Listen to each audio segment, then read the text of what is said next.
7:30, so she'll be arriving later. Councillor Dawson. Councillor Maloney. Councillor Meisner. Councillor Montague. Right. Councillor Orr. And Councillor Jo. Present. Yes, we see you online. Thank you. The hearing has quorum, Mayor Sim. Great, thank you very much. Now, before we begin, a few announcements. The public may speak in person or by phone, or may submit written comments to Mayor and Council. Speakers may only speak once and will have up to 5 minutes to comment on the merits of the application. Please state whether you support or oppose the recommendations, and if you are a resident of Vancouver. Those representing 4 or more individuals or groups, including themselves, may speak for up to 8 minutes. Each person being represented must confirm their presence in person or by phone and may not speak separately. Please follow the live stream or please follow the live stream or at Van City Clerk on X by to track meeting progress and know when your turn to speak is approaching. Please note the live stream has a slight delay. Written comments can be submitted through the Mayor and Council public hearing feedback form linked on X. If you pre-registered with the presentation, say next to have the clerk advance your slides. The procedure bylaw prohibits council members from the use of words, tone, or gestures that express negative views of individuals or groups. Members of the public are expected to not engage in improper conduct, which includes hateful, defamatory, or discriminatory language. Council members may raise a point of order if language is not respectful. As chair, I may ask speakers to adjust their remarks accordingly. Reminder, at public hearings, council acts as a quasi-judicial body and must focus solely on the merits of the rezoning or heritage application. Members may ask clarifying questions of our team members or speakers, including the applicant, but should reserve debate until until after the speakers list has closed. After hearing from speakers, council may 1. Approve the application in principle, 2. Approve the application in principle with amendments, 3. Refuse the application, or 4. Refer the application to team members for further consideration. Finally, if all speakers are not heard this evening, the public hearing will recess and reconvene on Wednesday, October the 1st, 2005 at 3 p.m. So the first item on the agenda is standardized apartment districts and city-initiated zoning changes to implement Broadway Plan and Cambie Corridor Plan. Now, before we begin this agenda item, if anyone believes that they have a conflict of interest, now is the time to disclose it. Seeing no one in the queue, no one's hands up, I will assume there are no conflicts. So the clerk will now read the application and summary of correspondence received. This is an application by the General Manager of Planning, Urban Design, and Sustainability to amend zoning and development bylaw to introduce the new standardized R3 low-rise, R4 mid-rise, and R5 high-rise residential district schedules, and to rezone certain areas of the Broadway Plan and the Cambie Corridor Plan. In many cases, this initiative would eliminate the need to apply for rezoning, enabling applicants to proceed directly to a development permit application. Where a site-specific rezoning application is necessary, applicants may rezone to the new standardized district schedules rather than a customized CD1 district. And the following correspondence has been received since referral to the public hearing: 58 pieces of correspondence in support, 206 pieces of correspondence in opposition, and 8 pieces of correspondence regarding other aspects related to the application. And this represents all correspondence received up to 5 p.m. today. Great, thank you. Now, this is the first call for speakers. Any speakers for this item who wish to speak to council, please call toll-free at 1-833-353-8610, followed by participant code 1061445# before the close of the speakers list. The phone number will be posted on X and displayed during the recess. There will be an opportunity for new speakers and missed speakers to be heard at the end of the registered speakers list. Now, we do have our team members from Planning, Urban Design, and Sustainability here to present the application.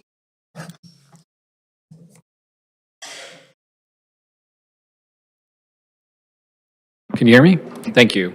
Mayor Sim, Josh White, General Manager, Plan, Urban Design, and Sustainability. I will introduce the item here tonight before handing it off to staff to give the presentation. And staff are here to present a city-initiated proposal to streamline process through amendments to the zoning bylaw that would introduce new standardized district schedules and rezone certain areas of the city to support housing delivery. This proposal represents a significant milestone in the transformation of the city's development approvals process and the city's commitment to a path of simplifying our regulatory environment, streamlining policy, increasing certainty in our process, and getting to faster approvals to enable housing. This creates standardized zoning for higher density housing development and is a significant city-initiated rezoning in its own right. But perhaps more importantly, it is emblematic of a sea change in how we approach our planning and development in Vancouver. We are moving away from a system where we create plans with a corresponding zoning, a system that required rezoning by default, with unique zoning on a site-by-site basis in every case. A system that required extensive negotiation, even on projects that aligned with approved policies, including public benefits. We are moving to a system that increases clarity of expectations, including of public benefits, through standardized growth funding tools such as development charges, as well as inclusionary housing policy. To a system that is characterized by more standardization and therefore more speed of delivery of housing. The fastest rezoning is one that does not need to occur. Even if a rezoning is required, this creates off-the-shelf, standardized, high-density districts. This shift is essential to achieving our housing need.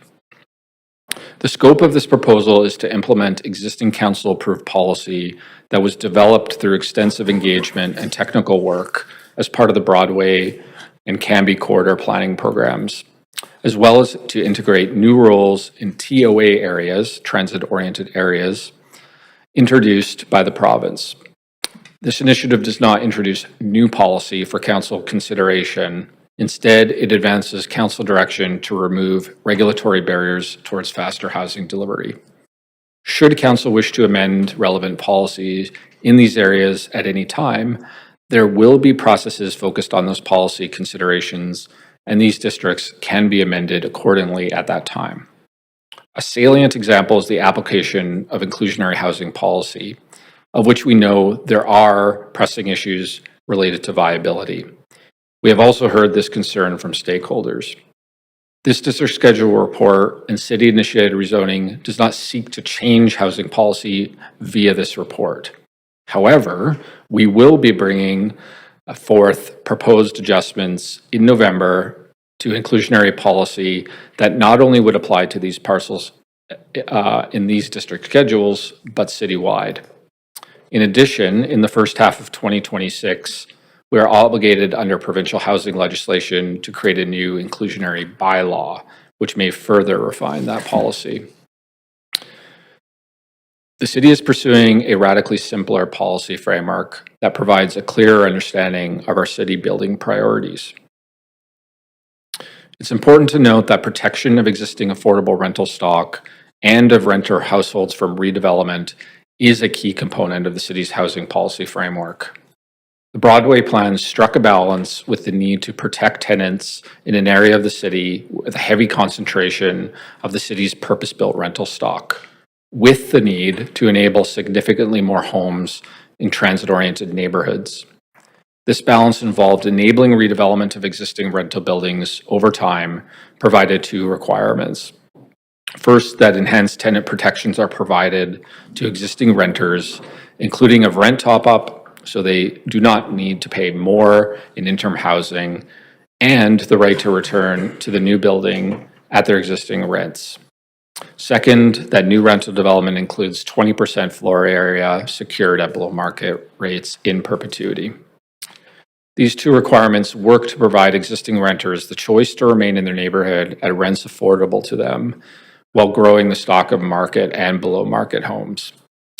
The proposed change from a CD1 rezoning process to a development permit process does not change the extent or the effectiveness of these policies.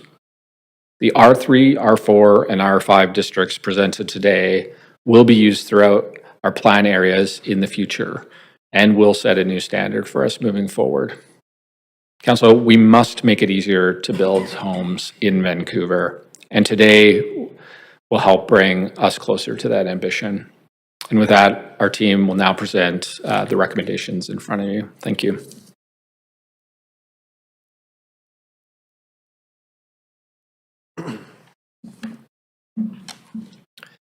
Good evening, Mayor and Council. My name is Joseph Tohill, and I'm a planner in community planning who will lead you through the rest of the presentation.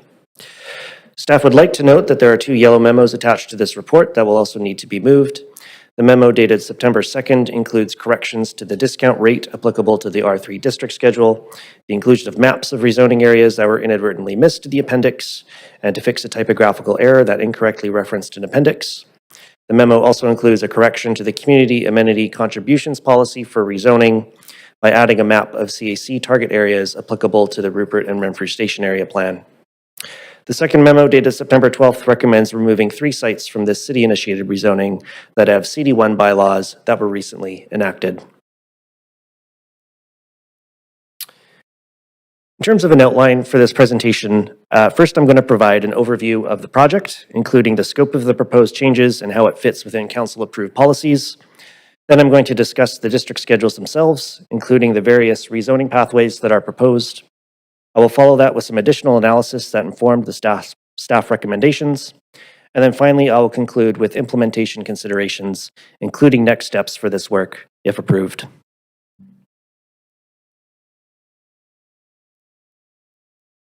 The proposal is to amend the zoning and development bylaw by adding new standardized low-rise, mid-rise, and high-rise apartment district schedules, and to rezone certain areas of the Broadway and Cambie Corridor Plan to these new district schedules.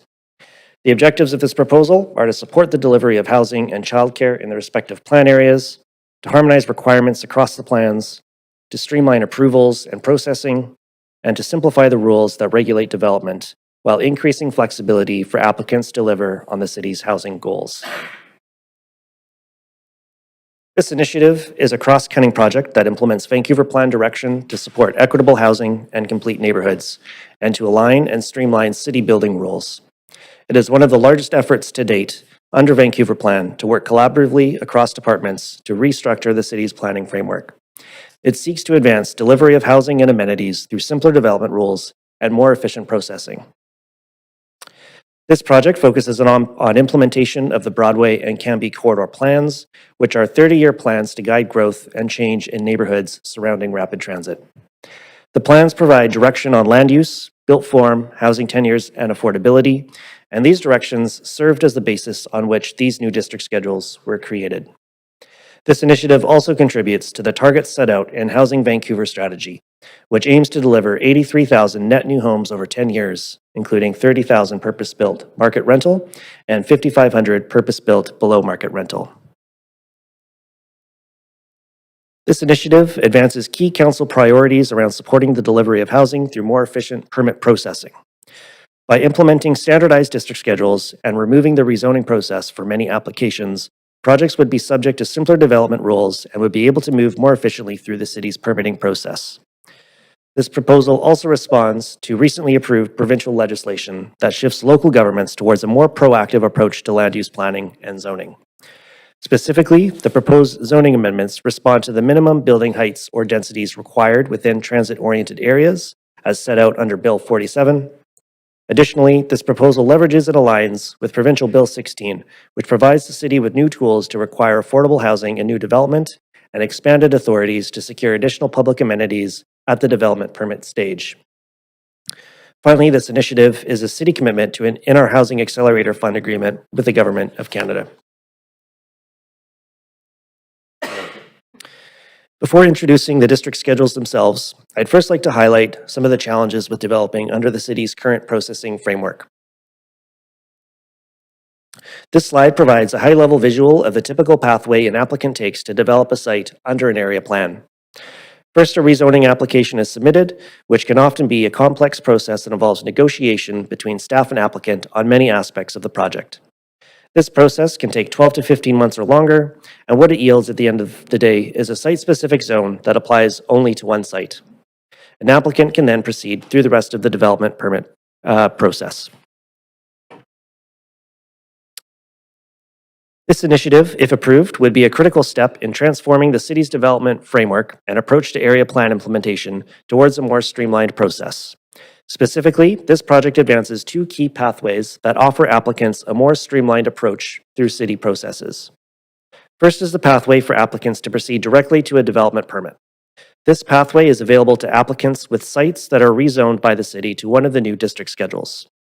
Applicants will no longer need to go through a rezoning process, and this therefore reduces overall processing times and fees and establishes more clarity to applicants on development rules.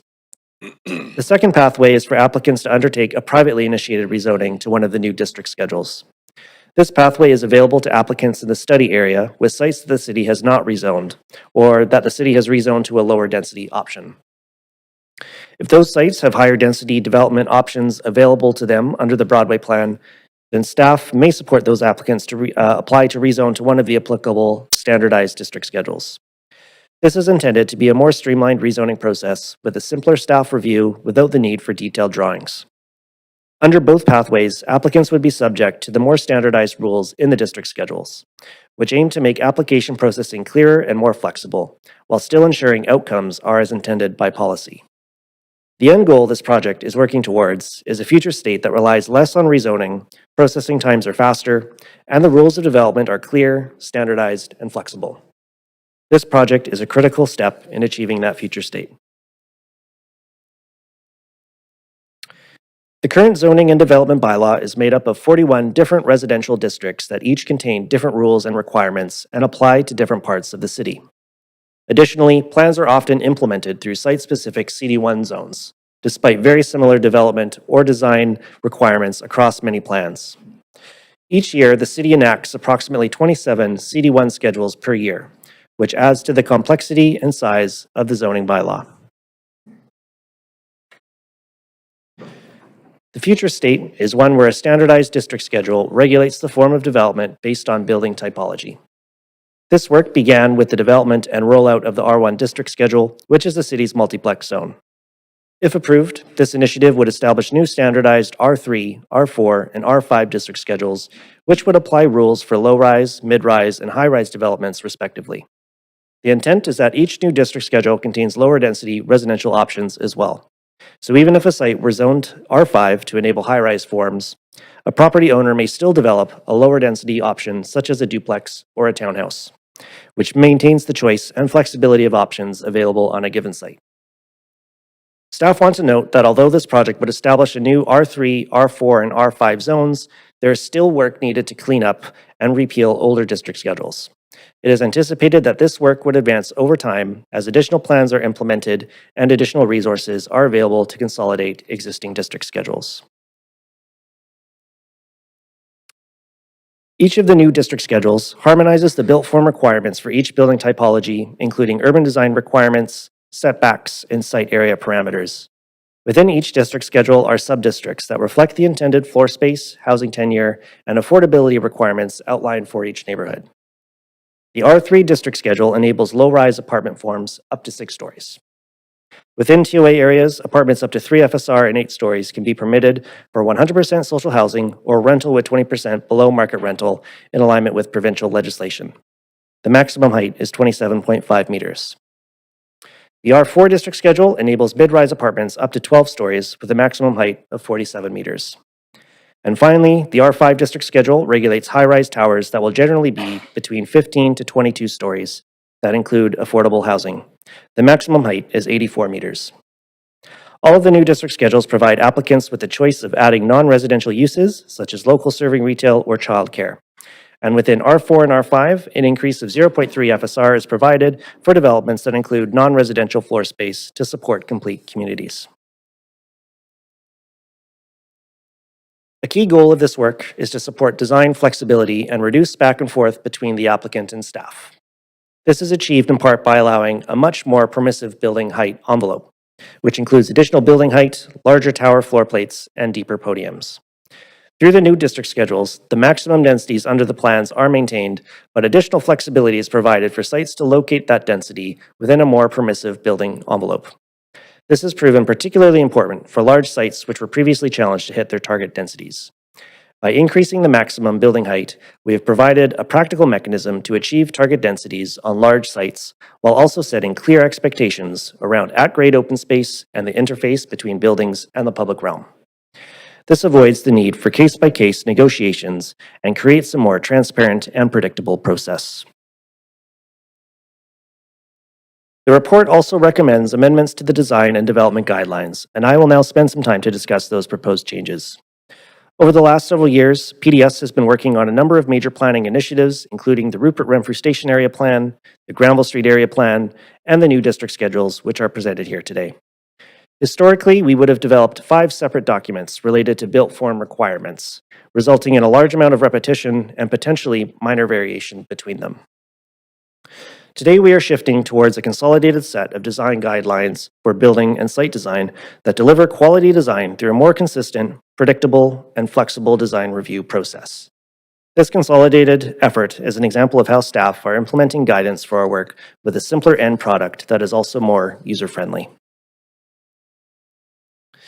The relationship between district schedules and design guidelines is key to setting clear, predictable requirements for applicants, while also enabling flexibility where it's needed.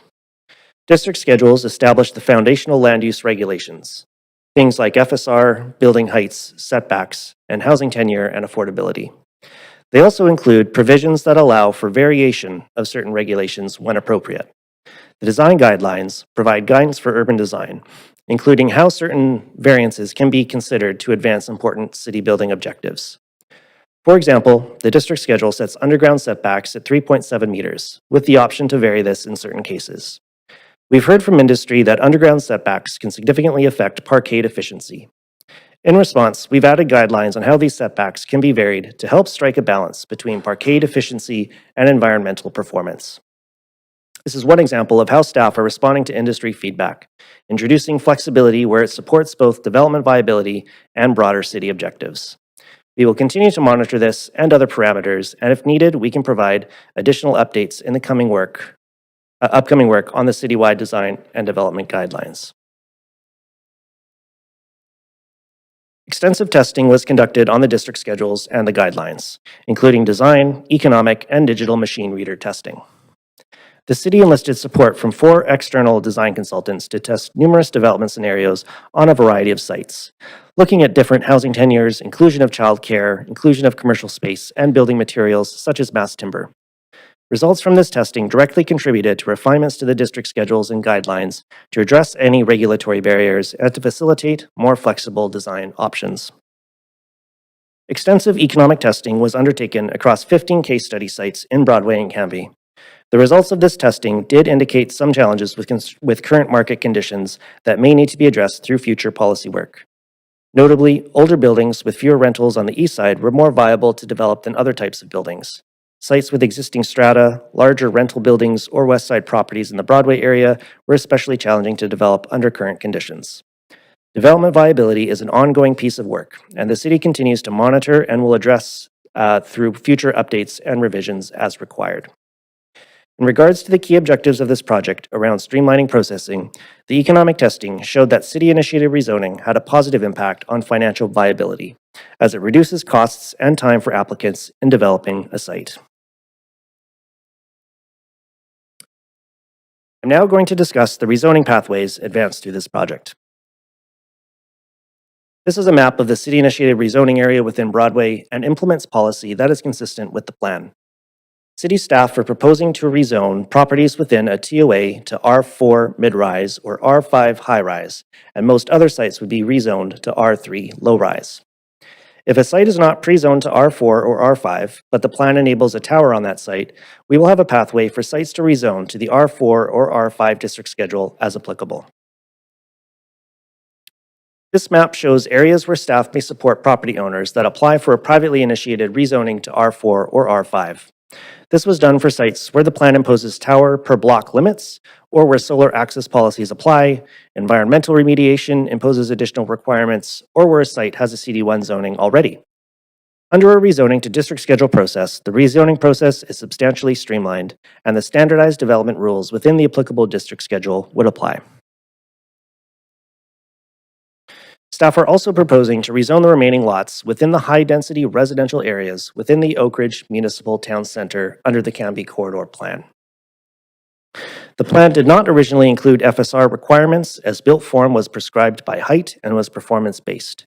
Staff therefore needed to identify an FSR for use within the district schedules. The proposed FSR in this report reflects anticipated densities under the built form directions under the plan and the provincially legislated height and density minimum. Inclusionary housing components were updated to reflect city practices, and an economically viable turnkey childcare option was enabled as envisioned under the plan. Now going to provide an overview of additional analysis that informed the development of the district schedules. The new district schedules leverage new provincial authorities and fit within a broader review of the city's approach to financing public amenities. In the summer, Council adopted new authorities available under provincial legislation to secure certain public amenities, facilities, or land at the development permit stage. Previously, many of these requirements would be secured through the rezoning. These new authorities will be used within the city-initiated rezoning areas to ensure important infrastructure improvements are made. Sites within the rezoning areas will continue to be subject to the citywide development cost levy and utilities DCL. A comprehensive review is underway to streamline and optimize delivery of public benefits through various development contributions, including the future amenity cost charge tool.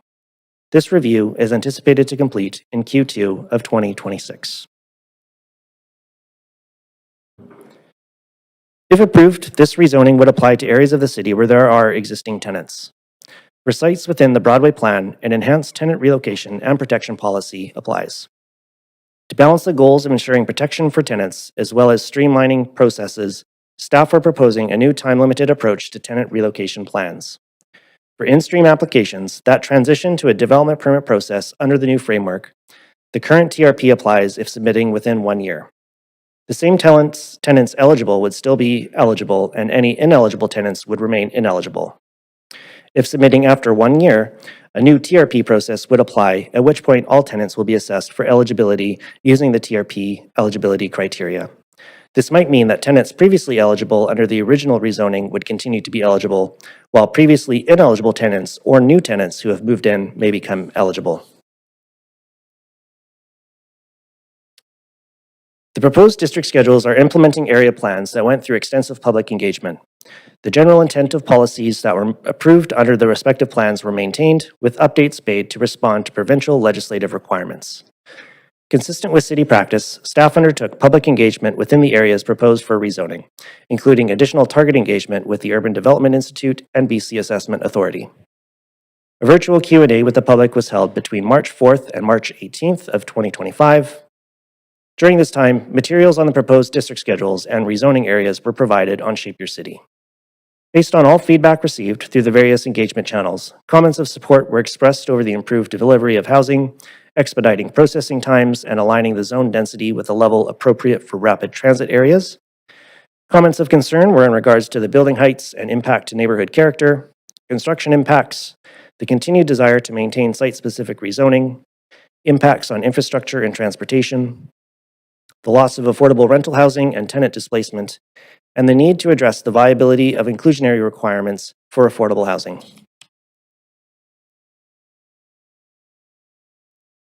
In response, staff note that the proposed district schedules reflect the intended FSR range from council-approved plans and provincially mandated TOA minimums. The proposal implements council direction to simplify rules and streamline processes. Many sites will no longer be required to rezone. However, in areas of Broadway outside of TOAs, a site-specific rezoning process will still apply. Staff note that applicants will still need to provide amenities, facilities, or financing for local infrastructure, and developments must comply with the parking bylaw. Traffic management plans and permits are required before street space allocation and road closures are approved. Tower developments within the proposed rezoning areas will need to satisfy any inclusionary housing requirements, including social housing or below-market rental. Eligible tenants impacted by development within the rezoning areas will be able to receive compensation under the city's tenant relocation and protection policy. Additionally, removing the rezoning process for many applications will provide greater clarity to tenants on the timing of possible relocation, as development permit applications carry with them more certainty on the development process and timelines. In regards to development viability, this particular report focuses on addressing the processing and regulatory aspects of development and does not include amendments to the city's inclusionary housing policies. Staff acknowledge the need to address the impacts of housing policy on development viability and will bring forth recommendations in the coming months to address these concerns. That work will require balancing objectives on improving development viability to secure new housing with the need to balance tenant protections and affordability objectives. I'll now conclude with some considerations pertaining to implementation should these district schedules be approved. If approved, this project will serve as a critical step in achieving streamlined implementation of area plans and provide the regulatory tools needed for future policy implementation and process streamlining. If enacted, this initiative would streamline processing for approximately 4,300 parcels in the Broadway and Cambie corridor plans, thus facilitating the faster delivery of housing and amenities in these areas. The recently approved Rupert Renfrew Stationary Plan and the currently underway Villages Planning Program would use these district schedules for the basis of future policy implementation, including city-initiated rezoning in those areas. And the city's future financing growth framework, including amenity cost charges, would apply within the city-initiated rezoning areas.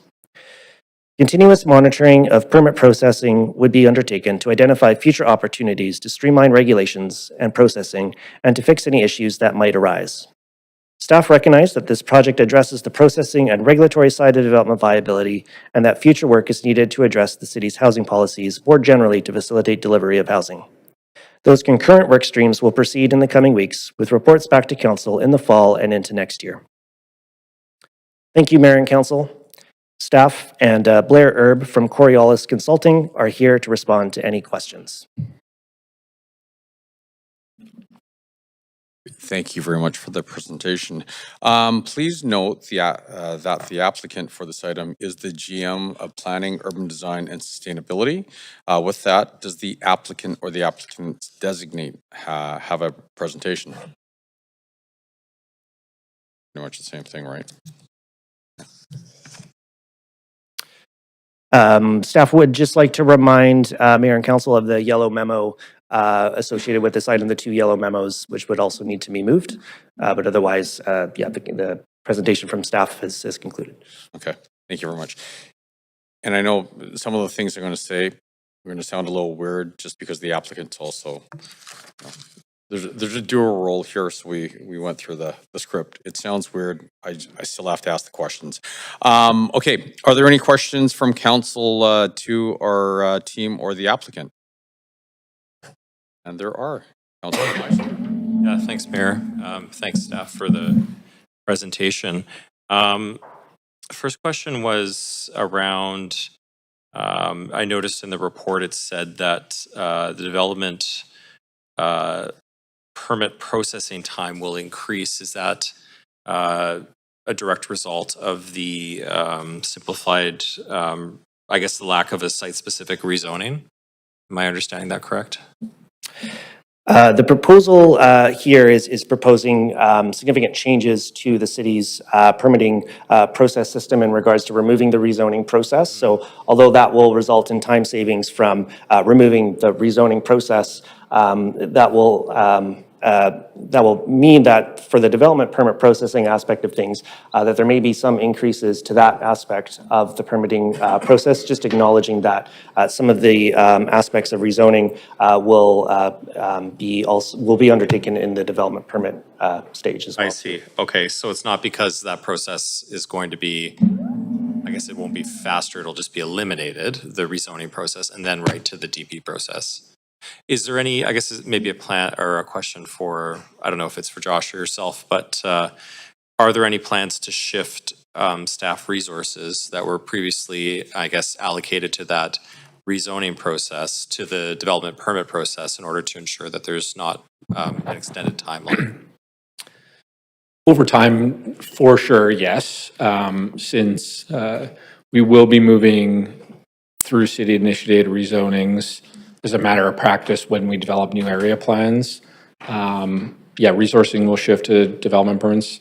I want to acknowledge, yeah, I think especially maybe in the immediate term and the short term, we expect some change management to go through in terms of additional work that will be required through the development permit. Of course, through all the permit improving programs that we're undertaking that is subject to streamlining as well. So our hope is in the aggregate, there'll be significant time savings overall and continued effort to streamline all phases of the permitting process. Okay, thanks for that. And then, am I correct in assuming that this is kind of what it's going to look like when the Vancouver plan is fully enacted in place? Is this what the process is going to look like in terms of rezonings or a lack thereof? Yeah, I would say it's a shift from a rezoning policy by default, like in the past where we've underzoned and we've used a rezoning process through negotiation, including acquiring public benefits, creating specialized specific district for a site, to a process where when we implement a plan, Rupert Renfrew is a great example where we have implemented the first villages, which is a typology under the Vancouver plan, and pursuing city-initiated rezoning. So the zoning is on the ground that matches the policy we've implemented. So instead of a process where we're saying, here we want you to build 6 stories, but now spend a year telling us why you should be able to build 6 stories through a rezoning process, you go straight through a permitting process, and that's supported through more predictable policies and expectations like development charges and housing policy that makes that possible. Thank you. There was a mention about this, I guess this program or these changes being tied to the Housing Accelerator funding agreement with the federal government. Could you elaborate on that? And if these were not to be approved by council, would that funding of the Housing Accelerator agreement be at risk? Thanks, Councillor. Dan Garrison, Director of Housing Policy and Regulation. When we applied to the Housing Accelerator Fund, the city made a number of commitments that are now in a legal agreement between the city and the federal government. One of them was to bring forward changes for high-density housing around transit, and that's what this initiative is enacting. So if I don't know the specifics of sort of like how much money would be possibly at risk, but if we do not carry through with the commitments we've made in the Housing Accelerator Fund, there is an ability for the federal government to claw back some of the money that's been contributed. Okay, and just to confirm, you said it's a legal agreement? It is, yes. Okay, thanks for confirming that. That's it for me. Great, thank you very much. Councillor Fry. Yeah, thank you, and thank you for the presentation. So just to confirm that this is fundamentally, at the end of the day, a legal requirement through the new provincial legislation.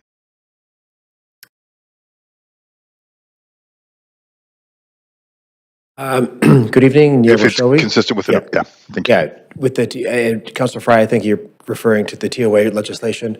No, the TOA legislation does not require us to pre-zone. The rezoning process was the only legal requirement for the. Sorry, Neil, I was talking about the Bill 18, where it's consistent with an ODP. Yeah, no, the short answer is no, it's not legally required for Bill 18. Okay, that's all right. How will Bill 18 in the future inform this kind of process? I was of the impression that if it was in the ODP, it would a public hearing for rezoning would be effectively illegal. Thanks for the question, Councillor Fry. Templar Sanctuary District Director of Rezoning. I was part of the group that facilitated bringing forward the reports on the other provincial pieces of legislation. So Bill 18 requires us to adopt an official development plan for the city by July next year. We're on track to do that by next spring. Once the official plan has been adopted by council, any rezoning application, whether it's city initiated or private initiated, that's at least 50% residential, would be exempt from having a public hearing. So I think that might be what you're referring to. So right. at the moment, sorry, go ahead. No, sorry, please go ahead. Yeah, that's it. That's what I'm referring to. Yeah, fair. So at the moment, because we don't have a citywide ODP, that provision doesn't take effect, which is why we're here today having a public hearing on the proposed rezoning. Okay, I just wanted to get that on the record and kind of clear that. Okay, as far as the TRPP, can somebody walk me through what eligibility is going to look like on the TRPP? I know that at current, the tenancies established at the time of the rezoning, and obviously, and I see that it's mentioned in the report, but can I have somebody explain exactly what the TRPP eligibility will look like? Yeah, hi, Councilor Fry, it's Dan Garrison. So our goal here is for TRP eligibility to not actually change as a result of this. Tenant relocation eligibility is determined under the tenant relocation protection policy at either rezoning or development permit, whichever is required. If rezoning isn't required, it's determined at development permit. And so that we intend to be remain the same. There could be, and why we've introduced a bit of a change in the report, is that there could be through this process some active rezoning applications where where TRP eligibility has already been determined at that part of the process. They could choose to rescind their rezoning application and apply directly under development permit. So what we've proposed here is to put in a 1-year time frame where TRP eligibility would not change at all if an applicant elects to do that. The proposal there would be that the tenants and the experience the tenants are having being supported through the redevelopment process is seamless. So that's why we've proposed that. Okay, thank you. I might actually move for a second round because I have a couple of questions. I won't be able to squeeze them in. Can I move for a second round, please, Mayor? Sure. All in favor, say yay. All opposed, say nay. Great, second round. Thank you. Yeah. So, in the yellow memo, it proposes a change from the 20% discount rate on the R3s, I think it was, to a 10%. Can somebody explain the why on that? Thanks for your question, Councillor Fry. That was in regards to basically a typographical error in regards to that section of the report. The intent was that it should have been 10%, and so staff corrected that accordingly. And so why isn't it a 20% discount? Is that just the size of those projects and the pro forma? So the 20% is applicable to the other district schedules, so not the R3 one. We made that change for that. So the 20% is the affordability requirements for below market rental units in towers that include below market rental. Yeah, no, I guess my question is why is the R3 different? Hi, Councilor Fry, Dan Garrison again. The R3 is different because these are it's a lower density district, and when we do the financial testing on it, we aren't able to achieve the 20% discount in that zoning district. The R5 district is a higher density district. These are sort of the transit-oriented forms that we're talking about, and those are the projects where we're more able to achieve the affordable housing. Appreciating we are in a challenging time around development economics right now, but those higher density forms are where we're able to achieve generally more affordable housing at deeper discounts. Okay, thanks, Dan. I'll come back on. Good, thank you very much. Councillor Klassen. Thanks, Mayor. Questions to staff. We're going to focus a little bit around the governance questions because a lot of our questions have been coming in about concerns about process and accountability. So, and Vancouver is sort of following in some ways the lead of other local governments that are fall under the community charter in terms of reducing the need for public hearings. So I'm just going to ask a few questions that are surrounding around that, and including questions about CACs. So, so how does the Vancouver Charter enable city-initiated rezonings without public hearings compared to what's permitted under the community charter? Is that a question that staff can answer? Lil Ronald's here with community planning, and I will actually seek our legal team is on the line if we're referring to legislation and the comparison of legislation. So I know we have Stacy and Grant that are joining us virtually. And when they're answering that question, maybe we can just ask for a little bit of contrast to what we've seen in other municipalities like in Burnaby, for example, where this has been enacted for some time. If there's any lessons that we've been able to take from that. Sorry, it's Grant Murray with Legal Services. I'm not sure that I followed the question that well. I assume that you're referring to the Local Government Act and not the Community Charter, for one. Is that the intention? And Yes, correct. your question is when will you not be subject to a public hearing in the future? No, just how are we able to do this from the standpoint of the Vancouver Charter and from other municipalities that have implemented this? What are some of the lessons and takeaways that we've been able to glean as we built this policy proposal? Sorry, I'm not sure exactly what you're asking about. What the policy proposal is. Obviously, this is an upzoning of a whole lot of properties, and I think the idea is that it's supposed to be. Okay, I'm going to defer to this on Stacey McFarland, who's indicated to me that she's better addressed to answer this question. Thanks. So she'll be on in a second. Sorry about that. Yeah, no, I appreciate it. Thanks, Grant.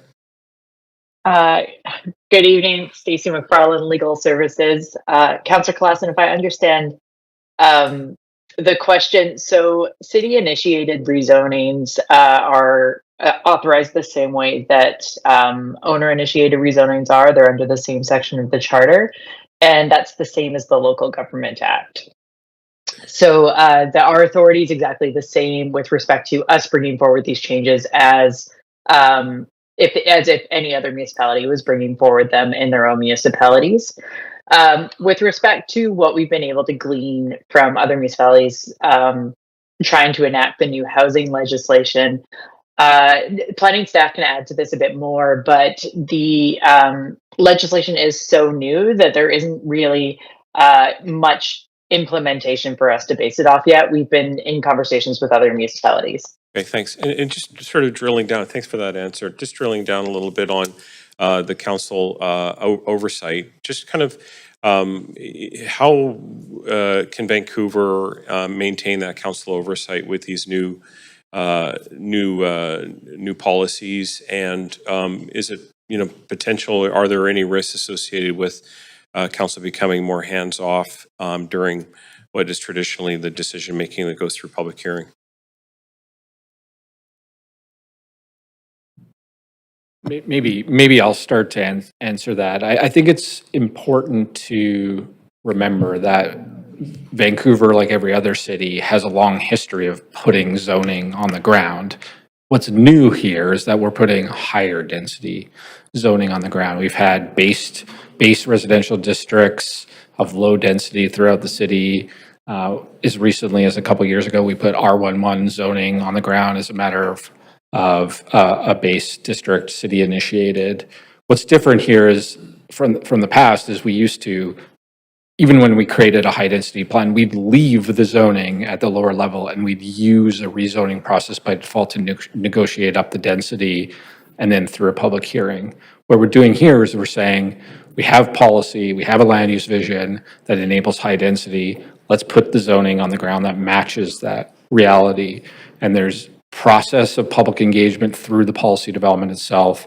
When there's a city initiated rezoning like this, there's a public process associated with that, and at present, a public hearing associated with that. So I don't think it's materially different from the authority we've always had as a municipality to regulate and have oversight over land use. We're simply shifting away from that negotiation by default approach. Thanks very much. That's my time. Thanks. And I'm giving a little leeway just because we appreciate that, Mayor. Yeah. Questions, so I'm not going to cut you guys off mid-sentence. Councillor Joe. Yeah, thanks, Mayor. So I also got some question here. So first question is how important this work is to help us facilitate this citywide ODP, which is a provincial mandate. Pardon me, could you repeat the question? Sorry, I missed that. Yeah, how important this work is to help us facilitate the citywide ODP. As we know, citywide ODP is a provincial mandate.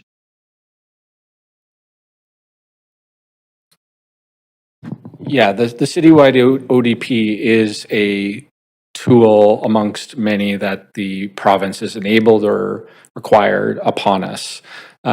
A part of, I would say actually the most important goal or legislative mandate this helps us with is our housing targets order, right? Being able to scale housing delivery and speed process to a point we're able to achieve those goals. It's one amongst many types of process and regulatory changes and growth strategies that we need to undertake to do that.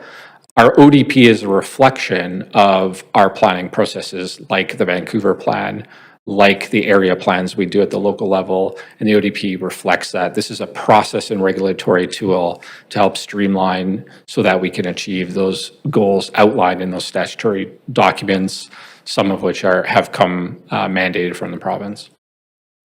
Okay, thank you, Josh. My second question is, we heard some complaint that we approve a lot of project, but we haven't built too much project. So how can we use this change to help us facilitate more completion instead of approvals? Absolutely. I think as we've talked about through a few lines of discussion tonight, we're at an unprecedented time in terms of challenges related to the cost of delivery related to housing. And one way in which we can create, lower that cost basis is by increasing certainty and reducing the time of delivery. Time in the development process is expensive, it's costly, and can exacerbate other cost pressures that development faces, whether they're construction cost pressures or lending pressures or market softening. So we believe this is one tool amongst many to help make sure that we're not only approving, but we're realizing that development in line with our goals. Thank you, Josh. Just want to clarify this question so it is on public record. Another question is, do we know how many existing applications will be impacted by this change?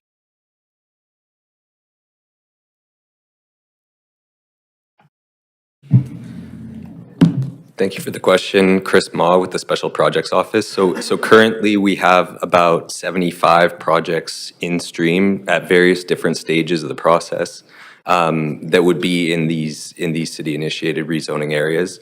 Now, each of those is at a different stage in the process. So some are quite far along and are likely to kind of continue on their current pathway, whereas others may be able to shift towards a direct DP or a simplified rezoning process. Okay, thank you. Another question is, why don't we just focus on the entire city? Why this is only for Canby and Broadway plan?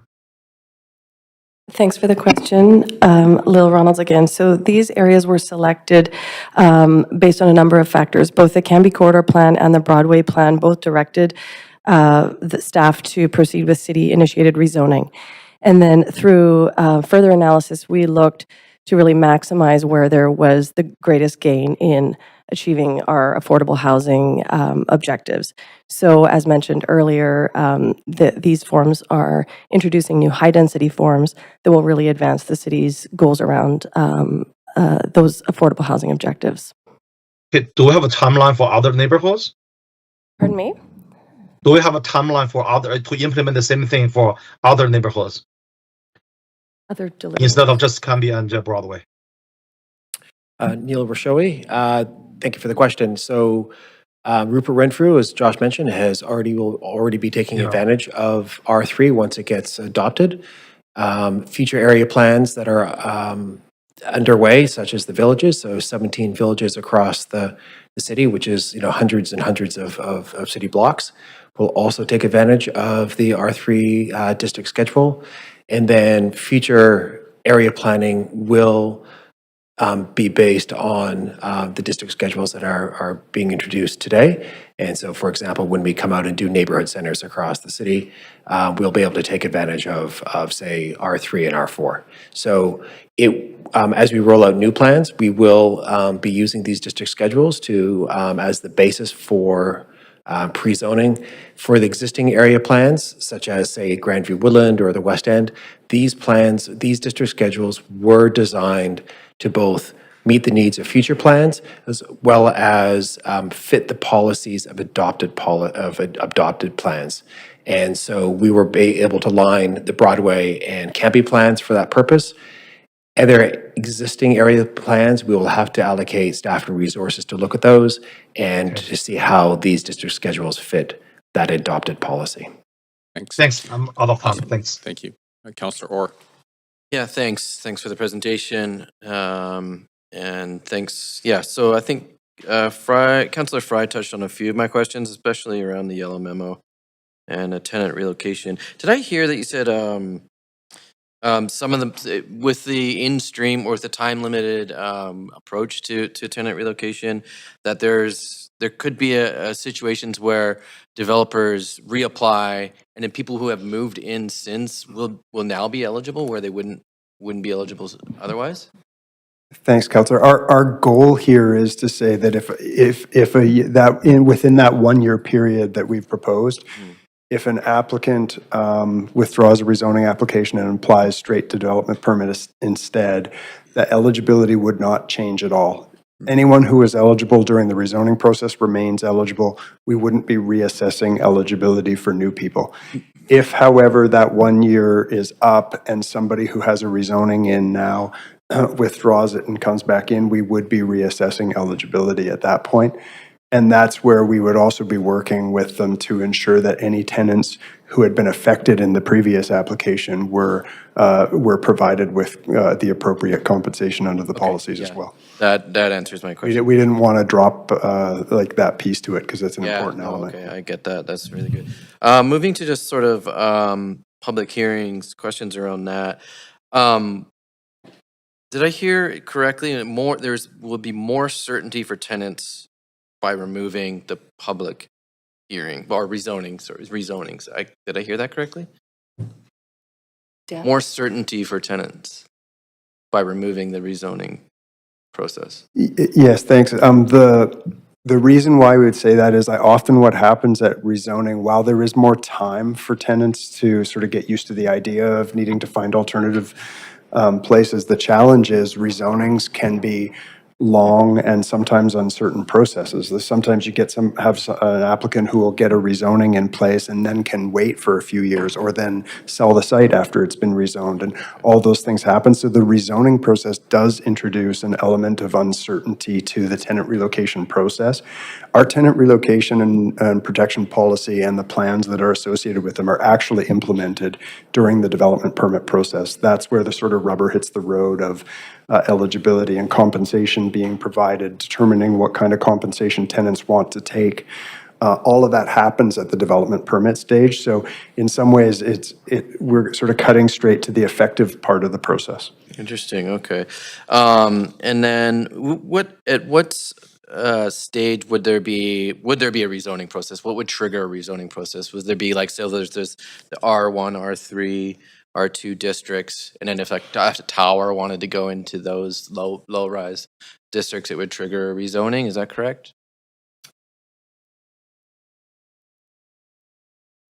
Thank you for the question. Yeah, in simple terms, yes. Anytime somebody wanted to build something beyond what their current zoning is, so if they're rezoned here to R3, if they wanted to go to R4 or R5, that would trigger a site-specific rezoning process. Perfect. Okay, thanks. And then has there been done any work in terms of sort of reassuring the public around the loss of these public zonings? Like, I know SFU has done a lot of work on rethinking the public hearing. I know there's a lot, sort of wrong with them, but there's a lot of value to them. A lot of people find value in them.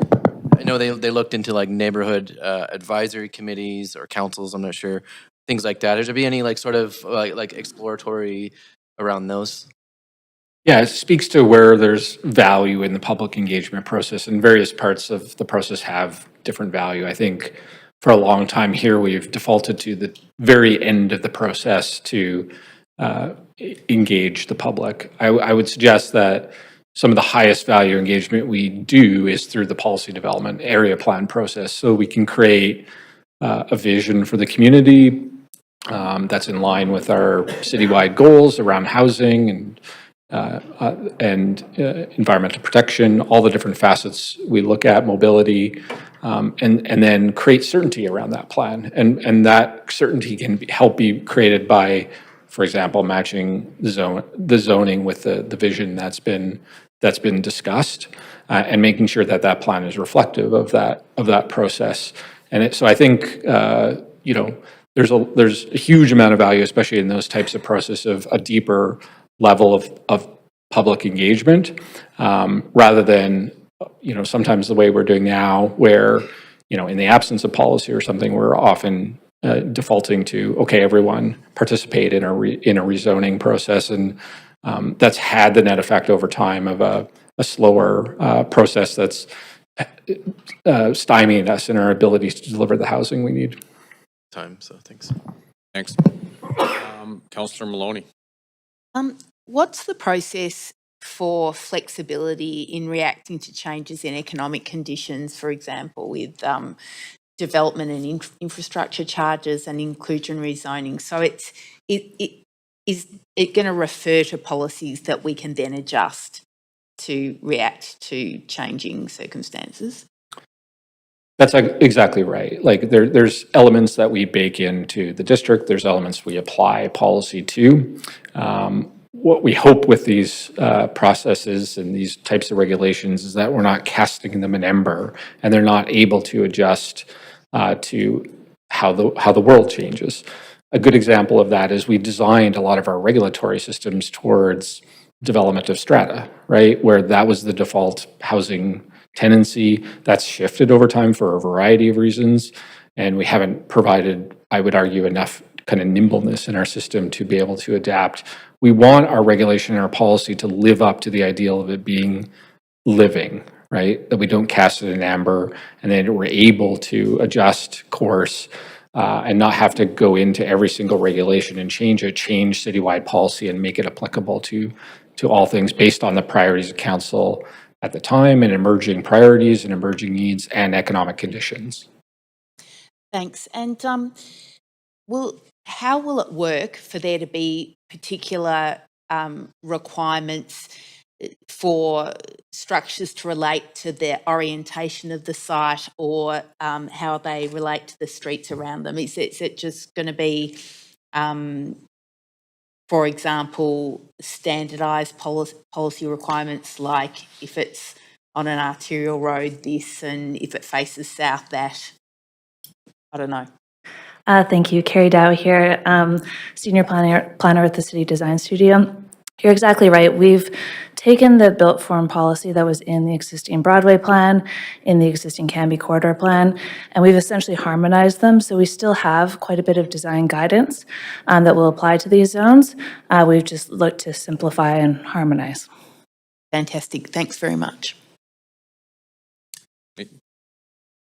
Thank you. Okay.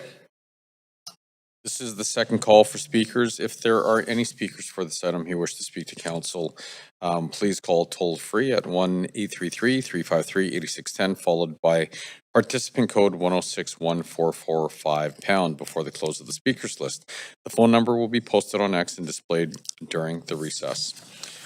So we're now going to hear from the public. Any registered speakers in the council chamber, please come forward to the podium when your name is called. Speakers will have up to 5 minutes to make their comments and should limit their comments to the merits of the application being considered.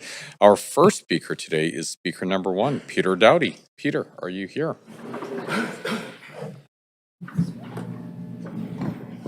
Thank you. Hi, my name is Peter Dowdy. I am a resident of Vancouver and a member of the Vancouver Area Neighbours Association, and I'm here to support this motion. Vancouver needs more housing, and we make it harder than it needs to be. On its surface, this isn't much of a change. These built forms are already things that would be allowed under a rezoning in the Broadway plan area and in the Canby Corridor area for the most part. What we're doing is codifying these rules that we've already passed, that we've already voted on. But it is very important that we do so, because the rezoning that we remove can take at least a year, and realistically often takes longer than that. And then when it's completed, there's no real guarantee that the building that was rezoned for will actually get built, necessitating yet another rezoning. So in a way, this is a return to how we used to do things. Zoning used to be a set of consistent land use rules that builders and developers could look to know what they could build. Consistent land use rules are a bit of a lost technology in Vancouver, kind of like Roman concrete or Egyptian blue dye. But it used to be very common. And the delays and discretion that this system imposes create costs. And these costs pass through to residents of the city. We uninvented consistent land use rules about 50 years ago in response to a pretty different world. an attempt to prevent the downtown peninsula from being turned into a highway, among other things, which was nice. But that was 50 years ago. We live in a new world, and whatever malady those highly discretionary rules were supposed to cure doesn't seem to be with us anymore. However, we still have the side effect, and that side effect is a world-class housing crisis for a world-class city. So we definitely need to change our land use rules. We need consistency that will allow us to develop very quickly, and as a result, I really like these rules. But I also have some concerns. I'm a big fan of the low-rise apartment zoning plans that you have in this plan and that you plan to apply in the Rupert Renfrew area. But I think the inclusionary zoning doesn't make a lot of sense. Inclusionary zoning does not cover the cost of construction. So when you have an R3 zone that gives you 11% more square footage in exchange for losing money on 20% of it, that math is very simple. You would never do that unless you had some kind of sweetheart deal from higher government. If we want to solve our housing crisis, we cannot create land use rules where a builder makes less money the more housing they build. It doesn't make any sense. My other concern is with frontages. Why would you take a really nice zone like R31 and then stick a 150-foot frontage requirement on it? It's like ordering chicken tenders at a steakhouse. You shouldn't have to assemble half a block in order to build a 6-story apartment building. If you go down to the size of 2 parcels, roughly 66 feet of frontage, then the allowable FSR is 1.45. That's basically just 2 houses. That's more ambitious than R11, but R11 isn't very ambitious. If we want to be able to build a lot of housing really quickly, we need to make sure that these low-rise options and townhouse options are extremely viable, that they can be assembled on, say, a 50-foot lot, enabling a lot of corner lots throughout the city, or allowing a builder to assemble simply 2 lots in order to build these buildings. Requiring up to 5 lots of assembly in order to get 2.7 FSR is still a major obstacle. I think that 6 stories and 3 FSR should be the ground zoning for most of Vancouver, and we should make that as easy as possible.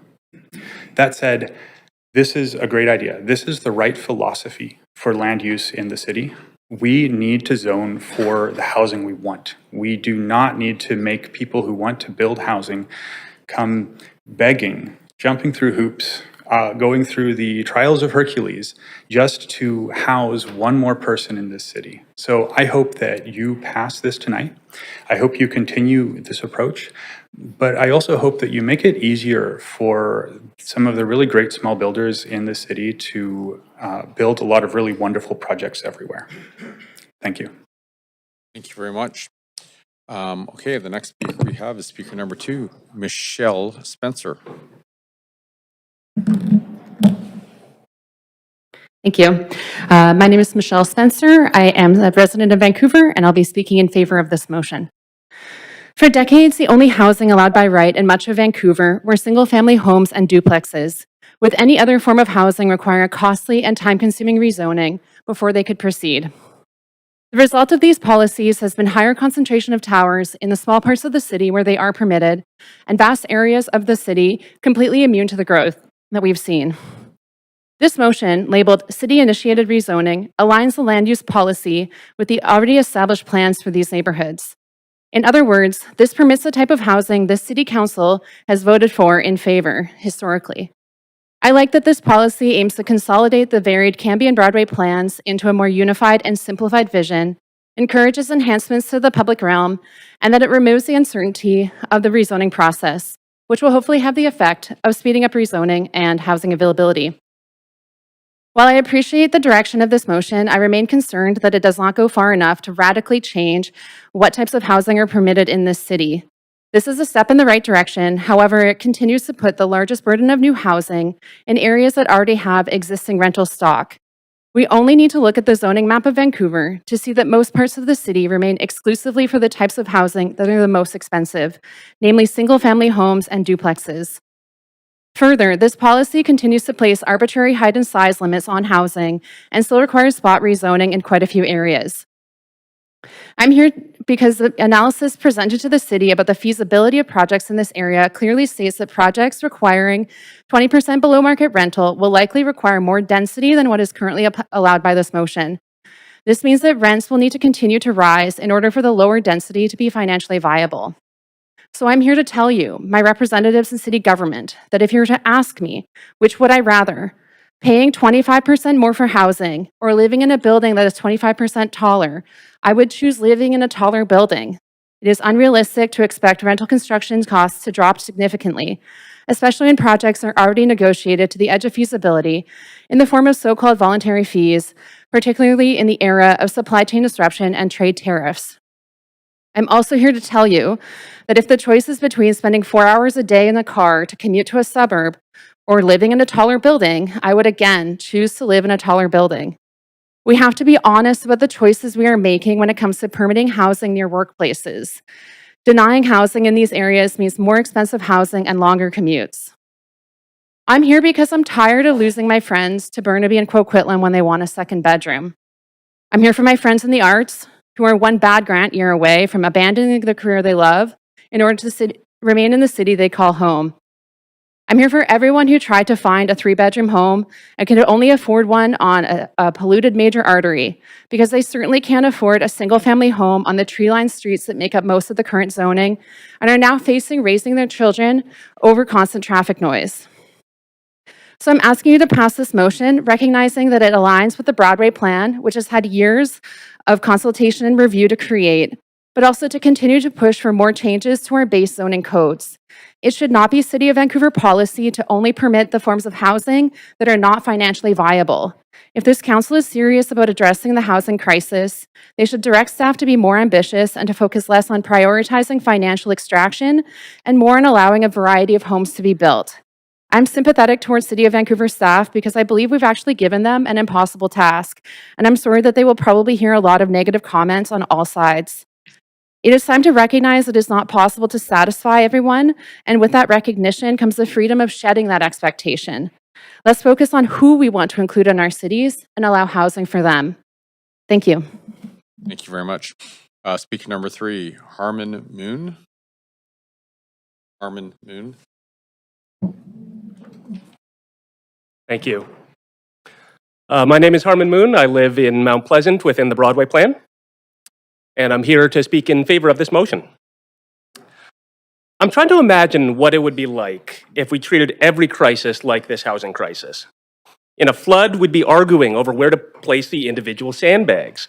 In a forest fire, we'd be refusing to build fire breaks to avoid disrupting the neighborhood character, or forest character, as it were. In a global pandemic, it'd be like refusing to take vaccines because we don't know what's in them. Excuse me. It's an imperfect metaphor because floods are generally bad. Fires are bad. People moving to Vancouver is not bad. Children moving out of their parents' houses is not bad. This city growing and changing is not bad. This is more like refusing to buy your child new pants because you think their baby onesie was more livable and had better family character. The fact is, we need more housing. We need a lot more housing, and we need it yesterday. If Vancouver continues to uphold the apartment ban on most of the city, that only leaves us the option of creating a new high-density zone, let's say along a new SkyTrain line. That's what was discussed and approved by the last council. Yet for some reason, council decided to undercut this plan by failing to update the zoning, adding 12 to 15 months to every desperately needed new building, and condemning us all to this Groundhog Day public hearing experience of listening to the same arguments against housing over and over and over again. Meanwhile, because we aren't building new housing, prices and rents continue to rise and more new people are being pushed out of the city or onto the streets. People will always find a reason to oppose any given building. It casts too many shadows, it's too ugly, it blocks a view cone, the children playing in it will make too much noise. Don't build it in my backyard, build it next door. Don't build it next door, build it next door. Don't build it next door, and so on and so forth. It's one of the ways that we ended up in this housing crisis. We focused so much on the trees, sometimes literally, that we missed how much trouble the forest was in. This motion goes some of the way towards solving that problem. It will make it easier and more predictable to build new housing that we need and to build larger, more dense housing. I am disappointed by how much of the Broadway plan still will require spot rezonings and limitations on the number of towers. But I do urge council to approve it, because if we're not going to build housing here, then where will we build it? Let's treat this crisis like an actual crisis, and let's build more housing. Thank you. Thank you very much. The next speaker is speaker number four, Michael Mortison. Just a brief presentation. I felt visual.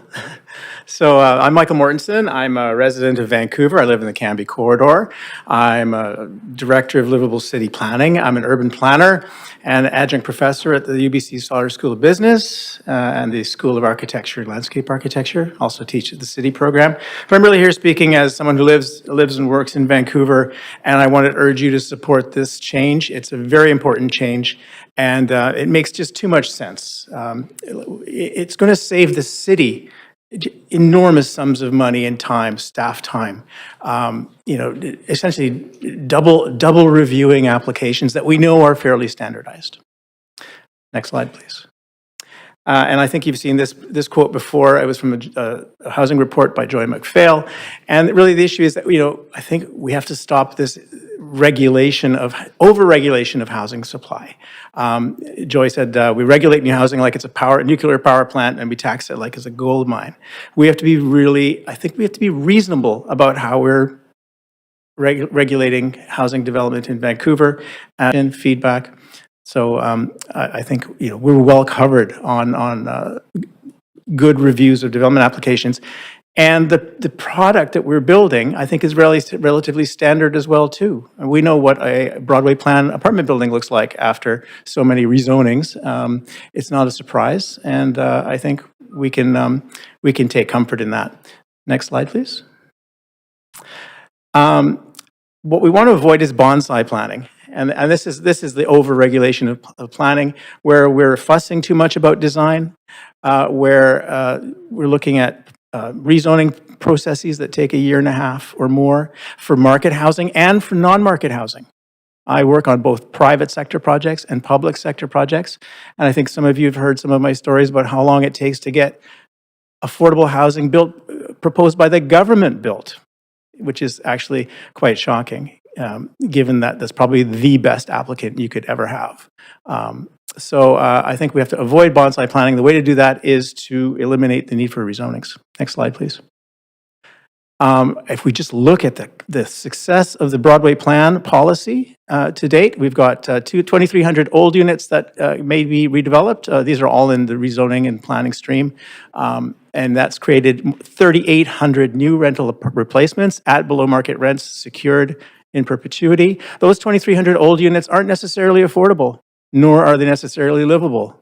A lot of them are beyond service life, and a lot of them, when they turn over, might be turning over at pretty close to market rates, right? But we know that the red units that are created there, the secured below market units, are going to be rented at below market rates in perpetuity. There's also 514 new social housing units. But in addition to that, next slide, please, we're getting this many market rentals and this many stratas. This is enormous change and needed in terms of the supply of housing in what is Vancouver's secondary business district, right?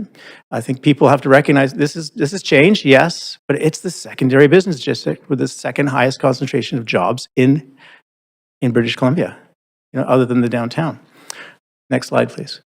You're going to hear a lot of people trying to spread fear and misrepresentation. These are cardboard boxes designed by some rendering group who want to I think spread fear amongst folks in Vancouver. This is bird shit architecture. According to the very well-respected urbanist Jan Gehl out of Denmark. This is planning from 10,000 feet, dehumanizing what's really happening. If you turn to the next slide, this is what's really happening. Our high-density neighborhoods, we know this is downtown. This is Richard Street. That's a high-density neighborhood. What's actually disgusting, I think, is the scale at which things are presented. That's a low-density neighborhood. That's not a fun place to be. No food, if you're just walking around there, no food, no water. you know, it's not, I think we know how to deliver high amenity, high density neighborhoods. Next slide, please. These are actual Broadway plan applications. 130 West Broadway by Arcadis. Next slide. 2111 Main. Sorry, Michael, and by MCM. we're at time. Okay, well, that's Thank you very I much. have no fear. I think everything's well in hand. There's great reviews by the city, and I think Sorry, Michael, we can go. we're at time. Sorry. Thanks. We have over 70 speakers, so I just want to make sure we get to hear from everyone. Thank you very much for coming on in today. Speaker number 5, Rahana Razel.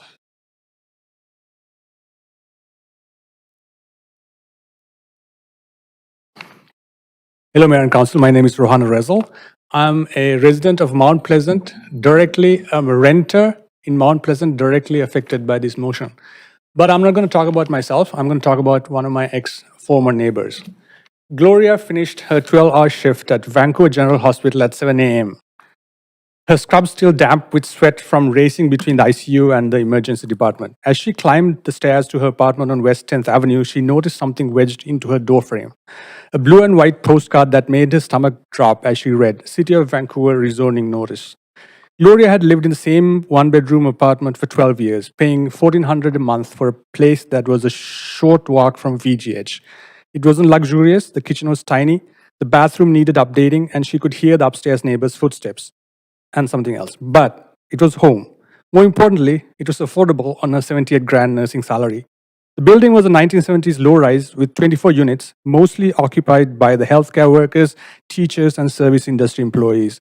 Gloria knew her neighbors, Marcus, the respiratory therapist in 3B, Sarah, the medical lab technician from Mount St. Joseph's in 1A, and Mrs. Chen, the retired school teacher who had once taught her and now needed to stay close to the hospital for her regular medical appointments. Gloria's landlord called a building meeting and announced all tenants were being evicted.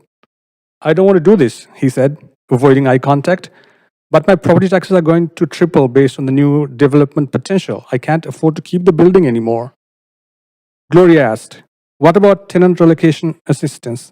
The landlord shuffled through some papers. The city requires me to help you find comparable housing and pay moving costs, but, he paused, there isn't enough comparable housing anymore. Everything in the area is being redeveloped. Over the next month, Gloria spent her days of apartment hunting. The few rental units available near the hospital were either $2,800 for a one-bedroom, double her current rent, or basement suites in neighborhoods requiring a 90-minute commute to VGH. She applied for 15 apartments competing against tech workers and wannabe Airbnb entrepreneurs who could easily outbid her. She never heard back from anybody. The displacement began in waves. Marcus was the first to leave, taking a job at a hospital in Surrey and moving to a basement suite near his new workplace. Sarah found a room in a shared house in East Vancouver, but her commute to Mount St. Joseph now took 75 minutes each way. As for Mrs. Chen, nobody knows what happened to her. Gloria shuddered as she was reminded of a study she had recently read in a journal. The Princeton University researchers found that eviction rates increased mortality by 40% compared to the baseline, and even higher for retirees. Gloria tried to stay in Vancouver because she did not want to abandon her patients. She found a studio apartment in Burnaby for $2,000, but still $600 increased and began commuting an hour each way. The exhaustion was overwhelming, and working a 12-hour shift, she'd spend 2 hours daily on buses and SkyTrain, arriving home at 9 p.m. only to wake up at 5 a.m. for the return journey. Her work began to suffer. Gloria started arriving late when the transit delays piled up. She couldn't respond to emergency calls for overtime shifts because getting to the hospital quickly from Burnaby was impossible. The breaking point came during a winter storm. Gloria was on call for emergency surgeries, but SkyTrain breakdown meant she could not reach VGH within the required 30-minute response time. Gloria realized that her housing situation wasn't just affecting her life, it was compromising patient care. 6 months after finding that blue and white postcard wedged in the door, Gloria made a decision she never thought she would have to make. She accepted a nursing position at Fraser Health in Surrey and moved to a one-bedroom apartment near her new hospital. The rent was $1,500, still more than what she'd paid on Broadway, but manageable without the transportation costs and time. The emergency department was already short-staffed, and Gloria's departure meant longer shifts for everyone remaining. Gloria's old apartment building would soon be torn down. In its place would rise a gleaming tower with units starting at $3,800 for a one-bedroom, marketed to urban professionals seeking sophisticated lifestyles near transit. Gloria wondered who would care for those urban professionals when they needed medical attention? Where would the nurses, technicians, and support staff live who would keep Vancouver's hospitals running? Gloria knew she was part of a quiet exodus. Healthcare workers being priced out of the city they served, one blue-white postcard at a time. The new tower would eventually host 200 units. A quarter would be filled with tech workers, consultants, and young professionals. But half would be just Airbnbs. Gloria couldn't understand why city planners decided to densify an already dense, renter-friendly community in Vancouver when there was a sea of low-density neighborhoods all around. She couldn't fathom why anybody would want to craft policies that would cause mass displacement crisis and a healthcare crisis at the same time. I think my time is up. Thank you, Mayor and Council. Thank you very much. Speaker number 6, Russell Wong.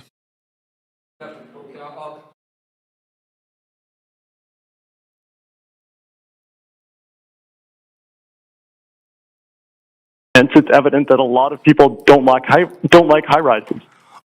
Of course, the issue is that you're hearing from people who are self-selected instead of randomly. Russell, sorry, can we pause for 1 sec, please? Sure. Yeah. Sorry. I know. Actually, it's not you right now. It's Russell Wong. I'm not too sure. What was your name?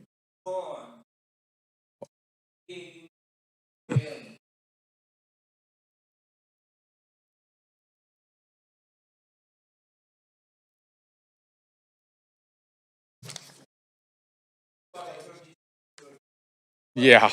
No, I didn't. Sorry, I said Russell Wong. We're just checking that out right now. I don't see. Sorry, what was your last name? Evans. Evans? We don't see you on the list, but you can join in after the list. We have 74 speakers on the list so far. Yeah.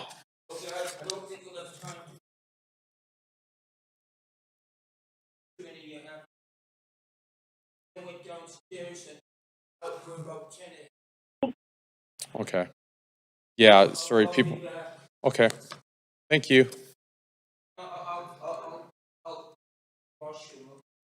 Okay. Thank you. Sorry, Russell. Please go ahead. All right, thank you. So reading through the opposing comments, it's evident that a lot of people don't like high rises. Of course, the issue is that you're hearing from people who are self-selected instead of randomly selected, myself included. Burnaby held a workshop in 2019 with randomly selected participants, and 2/3 supported more high rises near SkyTrain stations. A 2019 poll by Mario Canseco in the city of Vancouver found similar results, with 38% of people opposed to high rises near them. Why do people want to build high rises in the first place? We have a chronic housing shortage that's affecting the whole region. We have limited land because of the ocean and the mountains. To add more housing, we need to build up. In a central location with easy access to lots of jobs, lots of people want to live there, so it makes sense to allow more height and density. Because we're especially reluctant to build taller buildings in the city of Vancouver compared to Burnaby or Surrey, it's like pushing down on a balloon. When you don't build something, the people who would have lived there don't vanish into thin air. They get pushed further out. Instead of living in a central location near SkyTrain and getting around by transit, they end up living further out and having to drive to work, adding to traffic and congestion. Lack of housing in the city of Vancouver specifically is driving up prices in Burnaby, Surrey, and further out. It's incredible to me that we're building high-rises in Langley. Younger people and renters are being crushed and driven out by the high cost of housing. When we have lots of jobs and not enough housing, prices and rents have to rise to unbearable levels to push people out. This is a bad situation even if you're a long-time homeowner or renter who's insulated from the madness of the housing market. We all depend on the healthcare system, for example. When younger people can't afford to live in Metro Vancouver, hospitals are going to have a very hard time finding nurses and doctors. In recent years, there has been a lot of new housing supply, including purpose-built rentals, and it is helping to bring down prices and rents. Asking rents have been declining for more than a year now. This is good news for renters trying to find a place and for first-time homebuyers. But housing is still scarce and expensive, even if it's gotten a bit better. We need to keep building. There's basically 3 bottlenecks to housing supply. The incredibly slow process of getting approval, high costs, and then the actual construction. In particular, most of the residential land in the city of Vancouver is reserved for low-density housing. Under the institutions that the city set up back in the 1970s, it's illegal to build anything else.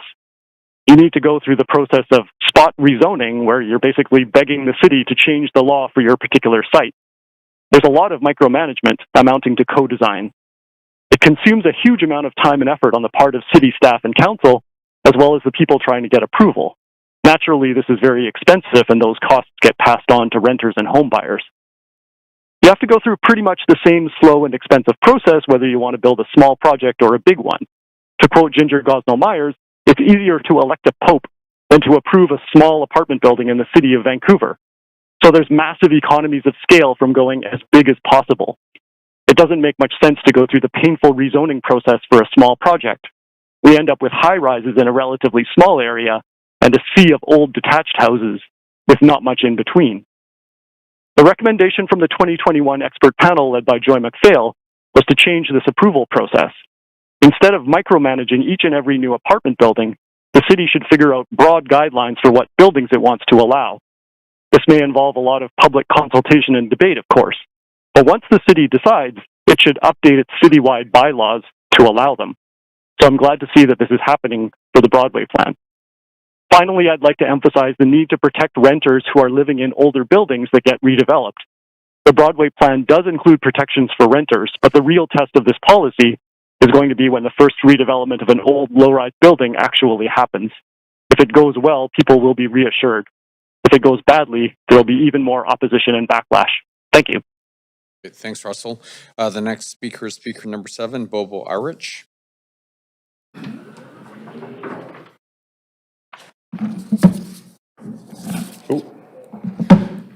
Okay. Oh, yeah. Works a lot better than the phone. Hi, Mayor and Council. My name is Bobo Irick. I'm here speaking in support of the motion and hoping that you will support it as well.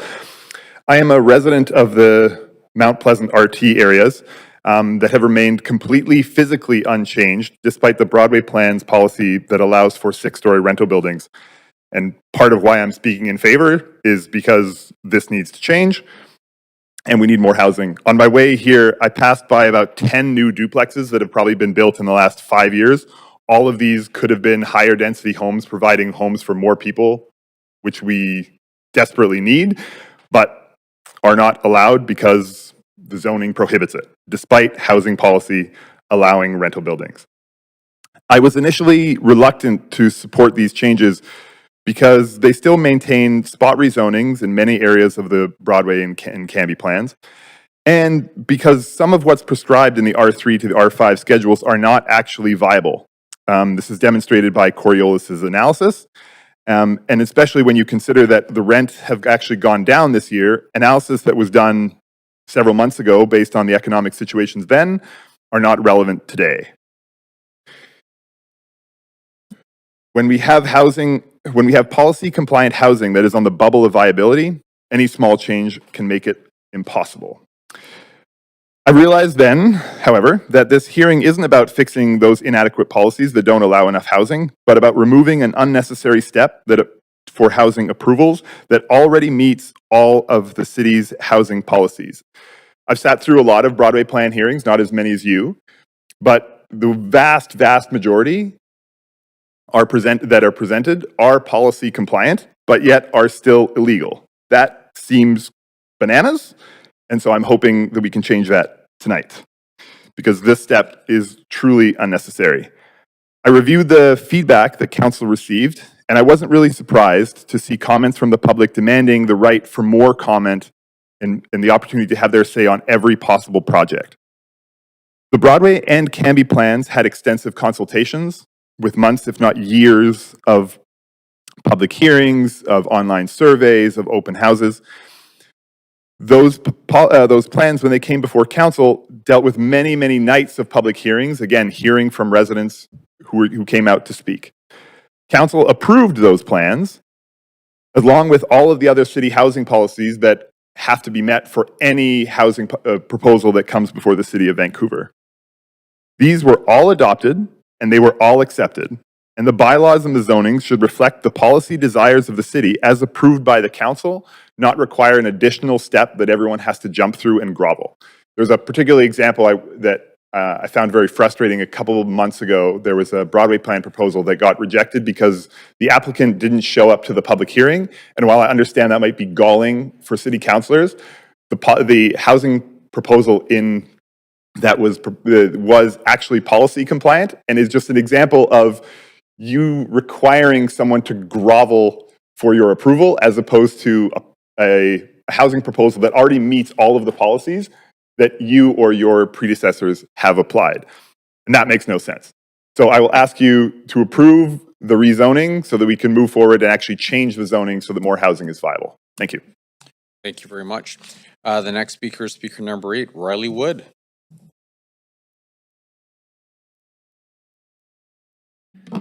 Hi, good evening. My name's Riley Wood. I live in East Van, and I'm here to support this because I think it's a huge step forward. And if there's one thing that I can impress on you tonight, it's that this proposal would move us away from a status quo that is just really weird. So Vancouver's got nearly 1,000 zoning districts. It's a lot, way too many, because today, for nearly anything denser than a house, the planning department will write a new zoning district for it, like a completely new, unique one that only applies to that specific site, and then it goes to the public hearing.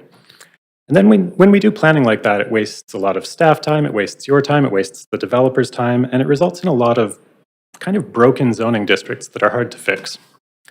So, to give you an example of how things are pretty broken today, I'd like you to think of all the newer mid-rise buildings on Cambie Street. They all kind of look the same, they all adhere to the Cambie corridor plan. They're all nice, but they're boring and uncontroversial, and yet each one got its own unique zoning bylaw at its own public hearing. And some of you had to sit through those hearings instead of, spending the evening at home with your kids. And to make matters worse, in most of those zoning districts, the planners just didn't think to allow any retail uses. And so if you ever want to, do something like legalize shops and cafes all along Cambie, you're going to have to update about 30 different zoning bylaws, which, good luck, it's hard enough to update one. The proposal before you tonight is a much better, more flexible, time-saving way of doing planning, and I wish we'd moved in this direction decades ago. I hope you approve it, and then roll the approach out to more of Vancouver. Thank you. Great, thank you very much. Speaker number 9, Ruafan Wang.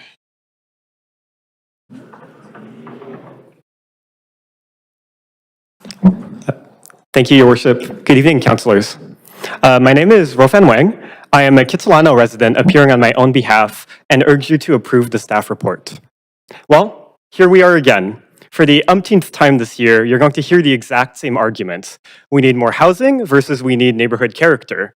We need more apartments versus we need to protect older apartments. We need bold action versus we need neighborhood control.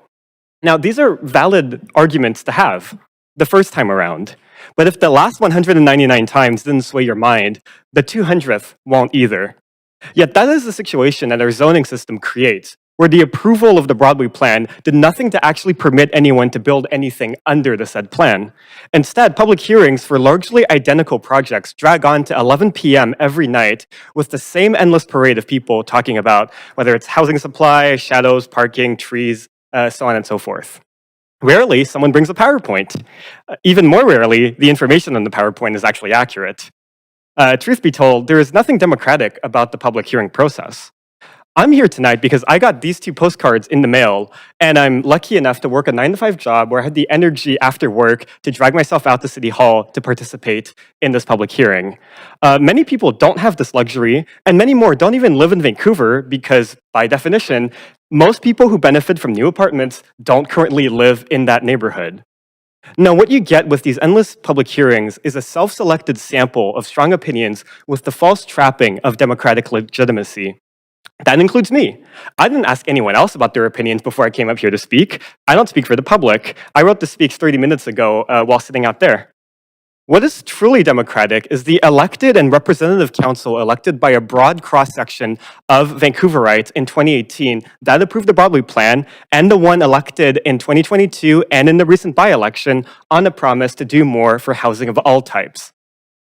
By approving this report, you are not abdicating your responsibility. Quite the opposite. You are simply standing by the decision you have already collectively made to allow more apartments on the Broadway corridor and translating that lofty prose into concrete permission. Now's the time to move on from the interminable public hearings on minute details of individual buildings and have the debates on the big picture issues that actually matter. What shape should the future development on the big commercial business strips of West 4th and Broadway take? How should the enhanced tenant relocation and protection policy be enhanced to catch people who fall between the cracks? What can the city do to advance the public realm work needed to turn this growing neighborhood into a better community? These are the questions that matter, and I urge the council to keep on them even after, and especially after, the pre-zoning is complete. Now, I know some people responsible for the current zoning system are very opposed to this proposal, and they've made it very well known in the newspapers. But for the same reason that nobody asked the CEO of Bear Stearns how to fix the economy in 2007, we should not be asking the architects of scarcity who created our housing crisis to solve it. Thanks to decades of underbuilding, both of market and non-market housing, we've pushed young people and families ever further out. First it was to Burnaby and the Tri-Cities, then to Surrey and Langley, now it's to Abbotsford and Chilliwack. At this rate, we're going to price half the city out to Agassiz before the newspaper opinion columns concede the need for more apartments in the Metro Core. Modern problems require modern solutions. We cannot continue to address the challenges of the 21st century with the outdated frameworks of the 20th that have allowed the perfect to be the enemy of good each and every time. I urge you to listen to the actual experts, the staff and the planning director that this council hired to understand and to address the housing crisis. But as Churchill once said, this is not the end. This is not even the beginning of the end, but perhaps this is the end of the beginning. Let's legalize apartments on the west side and in South Van, not just on a single corridor. Let's make it easier to build market and non-market housing everywhere. I urge you to take this first long overdue step towards pre-zoning for the housing we need, not just the housing that speakers at a public hearing want. Thank you very much. Great, thank you very much. Speaker number 10, Peter V.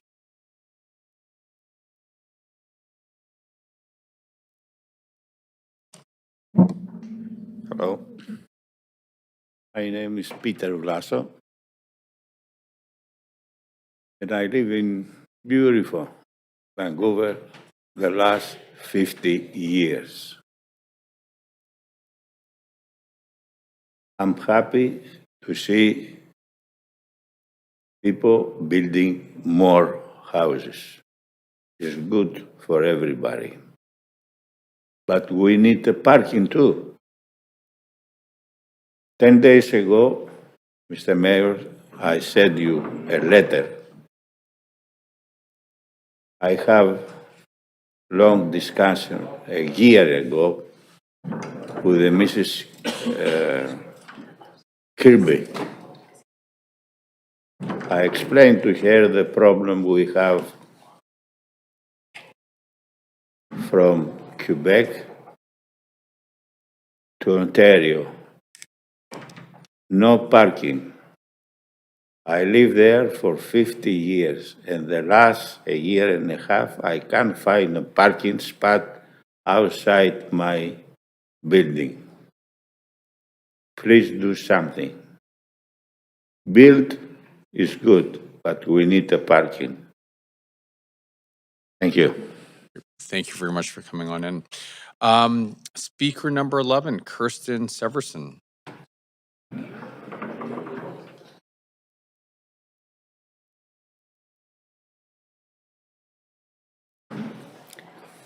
Mayor Sim, councilors. My name is Kirsten Severson. I'm a longtime resident of Kitsilano, and I'm here on my own accord, but I know I speak for many in my community and my neighborhood. I oppose the towers that are creeping in off Broadway and into our neighborhoods with these zoning amendments. The towers are too tall, specifically when off Broadway and in low-rise neighborhoods. The units are too small, below market starting at 380 square feet, and unaffordable to more than 80% of resident households, causing dem evictions to long-term residents, housing insecurity, and I've heard this all over the neighborhood. People are worried where they can even go to rent next. What's the next building? And it's destruction of communities, our communities. And below market and its ever-changing definition and volume is not affordable. This is part of a 30-year plan originally to replace some decrepit housing stock. And I go back to the page 15 of the Vancouver plan, which says that Vancouver continues towards a more just, equitable, and sustainable city. Yet we're pushing people out, those who serve our city and local businesses, nurses, teachers, teachers' assistants, medical assistants, caregivers, clerks, seniors, those who serve our communities without, in my opinion, an adequate answer. The TRP, which is under amendment, and I believe developers are still in charge of that. Correct me if I'm wrong. And there's also amendments going on with that.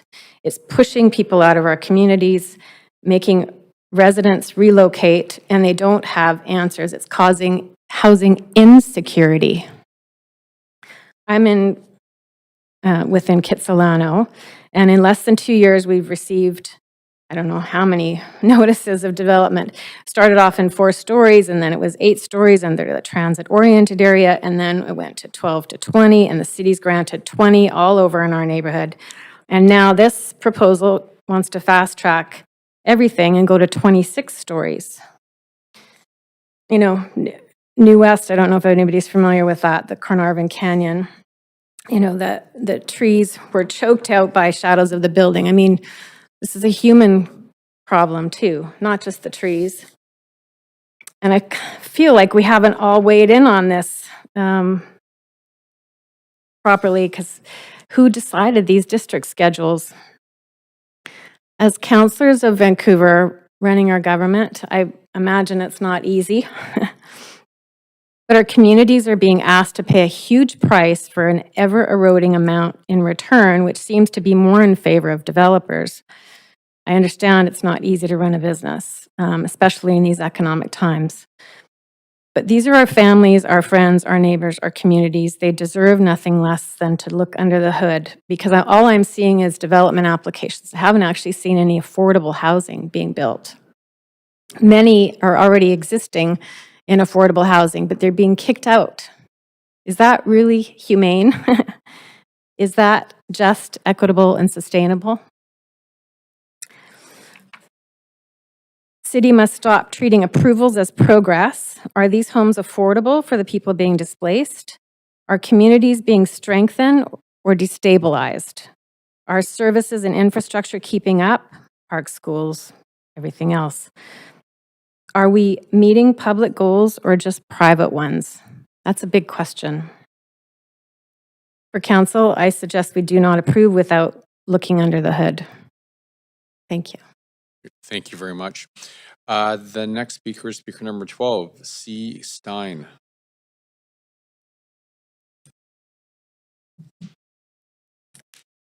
I apologize for my coughing earlier. I have a high blood pressure medication that's a side effect that makes me cough, so sorry about that. We were worried about you actually, so. What's that? We were worried about you actually. So. Oh yeah, no, I'm okay. I hack until I'm gonna pass out. Okay, so evening council, thank you for this last and what is to be possibly a final hearing. I agree with Sandy Adams. I agree with the last lady, by the way. She spoke very eloquently. I agree with Sandy Adams and the cohort's letters to you. They're experts who deeply oppose this plan, 2050. By the way, I oppose. Please listen to them. They know building a city that's livable.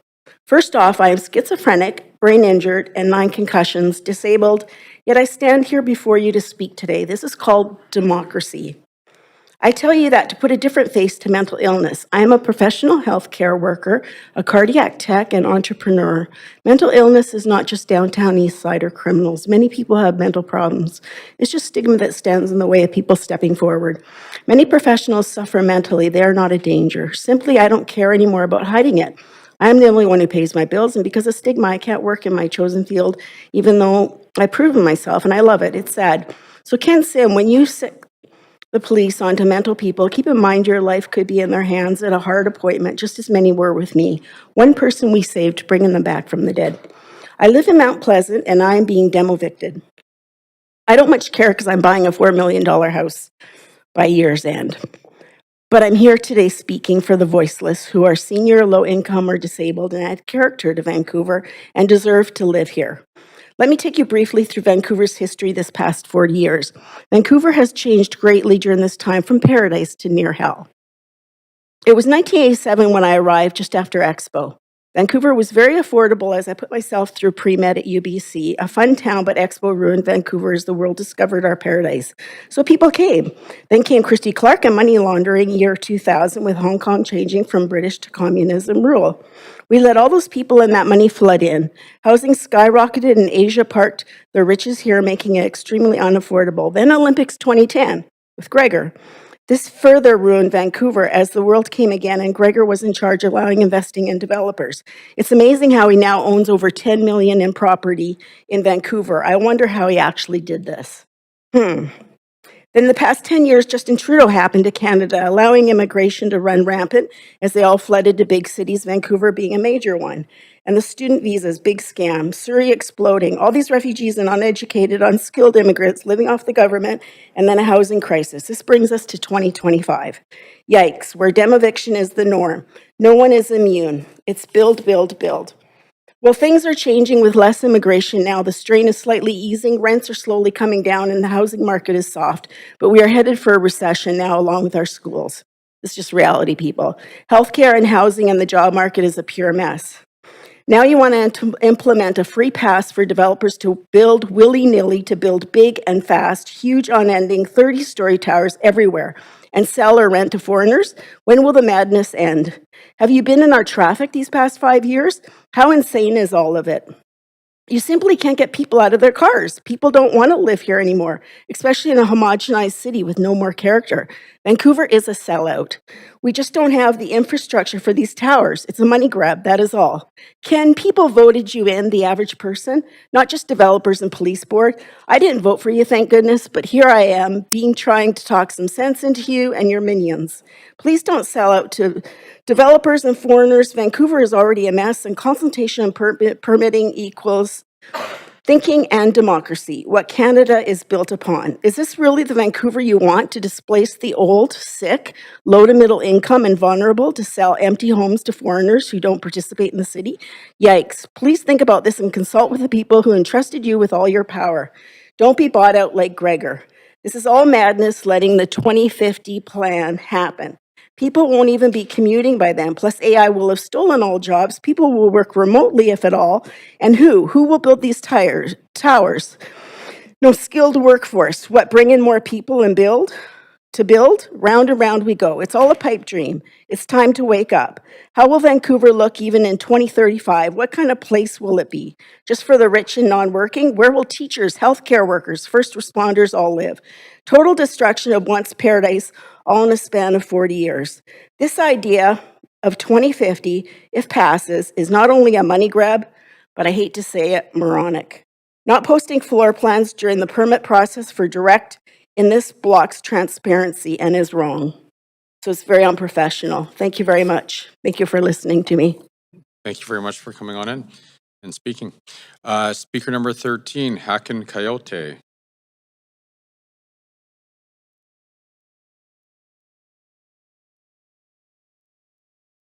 Is Hakan there? I'm just checking. No. Okay. Speaker number 14, Stanley Lee. Yes. Stanley, please go ahead. The opportunity to speak on this hearing. Let's just cut to the chase. I do not support this, although I am not a NIMBY, and also nobody could actually be NIMBYs. But let's just get to what I think is wrong with this referral report.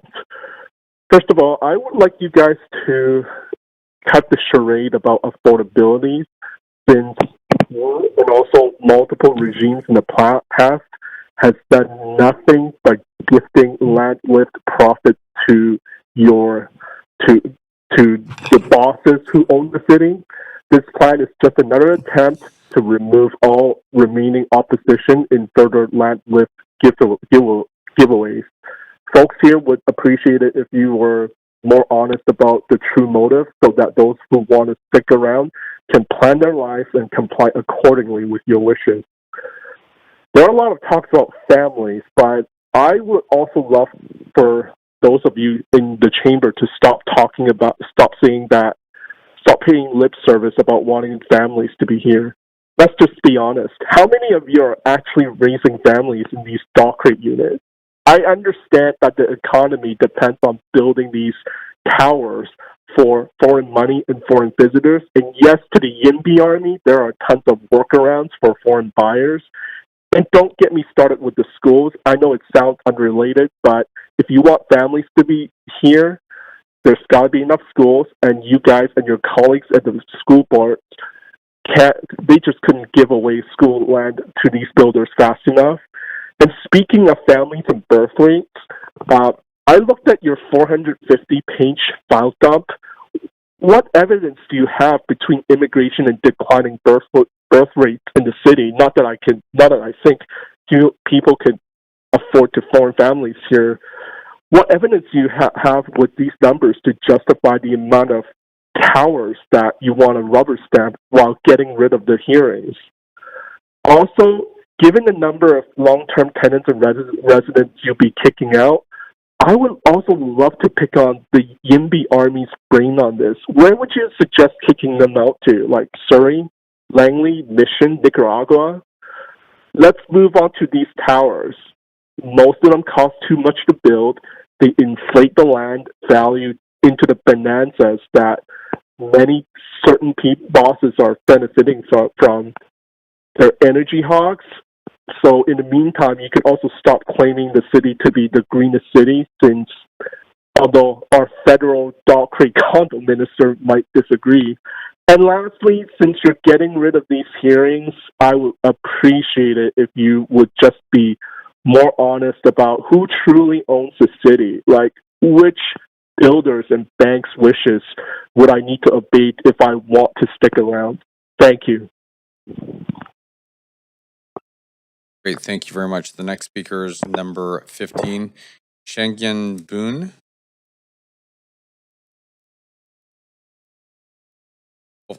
Hello? Hello, Mayor and Council.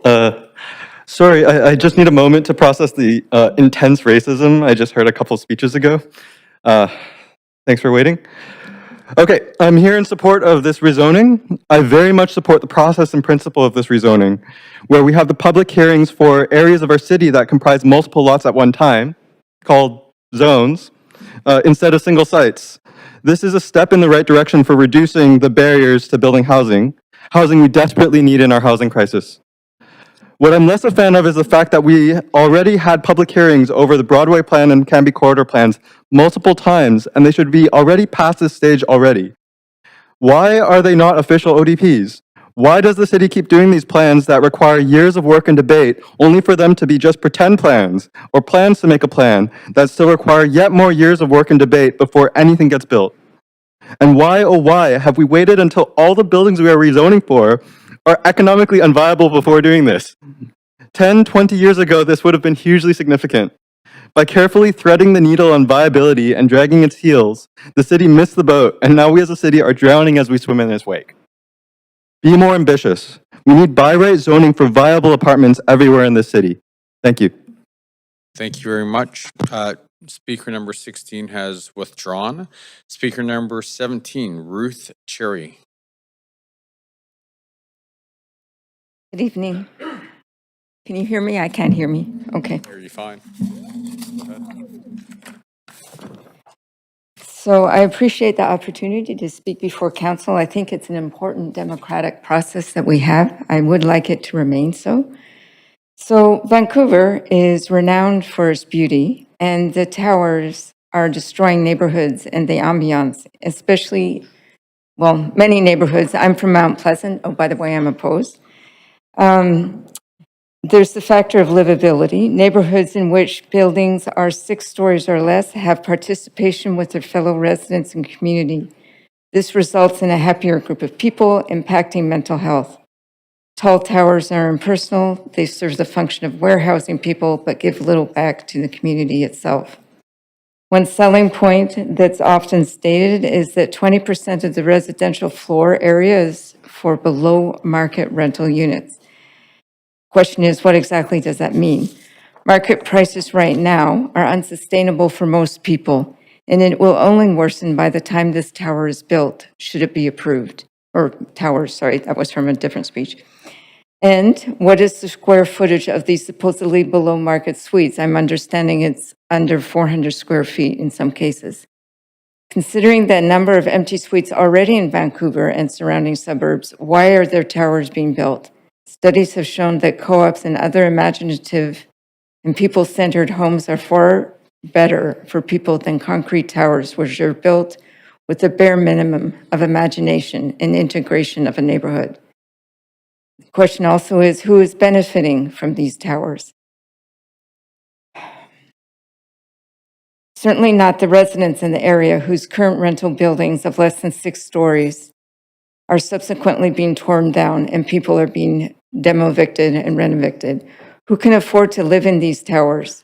Are we thus once again opening up the doors even wider to foreign investment? And of course, there is the general feeling that the contractors, developers, and investors are the ones benefiting the most from the Broadway plan. They are interested only solely in making a profit, a sizable one in most cases. And I don't see why they should have jurisdiction over the interests of the human beings who call Vancouver their home. Thank you. Thank you very much. The next speaker is speaker number 18, Leslie Caravan.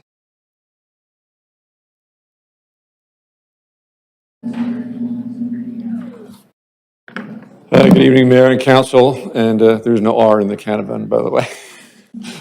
But that and caravan I've been getting all my life, so you're excused.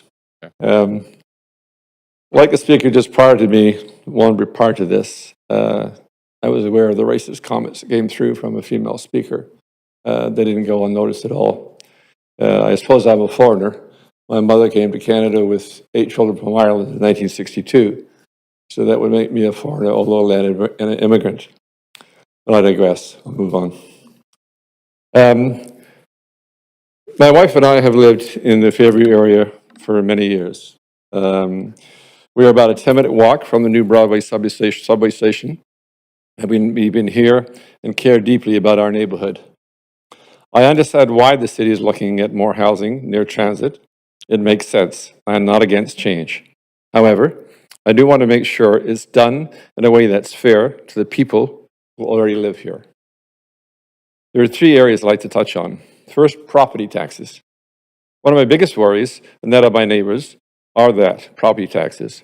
If my home is suddenly valued for a mid-rise or high-rise designation, my taxes will jump. That could force people like us, who are retired, to move, even if we'd rather stay. My question is, will the city offer any kind of relief like phased-in increase or deferral programs so long-term residents aren't taxed out of their homes?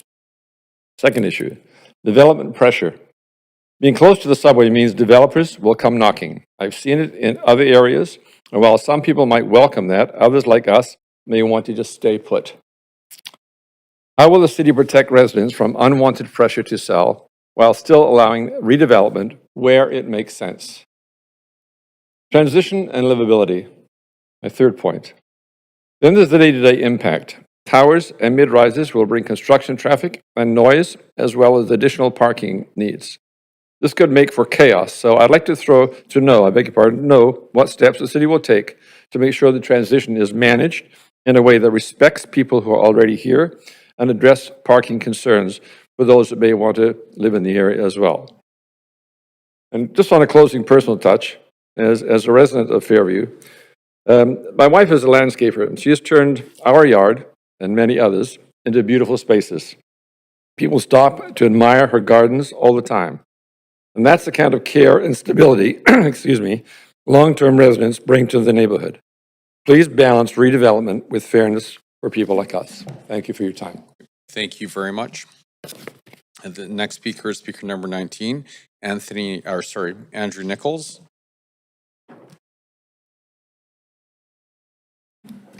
Good evening, everyone. Thanks for the opportunity to present. Name's Andrew Nichols. I'm a resident of Vancouver, Mount Pleasant, and I'm opposed to the city-initiated zoning changes. Next slide, please. There's many concerns, but given 5 minutes, I'll touch on a bunch in the general, and then I will get specific in the park space concerns. Next slide, please. So Vancouver is already the densest city in Canada and the 4th highest in North America. But that density is not evenly distributed. We have 2 very dense neighborhoods, West End and downtown, and then we have some empty areas like Kerrisdale with a tenth the density of the West End. And yet the areas that we're targeting for additional density are the next 3 densest, Fairview, Mount Pleasant, and Kitsilano. So we'll have sort of a continuation of the status quo with a bit of tall and sprawl. Not sure where we want to be going there, but we've certainly added density in Mount Pleasant in the last few years, and we've done it through the missing middle, through multiple units on a single lot. You might have 2 to 3 3-bedroom units, and it's created an affordable community for families and children, and I noticed the area's really changed. Next slide, please. So general concerns, high level. Rezoning, this mass rezoning, I know the province has mandated certain building heights, but this mass rezoning covers areas way outside the province mandated, and I know the goal is also to reduce the time for rezoning applications, which I also agree with, but I think there's other ways where you can shorten the time. Rezoning, this mass rezoning impacts about 115,000 people, about 20% of Vancouver's population, which I find a bit odd to go through a process of some cards being mailed out, a 2-week comment period, and then a public hearing for something of this magnitude. I would think this would be more of an election issue. Once this passes, I think there's reduced transparency for residents because the redevelopment goes directly to the planning department, so someone wakes up tomorrow morning and suddenly they can have a tower in their backyard.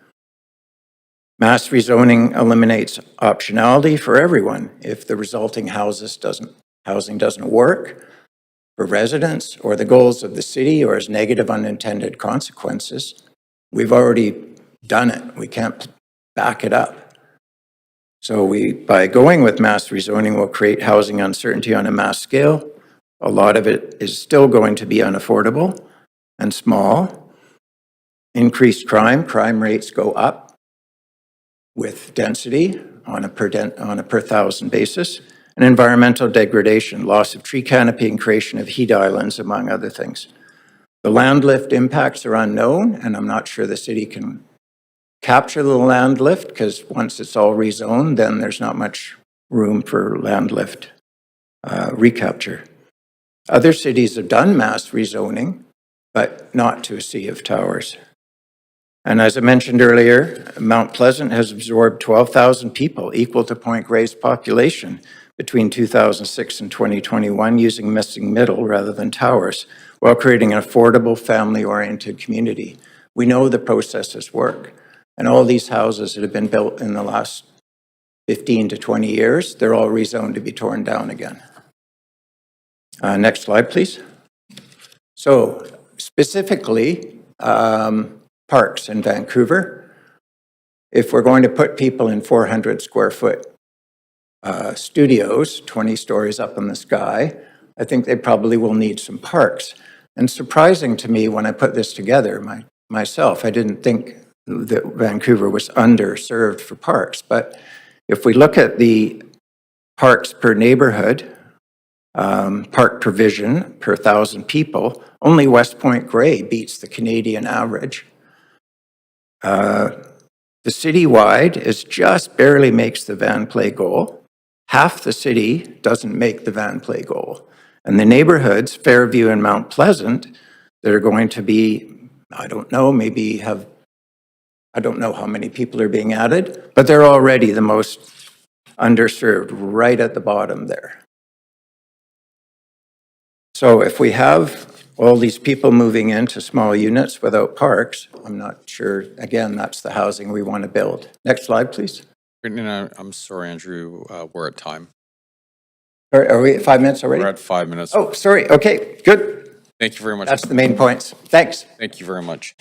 Speaker number 20, Robin Tevender. Robin here? I don't see Robin.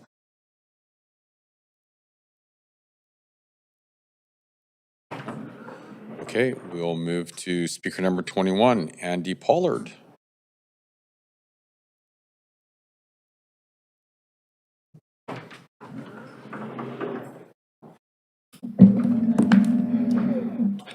Hey all, can you hear me? Great. Hi Council, my name is Andy Pollard and I'm a tenant renting in Fairview who's been living in this community for the last 4 years. I'm not against densification nor am I against change in my neighborhood. It's what I've always known was coming when I moved in a few years ago. What I oppose is taking away the opportunity for tenants and community members to speak directly to Council about what's happening in their neighborhoods at public hearings. If it's not at the rezoning stage, which it might not need to be, then when is it? Because the Broadway plan was many years ago and all of the consultations that happened for it, honestly, were before my time, but I'm still a young person with a voice that wants to be heard. Such as last time that I was at council, which was on June 19th, which was a public hearing for rezoning in my neighborhood, one of 10 rezonings, either approved or on the docket within 250 meters of my home. And as is the trend with all Broadway plan rezonings, tenants and neighbors objected, but it still passed, and tenants presented their grievances with the developers, stories that directly contradicted what the developers claimed they were doing to care for the original tenants. However, at this meeting, Councillor Fry proposed an amendment that was passed for 1270 West 11th, which required city staff to directly survey tenants on the applicant's adherence to their outlined TRP instead of just taking the developers at their word. Now, I use this story as an example, not because it was a monumental moment, just the opposite. It didn't set a precedent for any future developments, and the rezoning still passed. But the public hearing was the place in which council was able to witness the ongoing challenges that tenants in the Broadway plan face. Tonight's motion aims to eliminate these public hearings for rezoning initiatives, and in doing so, it means neighbors in the community no longer have the opportunity to provide input. It means that council will no longer have to bear witness to tenant grievances, and our experiences are kept out of this important public platform. Yes, it is exhausting for all of us, but I urge you to at least find somewhere else during the process in which the public can provide input on developments in their community, even if it's not at the rezoning stage. Today's proposition marks one more piece of the puzzle when it comes to cutting tenants out of the discussion for the future of their homes in the Broadway plan, a frustration that we see coming up time and time again. And since its inception, tenants and advocates have been saying that the policies of the Broadway plan in this whole area are too vague to protect us. And unfortunately, this motion is no different. Looking at this bill a bit more specifically, I did note that on page 16 of the outline for further details of proposed time limit approach to processing term, included an Appendix M that is incorrect. It's actually Appendix J, and I just wanted that to get noticed. Maybe that already got fixed. But going into Appendix J a little bit, it's meant to detail this time-limited approach to processing in-stream tenant relocation plans. But at its core, it lacks any real detail in its policy changes beyond tenant eligibility. Instead, we get a lot of vague language, like additional communication with tenants may be required to notify them of the change instead of needs to, or something with stronger language, or that specific communication needs are dependent on individual project context, so will be assessed on a case-by-case basis. I thought that the case-by-case basis was what this bill was trying to avoid. So forgive my confusion if I don't understand how those elements are adding up to this overall goal of efficiency. In Appendix J, applicants and tenants are then directed to the city's general TRPP info line. And that's the only section of this massive document that addresses tenancy. And in the Appendix K design and development guidelines, where I'd hope to see more details about streamlining or clarifying tenant expectations about their future homes, I'm not seeing anything about how standardizing rezoning makes the process clearer for tenants. Now, don't get me wrong. I support improving efficiency. It's a central objective for this whole night, for this whole process. We want to build more homes. We want to protect the homes that exist for people in this neighborhood already. So how does directing all the same inquiries and grievances to the same info line and assessing communication needs on a case-by-case basis improve this efficiency and clarity?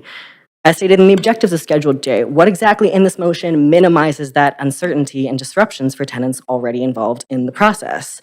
How does this motion make things more efficient for tenants who are trying to exercise their rights when those with power over their homes abuse the good faith efforts that this plan claims to facilitate? At the end of the day, my point is this. If we remove public hearings from the rezoning process, where further down the line where we get to have a similar platform? Thank you. Thank you very much. Speaker number 22, Eileen Hong Tai. Eileen, are you there on the phone?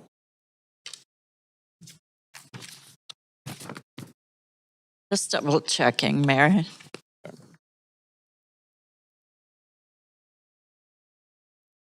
No. Speaker number 23, Heidi Nuckless. Heidi on the phone? I believe so. Can you hear me? Yep, we can hear you. Please go ahead. Okay, thank you, Mayor. My name is Heidi Nuckless. I have been in Mount Pleasant for almost 20 years. I do not support the change to the rezoning process for enabling applicants to proceed directly to development permit application. And my partner and I both oppose the current Broadway plan for different reasons. I love Mount Pleasant. I love the diversity, the different aspects to the whole broad neighborhood of Mount Pleasant itself. The amount of mature trees that we have here, the trees that support bird life, that capture carbon, and of course provide much needed shade as our climate keeps getting hotter and hotter. All these different aspects, these characteristics of Mount Pleasant are so important in terms of both mental and physical health. And I get the intense pressure that municipal governments are under to increase housing. I get that. But we can't lose the qualities of the different neighborhoods, whether it's Kitsilano, Fairview, Mount Pleasant, commercial area, that make them so worth living in the first place. I think we need communities, neighborhoods, not a bunch of towers. I appreciate that the full report does note multi-level developments, duplexes, multiplexes, townhomes, low-rise apartments, etc. That's great. So why take down existing viable well-built rental buildings that are in okay shape? Why take them down? Those are people's homes. It feels like the current Broadway plan still focuses too much on creating too small, expensive units in large towers. And I know I'm not alone in those concerns when architects such as Michael Geller are also critical of the Broadway plan. Towers cannot be the default. They just can't. Too many towers will destroy a neighborhood. The increase in noise and traffic, in the heat the towers will give off, and the loss of sun for people, the impact on bird life, it would be horrible. And I just think as this whole process around the Broadway plan is played out, it feels like the existing residents in the impacted neighborhoods, again, all the way from the east side to Kits, have never really been considered. We are key stakeholders in this whole massive project. We live here. We've lived here for decades. And why is it that we haven't been considered that way? It doesn't feel like that anyway. Why does it feel like the city has prioritized the needs of developers rather than all the current residents who will be impacted by the plan? I just think that planning should be based on many considerations, such as community needs, infrastructure, the significant impact on the climate of removing potentially so many mature trees, the demolition, the amount of demolition that would be needed, and of course the amount of concrete construction that would be needed for large towers. I urge council to pause the Broadway plan. Thank you. Great, thank you very much. Speaker number 24, Joel Short.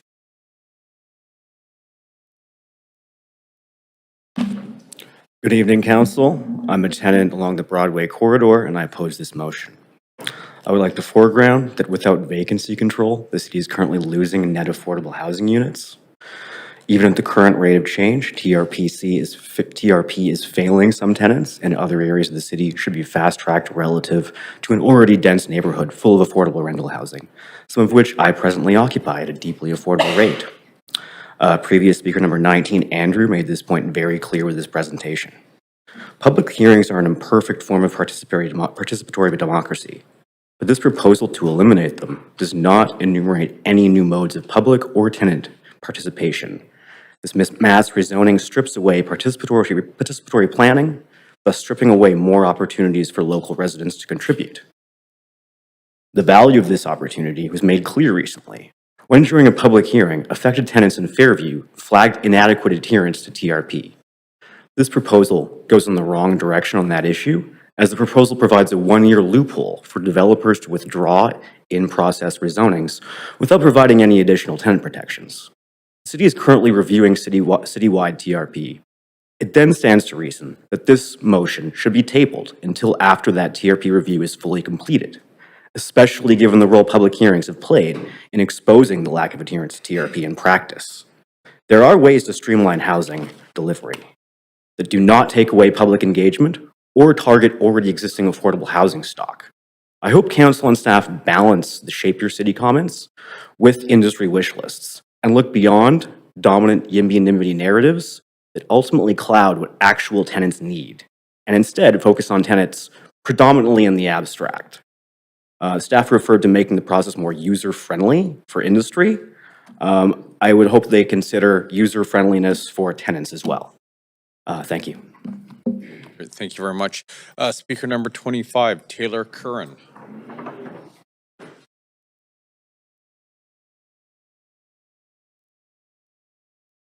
Taylor on the line? Just double checking, Mary. No. Okay, thank you very much. Speaker number 26 has withdrawn. Speaker number 27, Jennifer O'Keefe.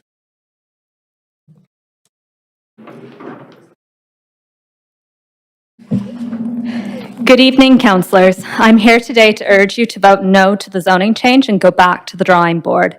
This proposal represents a massive transfer of land from residents to private corporations and investment firms. If we allow this to proceed, corporations will control the majority of our rental housing, dictating market rates as they see fit.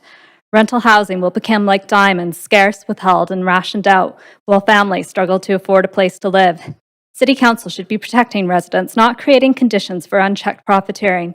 Instead of opening the door to exploitation, you can take a stand today and vote no to this rezoning and commit to stronger rent controls, revisiting the plan, caps, and guarantees that families are housed in units of equal size to what they lose and that the housing will be affordable. I know firsthand how weak tenant protections are. In my parents' building, residents were told the developer hoped to start evictions at Christmas. Families asked if they would be rehoused in units with the same number of bedrooms, and they were told no.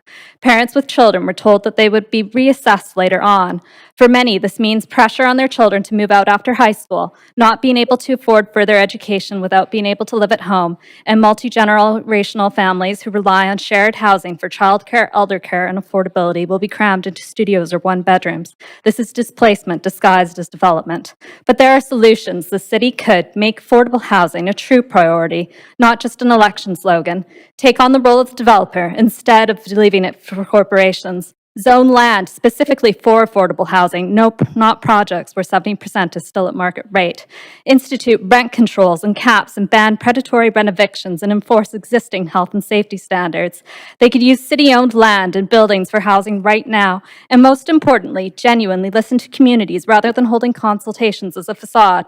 Eliminating engagement by restricting future public hearings is not this. Other cities around the world have shown us what's possible. In Stockholm and Vienna, anywhere from 30 to 80% of the housing is municipally owned social housing. In Vancouver, only 3% is. We can and must do better. This is an affordability crisis, not an inevitability. The city has had authority for decades to act on housing, yet time and time again, residents are ignored while developers who bankroll campaigns are prioritized. This council must decide, will you serve the people of Vancouver or the corporations who profit from their displacement? Homelessness and unaffordability affect us all, whether we rent, own, or are unhoused. These are not unsolvable problems. They are challenges that require only the will to act. Please vote no to the zoning change. Stand with residents and not developers. Thank you. And Thank you very much. Speaker number 28, Ben Johnstone.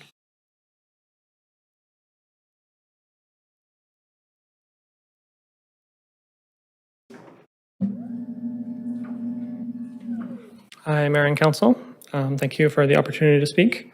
So I'm not really an expert on this subject, but I've noticed anecdotally that a lot of the renters along the Broadway corridor seem to oppose this, and I think if it was a great deal for the potentially displaced renters, I think you'd be hearing from a lot more people in favor, and we're simply not.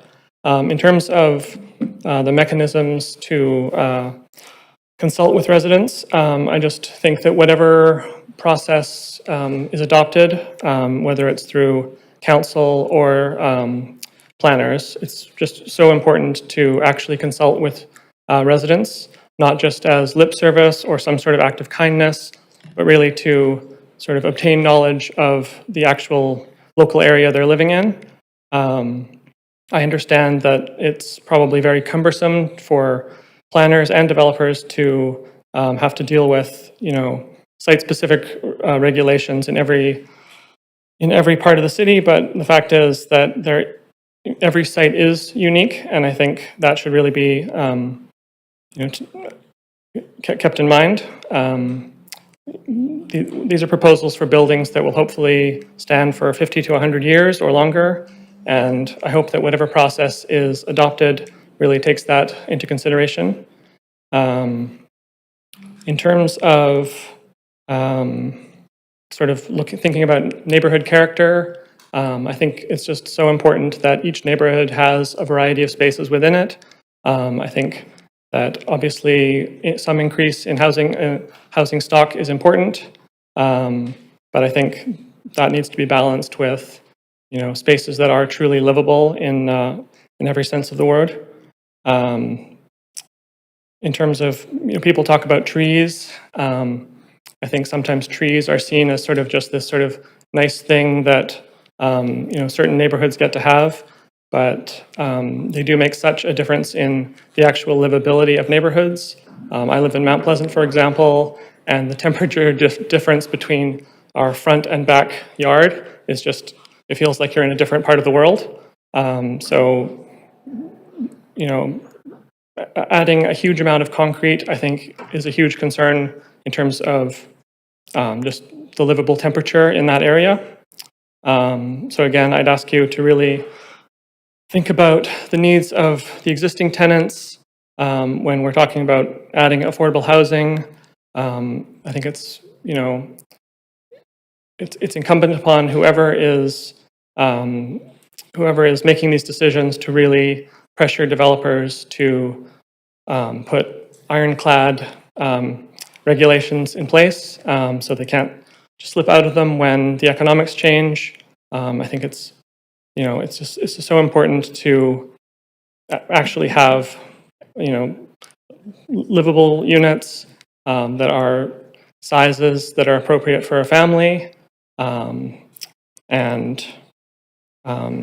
again, whatever the mechanism is, I would really urge you to make sure that there's a lot of consultation with the neighbors and especially tenants who are poised to be displaced. Thank you. Thank you very much. Speaker number 29, Kathleen Williams.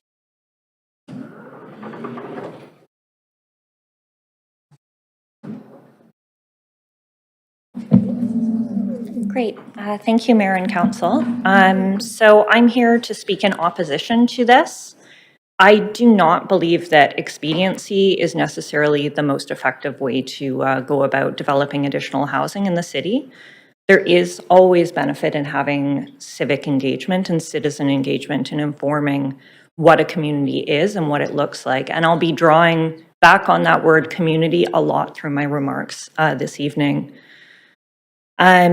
I do believe that if we do remove this mechanism, it is going to decrease transparency. I am very concerned about the supply that is being proposed for this area, what the kind of housing is. I have provided comments on a number of development applications, and I consistently ask the question, what is the square footage that people who are being displaced are being moved back into? No one will answer that question on the developer side. And to be honest, if I was the developer, I wouldn't either. They'll say, oh, it's the same size unit, but a one bedroom is not necessarily a one bedroom. It can be anything from sort of 300 square feet to 750, where it's sort of a cave of a bedroom versus an actual livable space that one would potentially want to make a life in. I do think that we need to decouple housing as a commodity. It is not a commodity. It offers a space for people to be able to thrive and participate in their community. And I truly think that industry will look to maximize their profits. And I understand that. It's business. There is always this incentive to maximize profits. And so I do think that we need to hold to a high standard so that folks who are displaced are actually served by any displacements as there are developments. In terms of the people, I do ask, where will they go in the intervening years? A development generally will take a couple of years to get built. So where are those folks supposed to go? If it's too onerous a commute to work, what does that look like in terms of things like their work life? What about their children's ability to go to school in the event that they have children? I also worry about the loss of community. Having good neighbors is so important. We all look out for each other in cases of emergency. If there was a major emergency event in the city, having good neighbors and knowing your neighbors is so critical. And much of new architecture is openly hostile to knowing your neighbors. These high rises, you can just beep in floor by floor.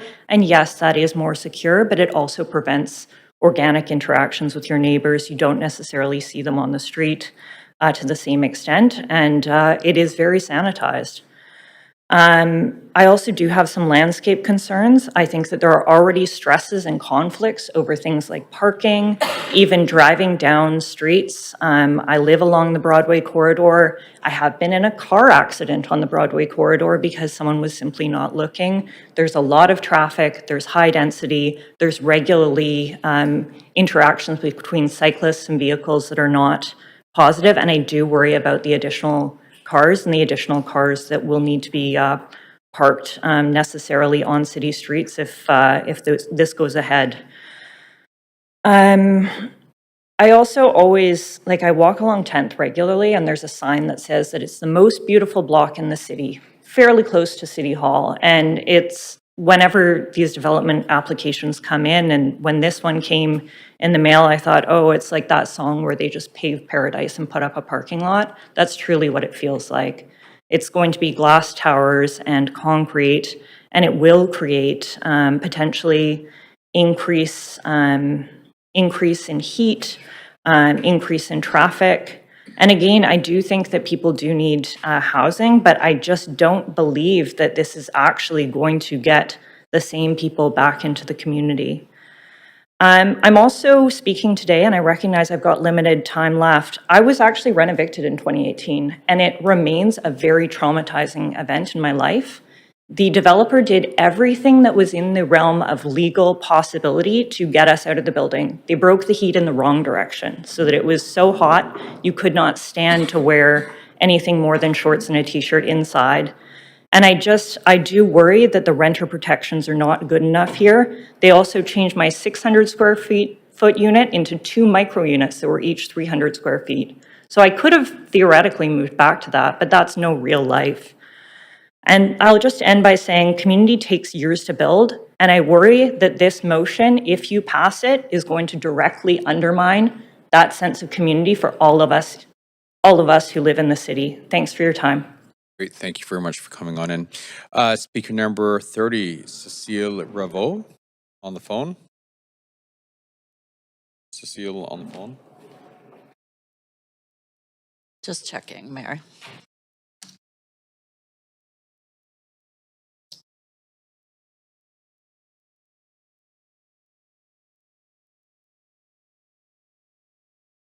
It appears not.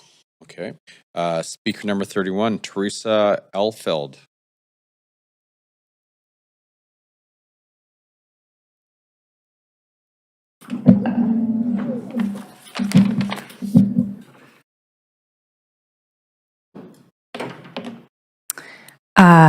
Good evening, everyone. My name is Teresa Elfeld, and I'm a renter living in Fairview. I also happen to be one of the renters in one of the public hearings that was referenced by a number of the speakers tonight. So I'm speaking tonight in opposition to the pre-zoning plan, specifically on the grounds that it removes public hearings from the rezoning process as it relates to displacing renters. I will note the irony of speaking at a public hearing about the importance of public hearings, but here we are. Removing public hearings, it's an affront to civic democracy in many ways, and it will directly harm tenants like me and my neighbors who are already exhausted from bearing the brunt of the poorly conceived Broadway plan's mass redevelopment. Having participated in a public hearing on rezoning earlier this year, as I just mentioned, I want to speak firsthand about why we need to safeguard these processes in all cases, of renter displacement. So my experience, just over a year ago, my neighbors and I received our notice of potential redevelopment for our buildings. The time since has been somewhat awful. That first paper notice was accompanied by a handout from the city with information on homelessness services, underscoring just how dire the housing prospects are for displaced renters in the Broadway Plan area. Over the next 12 months, my neighbors and I spent countless hours engaging with the developer as mandated by the TRPP, the Tenant Relocation and Protection Policy. This policy is supposed to protect tenants, but time and time again, in our case, the developer ignored their obligations to us, refused to answer our questions, and treated us with hostility, contempt, and a total lack of respect. City staff didn't appear to have power to enforce the TRPP in our case. However, we knew we had one opportunity to fight back, and that was to speak out at our building's public hearing, which I'm reminded was in June of this past year. So we tenants, we got organized, we worked together to document our experiences with the developer, and after months of work, we had the opportunity to share our stories at a public hearing in front of City Council. And City Council, you listened. Thank you. You passed an amendment to our building's rezoning, requiring the city to engage with us tenants directly and not just take the developer at their word. This is very big for us. While our building was still rezoned, we now have a new mechanism to hold the developer to public account before demolition occurs, all because affected renters spoke at a public hearing. So my position is, again, the experience of how powerful public hearings can be is why I'm extremely concerned about this proposed plan. I'm not anti-density, I'm not anti-build. I get we have an affordability crisis and that we need to take action. But this should not come at the cost of destroying, in the Broadway Plan's case, existing affordable housing and displacing renters. This effectively places the burden of solving the affordability crisis on the backs of those most vulnerable, the renters. Bear in mind, as you already know, next year the TRPP will be reviewed, presenting an opportunity to strengthen it and look at its enforceability. Doing these mass rezonings in advance of the full review of the TRPP just doesn't really make sense. I think it presents a big risk of harm to tenants. So in summary, I ask that you reject the plan and choose instead to protect the democratic process of public hearings, wherein those directly affected by a proposed redevelopment, in 99% of the case, renters who are losing their homes, can have an actual meaningful say in their own futures. Thank you. Great, thank you very much. Speaker number 32 has withdrawn. Speaker number 33, Aaron, and I apologize, I'm going to probably mispronounce your name. Grzybowski? I'm here. Can you hear me? I can hear you. Please go ahead. Perfect. Yeah, thank you. So I'm speaking in opposition to the development plan. I live in the Cambie corridor with my young daughter in a one-bedroom that's approximately 650 square feet.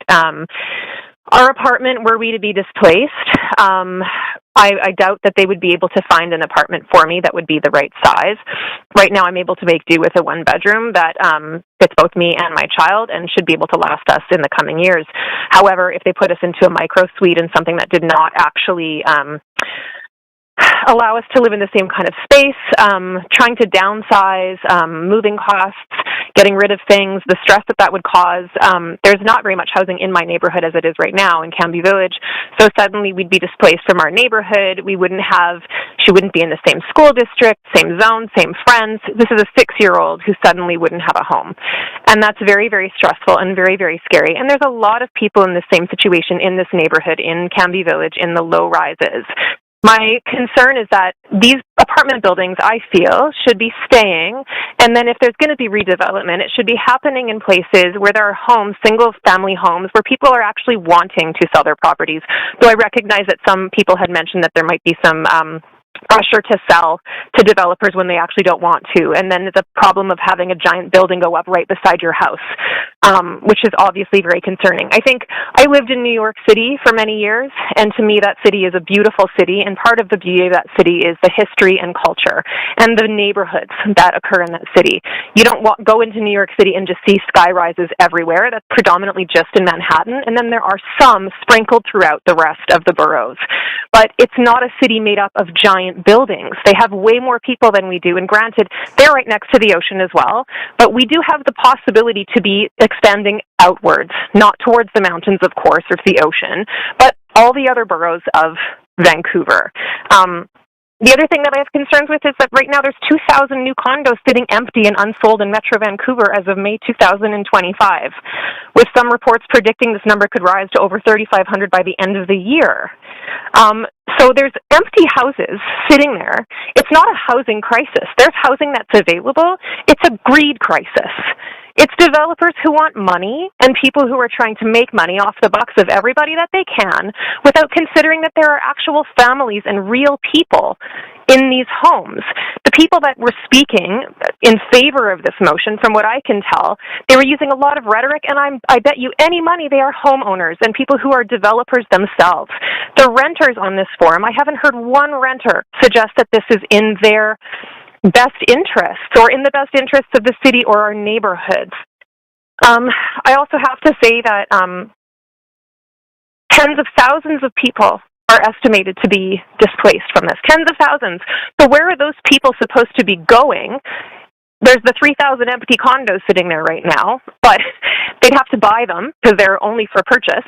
So what is the city planning on doing for these 10,000 or thousands of people that are going to be displaced while their buildings are getting knocked down and new ones are putting up in the interim? And there are buildings or land developers in my neighborhood all over the place by Vancouver City Hospital, where there is just land sitting there that was purchased by developers years ago, where they knocked down the buildings, evicted the tenants, said they were redeveloping, and that the tenants would have first priority to move in. And guess what? They have not been built. So I have concerns as to whether or not the city would actually ensure that these buildings are going to get built in the first place. And with what's happening with the tariffs with Trump and the cost of building materials and the number of apartments that are sitting empty right now across the city, it seems ludicrous to me that this would even be something that the city would consider doing based on us having zero infrastructure to even support the number of people that the city is trying to bring in. We don't have the community centers, we don't have the schools, we don't have the roads, we don't have the sewage. We do not have the infrastructure. So why doesn't the city focus, instead of on trying to bring developers in to develop our city, on actually fixing the infrastructure, building more parks, fixing community centers, making this a city that is livable, and then creating housing by the city for the people in the city. P.S. I have to say, Speaker number 27, please run for city council or mayor, because you were incredible and your ideas were right on. And that's all I have to say. So opposition, I think this plan stinks. Well, thank you very much. Speaker number 34, Andrew Leon.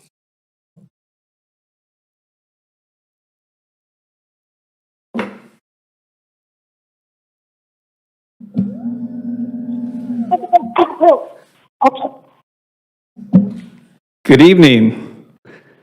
Thank you for performing your civic duty. Is there an echo going on here? Anyhow, my name is Andy Leon, and I'm a resident of Vancouver, living in a 3-story walk-up within the Broadway planned corridor. I live with my spouse in the transit-oriented area. I am opposed to not only the Broadway plan, but also to the city-initiated rezoning. I had a little bit of a presentation, but after hearing the passionate pros and cons, I rewrote just a very brief, more of a statement or request. I do share some of the sentiments that Speaker number 9 had, that, coming to a couple of these meetings, you see, again, very passionate conversations, discussions, arguments for both sides. And it's such a controversial topic that I'm going to suggest maybe be creative and open up the vote to residents of Vancouver. See if we can settle this controversial subject by hearing from the will of the people. Maybe take it out of the hands of, an arbitrary group where you might be in a mood to listen to one person or an argument sways you better another day. Why not just open it up to all the residents of Vancouver and let the majority decide? That's all I'm going to say. Thank you very much. I am opposed. I'll let the time remaining, go to somebody else. Thank you very much for coming on in. Speaker number 35, Douglas Lloyd Weber. Is Douglas on the phone? Oh. Yes, Yeah, please I go am. ahead. Yes, my name is Doug Weber. I am a specific person living in a specific duplex in a specific Vancouver neighborhood, namely Mount Pleasant on West 14th, across from a specific proposal for an 18-story tower in the corner of Yukon and West 14th, and I am not in favor of city-initiated non-specific rezoning. As for this city-initiated rezoning, in development, it really is all about specificity. This street, these trees, these families, these schools, these parks, these bike lanes, these parking spots. A rebuttal might be that the specificity will now be addressed in the development permit phase of an application. Although that is not stated in the 447-page document which I reviewed prior to this meeting. By going to the City of Vancouver website, I discovered that the opportunity for the specifically affected to contribute to the conversation at the development permit phase is limited. It is through written comments and very occasionally via public hearing before the Development Permit Board, which is only convened, as I understand it, in reviewing large-scale developments or those of particular controversy, i.e. in the minority thereof. In other words, the very people specifically affected have a limited voice. The public engagement and hearings mentioned by Mr. White seems to have passed by most residents of the Broadway plan. Was that our fault? The multiple pages of the referral report for this initiative indicates that a prime motivation is to reduce the overall permitting phase for development by 12 to 15 months.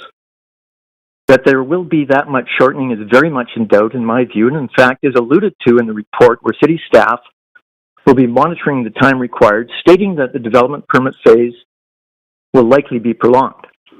I suspect that this may be because a number of the details to be reviewed in the development permit phase are already being currently reviewed in the rezoning application phase. If they are not, it is a bit of a mystery why it takes 12 to 15 months for a rezoning application. It would appear to be a fairly quick process to see if a proposal ticks all the boxes in the amended Broadway plan and could even be done by AI. The public input and public hearing phase in rezoning does not really take that long. There is signage, notification of the neighborhood via mail-out, a relatively short period of comments and question and answer, and then a long wait until a hearing, the delay appearing largely to be due to getting it on the agenda of a council meeting. As I understand it from comments by staff tonight, the elimination of the rezoning phase of development is not required by any provincial legislation, is not illegal, nor is federal funding really at risk when the city is already adherent to the Broadway plan. An old adage is you can't fight City Hall. In attending rezoning hearings and commenting on rezoning hearings and other matters spinning out from the Broadway plan, I've been alarmed at how non-specific council has been in its usually unanimous blanket approval of all things Broadway plan, including this referral report tonight, I suspect. I'm impressed with the people that show up again and again to register their opposition, but they might as well be filling their 3 to 5 minutes saying over and over again, I am opposed, given how little specific response to specific concerns is given. It is true that the concerns are summarized in print, as are the reasons for support, with the numbers of nay and yea documented. Almost always there are more people in opposition, as tonight, to those in support. It seems that some of the concerns are dismissed as not being in the jurisdiction of the council, thinking specifically of schools, or that they will be addressed in the development permit phase. People may be dismissed as resistant to change, when virtually everyone says that they are not opposed to development and thus change, just not that proposed by the adherence to the Broadway plan. We are told that the city is too deep into the plan to change course now. That cannot be true.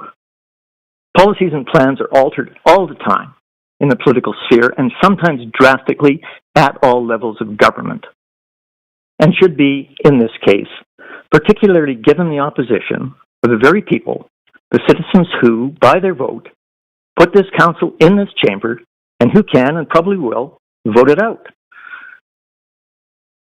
As I understand it, the elimination of the rezoning phase of development is not required, as I said before, by any provincial legislation, nor is federal funding at risk.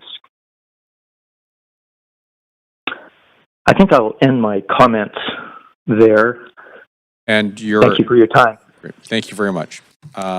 Speaker number 36, Sal Robinson. Sal, are you on the line? I am on the line. Please go ahead. Okay. I'm Sal Robinson. I live in Kitsilano. And I appreciate this existing public hearing mechanism where I can tell you that I oppose these zoning changes. The Broadway plan was flawed when adopted in 2022 and made more destructive to livability and sustainability when amended in 2024. The blanket rezoning now under consideration not only compounds the damage to neighborhoods and the serenity of those living in them while they can afford to, but also spreads the misery further afield. Listening to the speakers tonight, do you notice that those in support are in favor of more building everywhere, and those in opposition are local residents with skin in the game whose lives are negatively impacted? My family made Vancouver home some 120 years ago, and I'm very disheartened watching the changes in the 21st century. I sympathize with more recent arrivals who were drawn here by the beauty of our natural surroundings, the character of our neighborhoods, and the thoughtful planning that built the communities now being dismantled by policies this council has endorsed. You've had correspondence from a respected group of urban planners, architects, developers, and academics, some of whom were instrumental in designing the livable Vancouver you are in the process of ruining, and who collectively have more than 800 years of professional experience in successful city making. They have infinitely more knowledge than you have. Why wouldn't you heed their advice? Please reject this report and demand a plan with genuine, proven solutions to the housing excess problems Vancouverites are facing, one that does more good than harm. Thank you for listening. Great. Thank you very much. The next speaker is Speaker 37, Tanya Webking. On the phone. Tanya, are you there?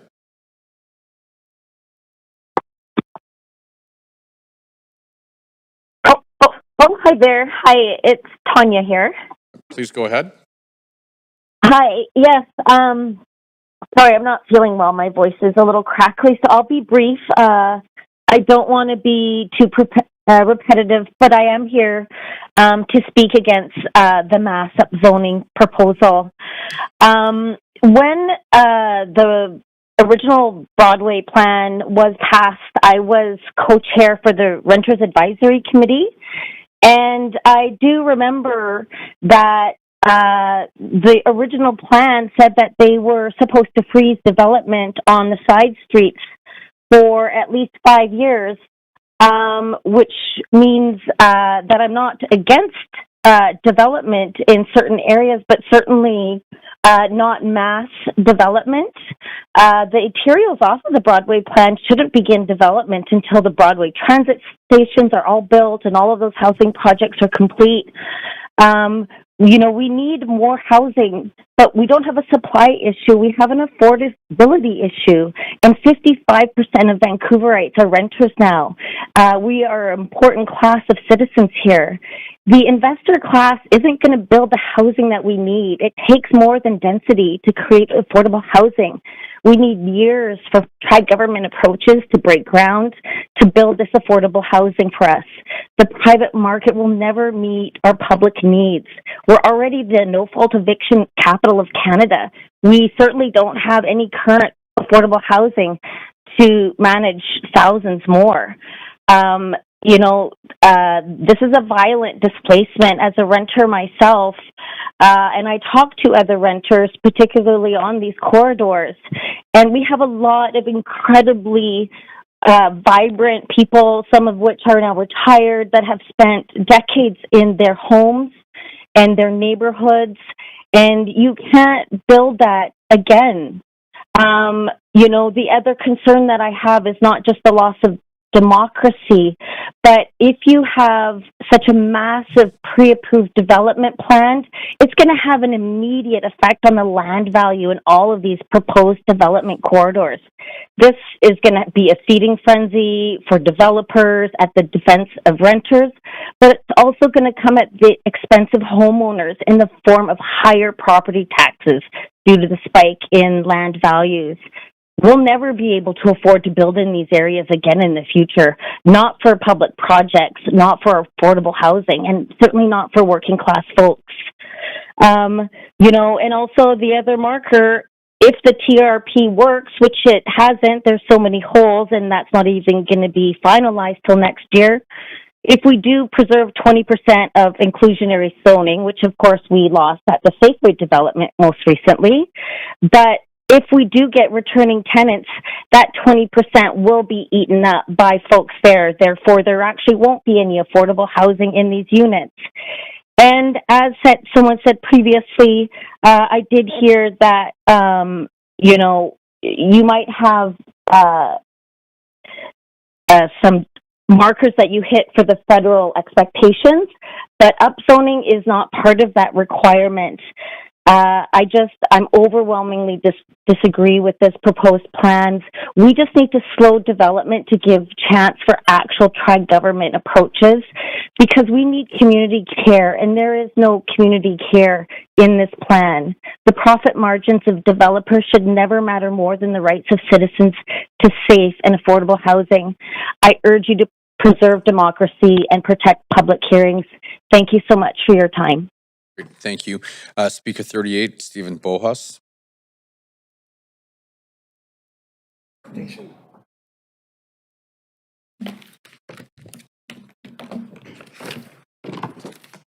you make it full screen?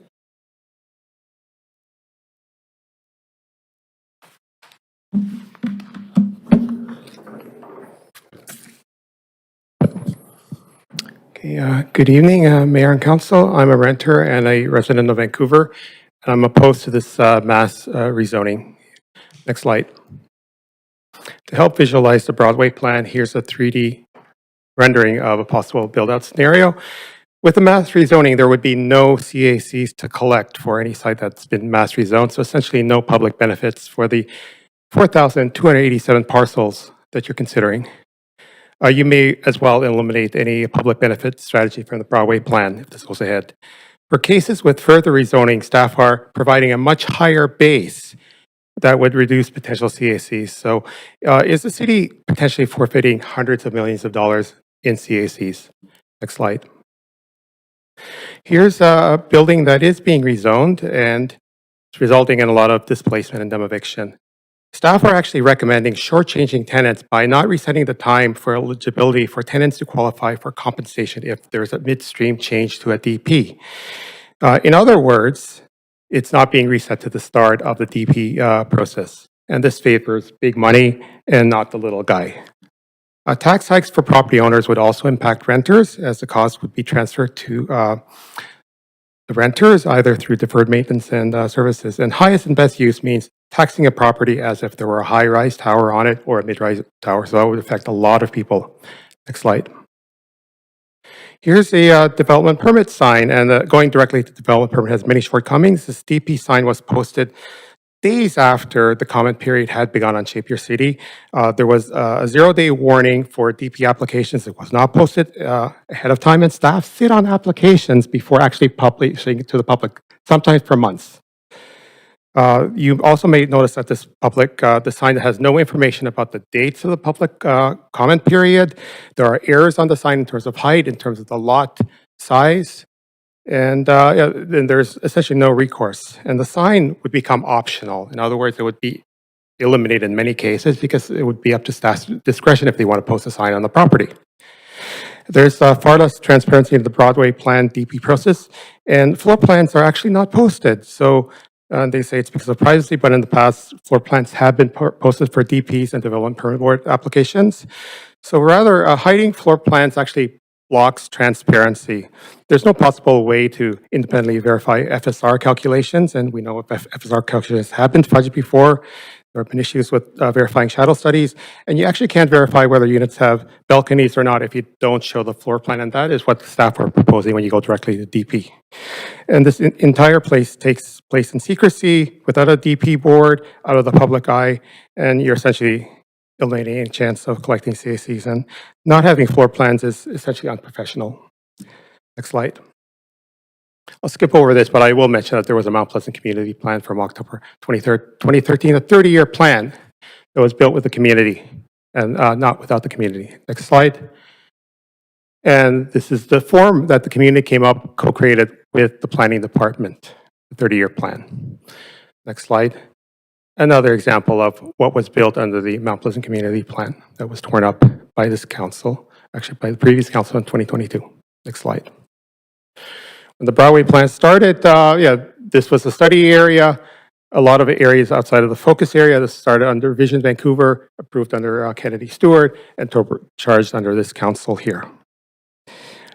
This is a top-down plan imposed by planning staff without any meaningful public input, and it is way different from the Mount Pleasant community plan. The Mount Pleasant community plan actually preserved existing apartment zones. This Broadway plan destroys it, and now you're turbocharging it. Next slide. One of the many buildings that will face demoeviction that you've approved. Next slide. Many issues with incorrect shadow studies. They just keep popping up, whether it's rezoning stage or DP stage, and there are no corrections made. The comments are just ignored. Next slide. There is huge land price inflation. This is the site of the fire on East 10th. And now the property was listed for $20 million with 70 tenants losing their homes. Next slide. This rezoning application sign piece of art was posted for a short time on the property, but it explains many of the issues that happened to the tenants. Next slide. Tenants are being crushed by the Broadway plan. Next slide. Next slide. Next slide. And in summary, I would urge you to reject this mass area rezoning. There's going to be a lot of demoeviction and displacement. So please vote no. Great. Thank you very much, Stephen. Speaker number 39, Gail Davidson. Gail on the line? Oh, okay. Speaker number 40, Jackson Slaney.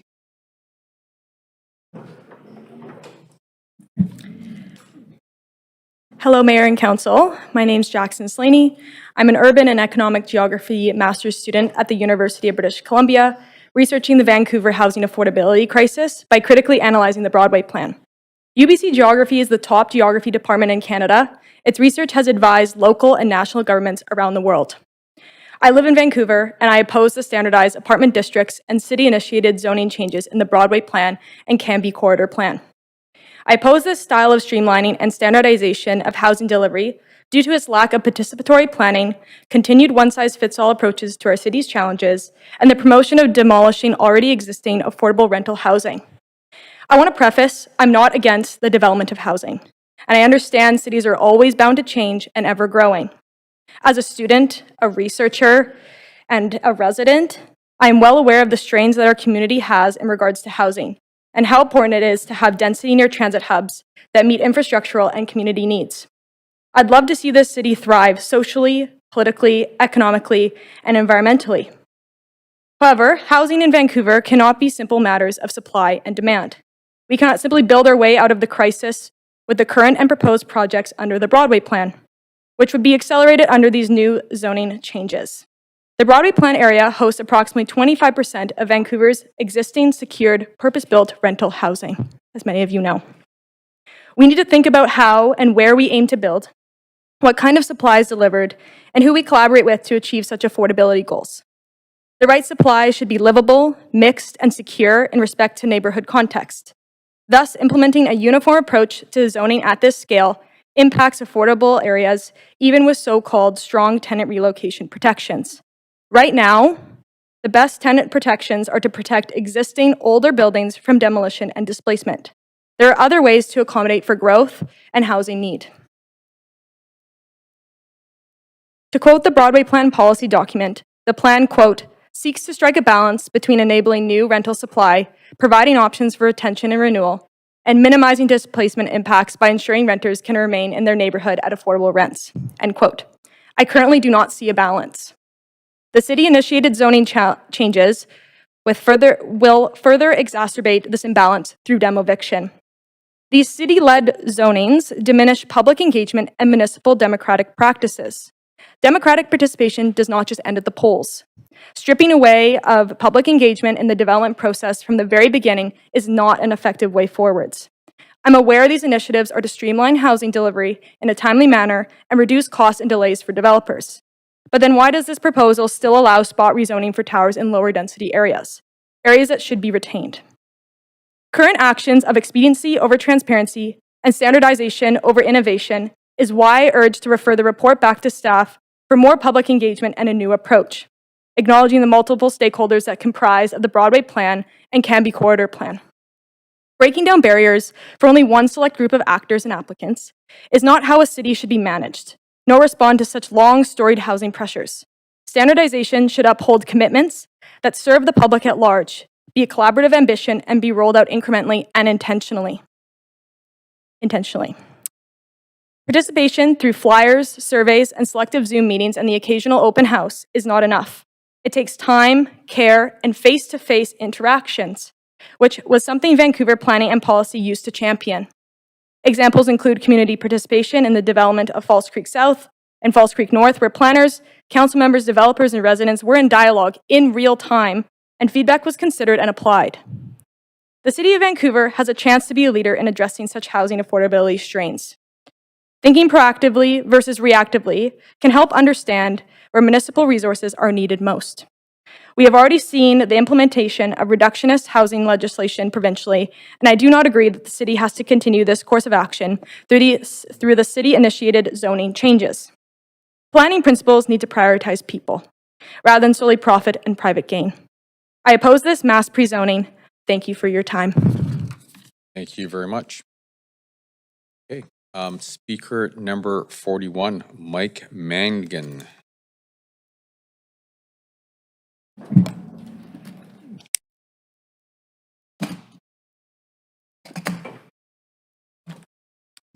Thank you, Mayor, Council.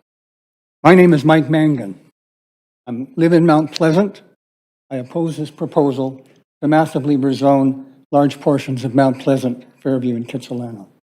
Please send this proposal back to your planners with instructions to substantively consult those most affected by it, the homeowners and tenants whose properties you want to rezone, and to retain public hearings. The 447-page referral report online is a masterpiece of obfuscation. Next slide, please. It's terribly confusing. The online version has no table of contents, no index, no clear list of appendices. If one is fortunate to get to the 20th page, you there find the only list of appendices. And in fact, even the identity of the author is unclear. I'm a lawyer who retired 4 years ago. I practiced law for nearly 40 years. I taught real estate law at UBC for 25 years. As an adjunct professor for 10 years at the law school and 25 years at the Charter School of Business. I wrote a couple of legal books, edited a national legal text, and contributed to a preeminent Canadian legal textbook. If I had difficulty with the online version, imagine how confusing the report is to those without the advantages of my background. I only began making sense of the report after I paid a printing service to make me a hard copy. In the report, there is one especially conspicuous oversight. Next slide. At page 8, the author cites the sources his staff consulted to prepare it. There is no mention of the public generally, or more specifically, the homeowners and tenants of the approximately 4,300 properties affected by this proposal. In a rational planning scheme, one would think the people whose properties are to be rezoned would be among the first to be consulted. In the report, the word developer appears 75 times. The word homeowner, not once. Councillors Fry, Maloney, and Orr, all those tenants that you want to protect, none of them have been genuinely consulted about this proposal. None. For most of us, our property, our home, is our single most important asset. Tonight, I can speak at a public hearing if a neighboring owner wants to rezone to build an 8-story tower in front of my home.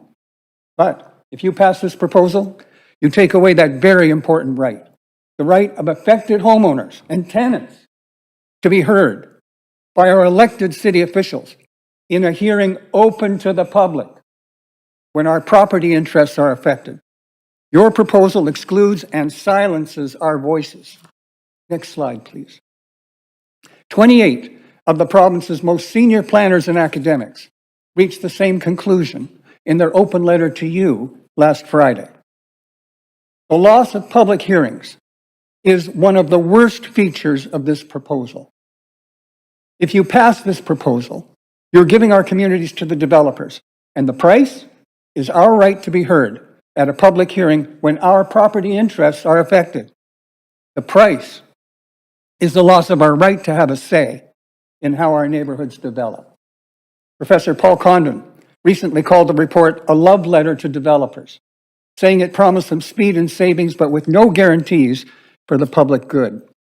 Now, I worked for many years with the real estate industry, acting for regulators and industry associations, including real estate boards.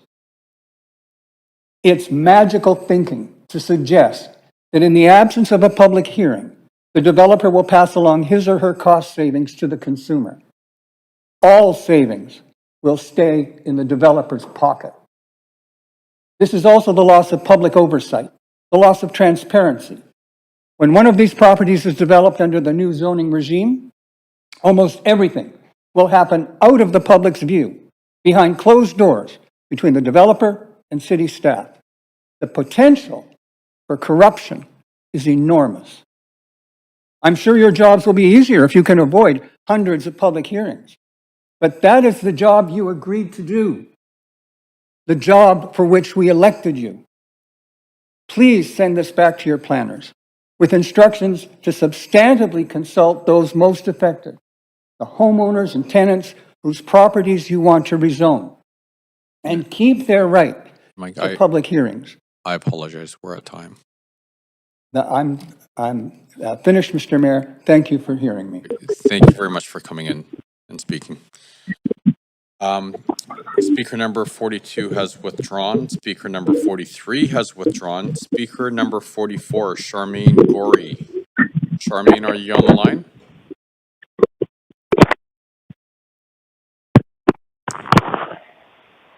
No. Okay. Speaker number 5, Arthur Corber. I'm here. Is that Arthur? Yes, can you hear me? We can hear you. Please go ahead. Great. Thank you much for taking my call, though I doubt if you'll even pay attention. But, everybody's been nice and polite and Canadian so far, but you know what? I'm not going to be nice and polite because I'm sick of people just for the reason of greed and money trying to ruin my city where I chose to live and bring up my family. For instance, I can't imagine somebody walking along, let's say, 7th around Balsam or 10th around, let's say, I don't know, Hemlock, and saying, you know what this city needs right now or this area, these trees, these nice houses, the kids playing outside. What we need is like 20 more skyscrapers full of rich people just to make, I don't even know what, makes these developers that are already like billionaires probably even more rich.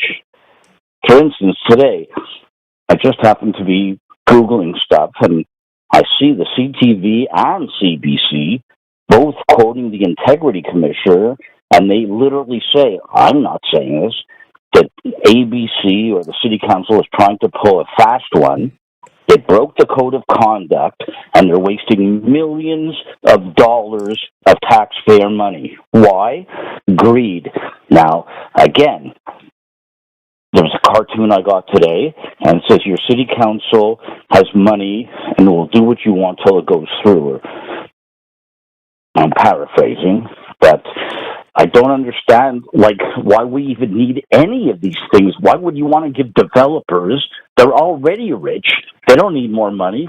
Wouldn't it be nice today if we were talking about helping? Mayor, can I just as a point of order, just ask that we actually have the speakers stay on topic and not try and I am on topic.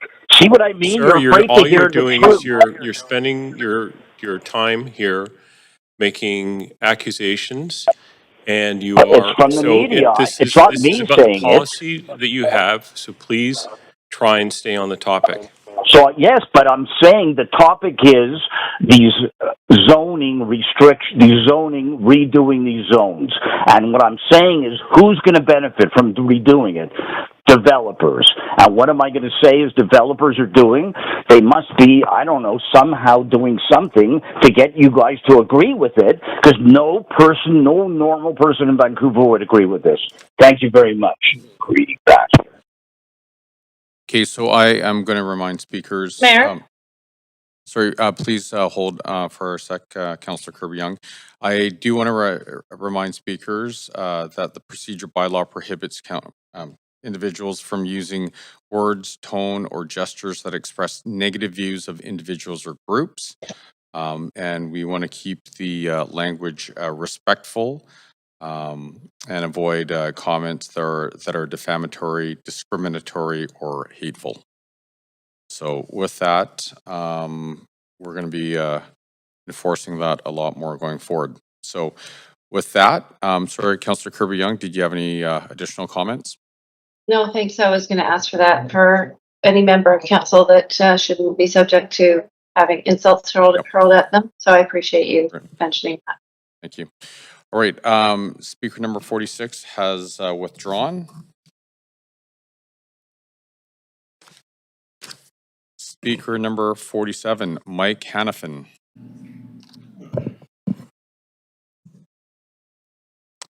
My name is Mike Hannafin. I'm a resident of Vancouver. I live in Mount Pleasant, just a few blocks away from here, in a perfectly healthy 3-story walk-up with 20 families, currently with a big blue sign in front of it, slated for potential demolition and renovation, to put up a 16-story tower with 0 one-bedroom apartments, all studios. This will be my second renovation, and I'm speaking to oppose this blanket rezoning proposal.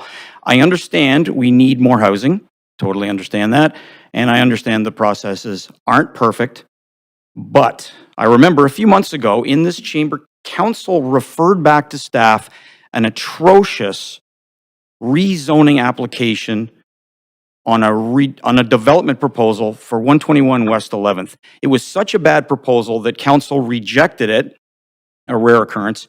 It was rejected because of the public hearing and citizen engagement, which exposed all the flaws to the proposal. People living near the development proposal with real life knowledge of their neighborhood and their streets pointed out all of the serious problems. After staff, to be generous, glossed over the problems and some of them denied they existed. Council rightly listened to the people, asked questions, noted that the developer applicant chose not to speak to the hearing or answer any questions, possibly thinking it was going to be a rubber stamp, and council rejected the proposal and referred it back to staff with major provisos if they wanted to reapply. It was a remarkable council meeting to the point where council members seemed to question why staff had brought the proposal before council in the first place. Without the existing process public hearing of allowing the public and affected residents to comment, council might not have understood the flaws in that proposal. My understanding is that this motion and potential policy would have potentially removed that process and removed safeguards against bad applications. Unfortunately, we seem to be constantly relitigating the Broadway plan, which seems to indicate that possibly it needs to be have a rethink due to the unforeseen consequences, especially since it was expanded due to provincial things. The reality right now is that many Vancouver citizens, and especially renters, have little faith that City Hall and the Planning Department care about them as opposed to who they possibly care about more.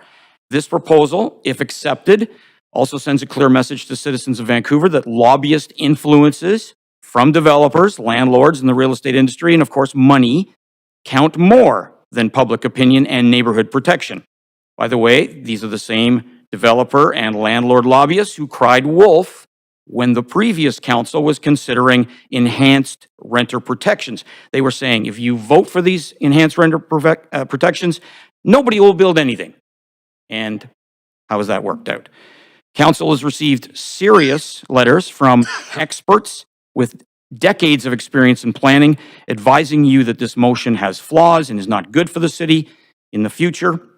Hopefully you read those letters, understand the concerns, listen to the people, and vote this down. Refer it back to staff like you did with the proposal on West 11th. The current system might not be perfect, but this is not the right way to go. Thank you. Great, thank you very much. Speaker number 48, Stacey Ashton. Hi, can you hear me okay? We can hear you great. Please go ahead. Great. Hi, everybody. This is Stacey Ashton. I'm the Executive Director of the Crisis Center of BC, so I work in Vancouver. I am speaking in support of this motion, but I have some reservations and recommendations. The Crisis Center of BC, we operate it out of a property within the Broadway plan that we own. We are not housing providers, but as we grow to accommodate the needs of folks in crisis, we have an opportunity to expand both our operational footprint and create housing at the same time. When we're addressing the mental health crisis in Vancouver, where we are answering the 310-6789 mental health line and 988, the National Suicide Hotline, and over we hear housing instability and financial stress is either causing or complicating the crisis a person is experiencing. We know people need places they can afford to live. We support the recommendations to reduce rezoning requirements and to build in municipal leniency around rezoning, density, setbacks, etc. But we recommend that these supports be extended to all nonprofit projects, so our dollars as nonprofits can be spent on delivering our missions and creating affordable housing wherever that happens to be. Our project, just as an example, is 2 blocks away from some of the development incentives being considered here. I would like to propose that land being owned by nonprofits should be sufficient to unlock all incentives. We are an excellent solution to the affordable housing crisis, and supporting projects by nonprofits also increases sustainability in the nonprofit sector generally, and that's good for the city too. We all win. You are hearing developers in this time of economic uncertainty raise a problem of development affordability. So the question there is, can a for-profit development proceed if the profit margin isn't enough to make it worthwhile? That's very different, and you've heard this across the board here, from the problem of housing affordability. To extend a previous metaphor, it's like overstocking expensive steak in your grocery stores, hoping folks that can afford chicken tenders decide to buy the steak when there aren't any chicken tenders left. The families, students, and workers who want to live in these neighborhoods can't afford the rents that make development profitable. If for-profit development struggles to build affordable housing, a natural alternative is to make it more viable for non-property owners like ourselves to build truly affordable rental housing. When land stays in nonprofit and public hands, affordability becomes a byproduct. With no profit motive, we can leave rents where they stand. They can be stable over time. We can even reduce them as we pay our mortgage off. I'd like to also encourage the city to expand the community housing incentive program to support nonprofit developers who are mixing non-market rental with programs like BC Builds, which supports middle income market rental with rent control, which again increases affordability over time. We are in a position to uniquely offer these benefits to our community and would love all the support we can get. Thank you very much. Great, thank you very much. Speaker number 49, Natalie Mackey.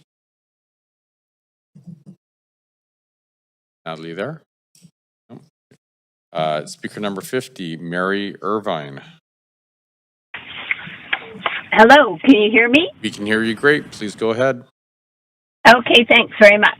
I'm a resident of Vancouver, and I am opposed to this motion about the rezoning being a blanket. And mainly I'm unhappy because there is decreased accountability and democracy in government, and it's very concerning. And this motion is a blatant example of this trend. Transparency regarding development proposals submitted to the city will be reduced if this motion passes, and it will be for any pre-zoned sites and lead to possible surprises, obviously, for neighbors when demolition or construction commences. Public notification and on-site signage for development applications won't be mandatory, but will only be required at staff's discretion. The staff report repeatedly states that the intent of the mass rezoning is to streamline housing delivery. And what this means in practice is an increase in the power of the City Hall bureaucracy. Decisions about development approvals will be made by planning department staff out of the public eye and with fewer written records and reports to citizens of Vancouver to do the urban planning that this council fails to do, although it is their elected duty. Thank you. Great, thank you very much. Speaker number 1, Sarah McLeod.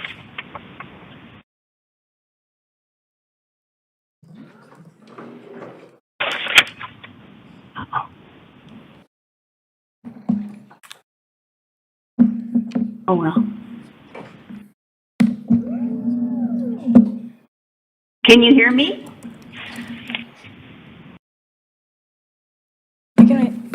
She was only at 2:22. Oh, Sarah, you're next. Oh, okay. Oh, well, I made an effort anyway. I don't know what happened there. Were you able to? That's okay. That's all good.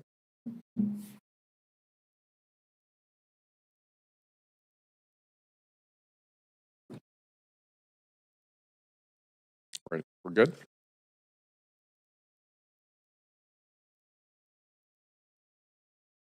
Okay, Sarah, please go ahead. Awesome, thank you. My name's Sarah McLeod, and I live on the unceded ancestral territories of the Musqueam, Squamish, and Tsleil-Waututh, and that, I guess I'm also a resident of Vancouver. I was a lot of pages to go through, so I was just going to focus on the area I'm most familiar with, the Cambie Corridor. I try really hard to understand all of the policies here. I read a lot of it, and it's baffling to me because I don't see the policies that being followed or really even enforced. When it comes to heritage things, for example, that's just one place to start, and it's kind of the corner of a main intersection there. Next slide, please.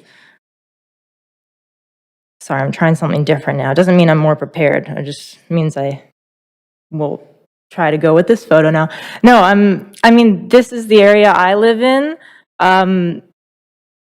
You can see the Oak Ridge Town Center there. I'm not so familiar with that project, how many housing units are scheduled to be in there, but the Heatherlands one that kind of gets cut off here at the top corner are supposed to have 2,600 units, I think, so over 5,600 people just expected in that area. So lazy guessing and estimating like at least twice as much, or sorry, like the same amount, so double the amount of population if you count Oak Ridge, plus all these new stories that are gonna also go in the middle there.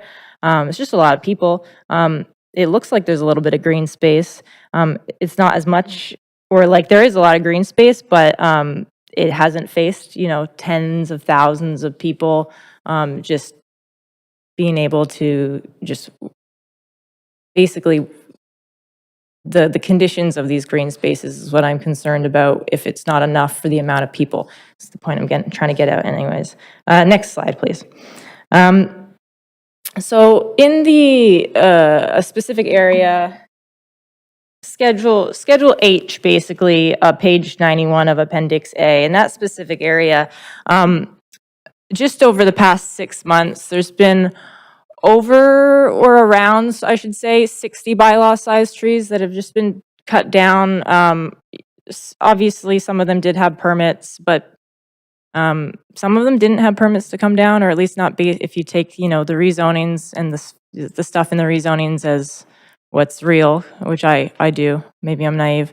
Yeah, just for an example, one rezoning said there were 22 bylaw-sized trees on a lot. They got a permit to remove 13, and then the whole lot was cleared by, in the words of the construction workers themselves, tanks. That's what they call their the equipment used. So there's huge issues just with the oversight, I think, of these things, and they're being cut down, and the demolition process is also really bad. Sorry, next slide. See, not so much more organized. Oh yeah, this is the area. So I live in one of these places in the screen. I did not get one of these papers to tell people about this. Pretty close to where it's happening. So I just wanted to bring up a question about the actual outreach to public. If I did talk to people that were in the direct highlighted area, owners did get the papers. A couple of renters didn't hear anything about it. And I got a paper for a project, a rezoning that was like way further away. Next slide, please. Oh yeah, so I know that it's already in your plan. This shows that you guys wanted to do minimum 13 stories for the area that's being rezoned there. Next slide, please. But then, okay, going back to the population thing as well, again, only 5,000 people have moved into the Canby corridor area in the last 14 years in a census, that 14 years ago said in 30 years it would be 40,000+ people. But again, just pointing out that the one Heatherlands project is supposed to house over 5,000 people. So everyone who's moved there in the past 14 years can all fit in that project. So we're just, green lighting a bunch of other ones too, for who. Next slide, please. Yeah, that there's no light with this. So the proposed ones in that area obviously don't let any light in to actually have green space. It's not in the plans anyways. And next slide, please. This really is important because this is the legal imperative that you guys have in consulting and developments have, and it's your right, or it's your responsibility to tell developments. Yeah, thank you so much for the time. Thanks, and check out your legal responsibilities, please. Thank you. Speaker number 52, Pamela Fitzpatrick.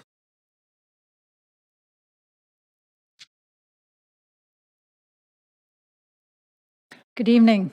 My name is Pamela Fitzpatrick. I live in Vancouver and I oppose this motion. Here are some of my concerns. Number one, this proposal presents the wrong kind of supply. In the background summary of your own Housing Vancouver 3-year action plan, you open with the statement, and I quote, "It directs how we are moving forward to make housing more livable and affordable for Vancouver residents. Overall, the goal is to ensure housing in Vancouver supports residents of all incomes, with priority for those who need it most." End of quote. What is happening now, however, and proposed in the current motion, is in direct opposition to your own action plan. It authorizes and enables the further development of new, tiny, and expensive units, which are already proliferating around Vancouver, and of which thousands remain unsold. So you are creating units which appeal to no one. neither investors nor low-income families. That's not creating livability or affordability, and the current motion will exacerbate the situation. 2, it values expediency over transparency. Once access to the intentions and plans of developers is hidden from the public by this motion, which eliminates both advance notice of development permit applications and public hearings, you have eliminated any semblance of transparency. This amounts to secrecy, and it is an anti-democratic slap in the face for all the residents of Vancouver. 3, it removes accountability.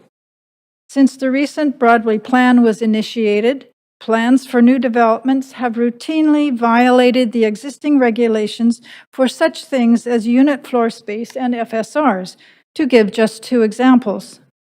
With no examination of developers' plans happening, what's to stop these same developers from assuming that any and all of the city regulations can be ignored?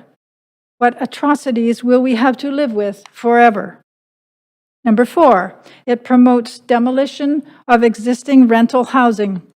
Approximately 25% of Vancouver's existing purpose-built rental housing is under threat by the Broadway plan. The proposal will promote and enable demolition of older and more affordable larger unit housing, thus destabilizing and displacing thousands of people. Number 5, it lacks neighborhood-based planning.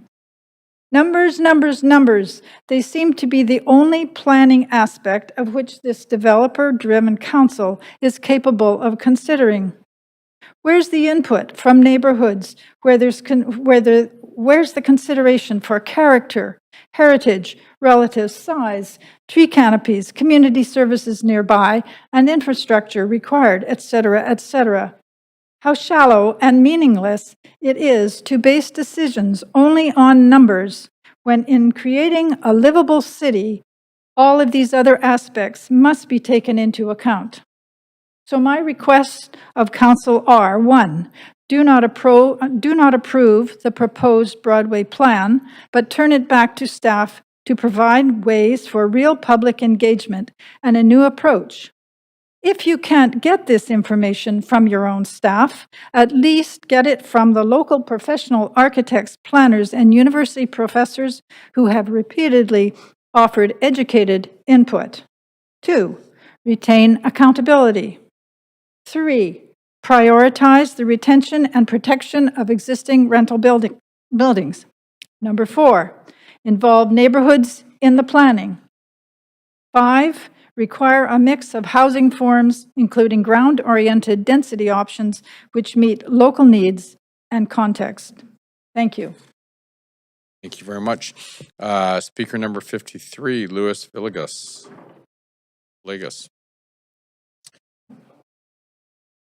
Is Louis here? Thought I saw him.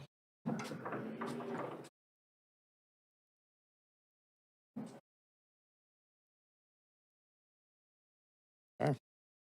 Well, we will go to speaker number 54, Peter Waldkirch. Is Peter here?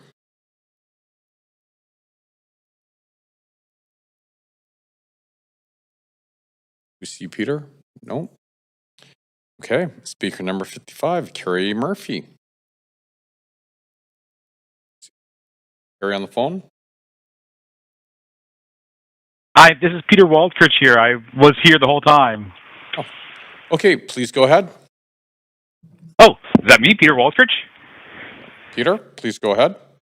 Yeah, I'm here. Okay, thank you very much. Sorry, I was here and they guess I missed me. Thank you. Sorry about that. I'm here to support this rezoning. So, a big part of the reason we're in a housing crisis is that housing has become so difficult to build. And a big part of that is that our entire planning and approval process depends on discretionary approvals. Now, this paradigm was established in the 1970s, and ever since then, our housing production has been about 40% less per capita than it was before we embraced this discretionary approach. And we've been accumulating an ever worsening housing shortage ever since then. And now we've got to the point where we have this severe housing shortage causing a housing crisis. So if we want to fix a housing crisis, we need to get back to a place where we actually zone for the housing we want instead of going through these discretionary processes. And so this is a big step towards that, and I strongly support it. That being said, I do want to point out there are some real problems here, and I think that reflecting upon those problems can be instructive about why we're in a housing crisis and what sort of steps we need to make real progress on it. First, this is still a discretionary approval process. I mean discretionary here in the legal sense of the word. A rezoning is a discretionary decision made by politicians.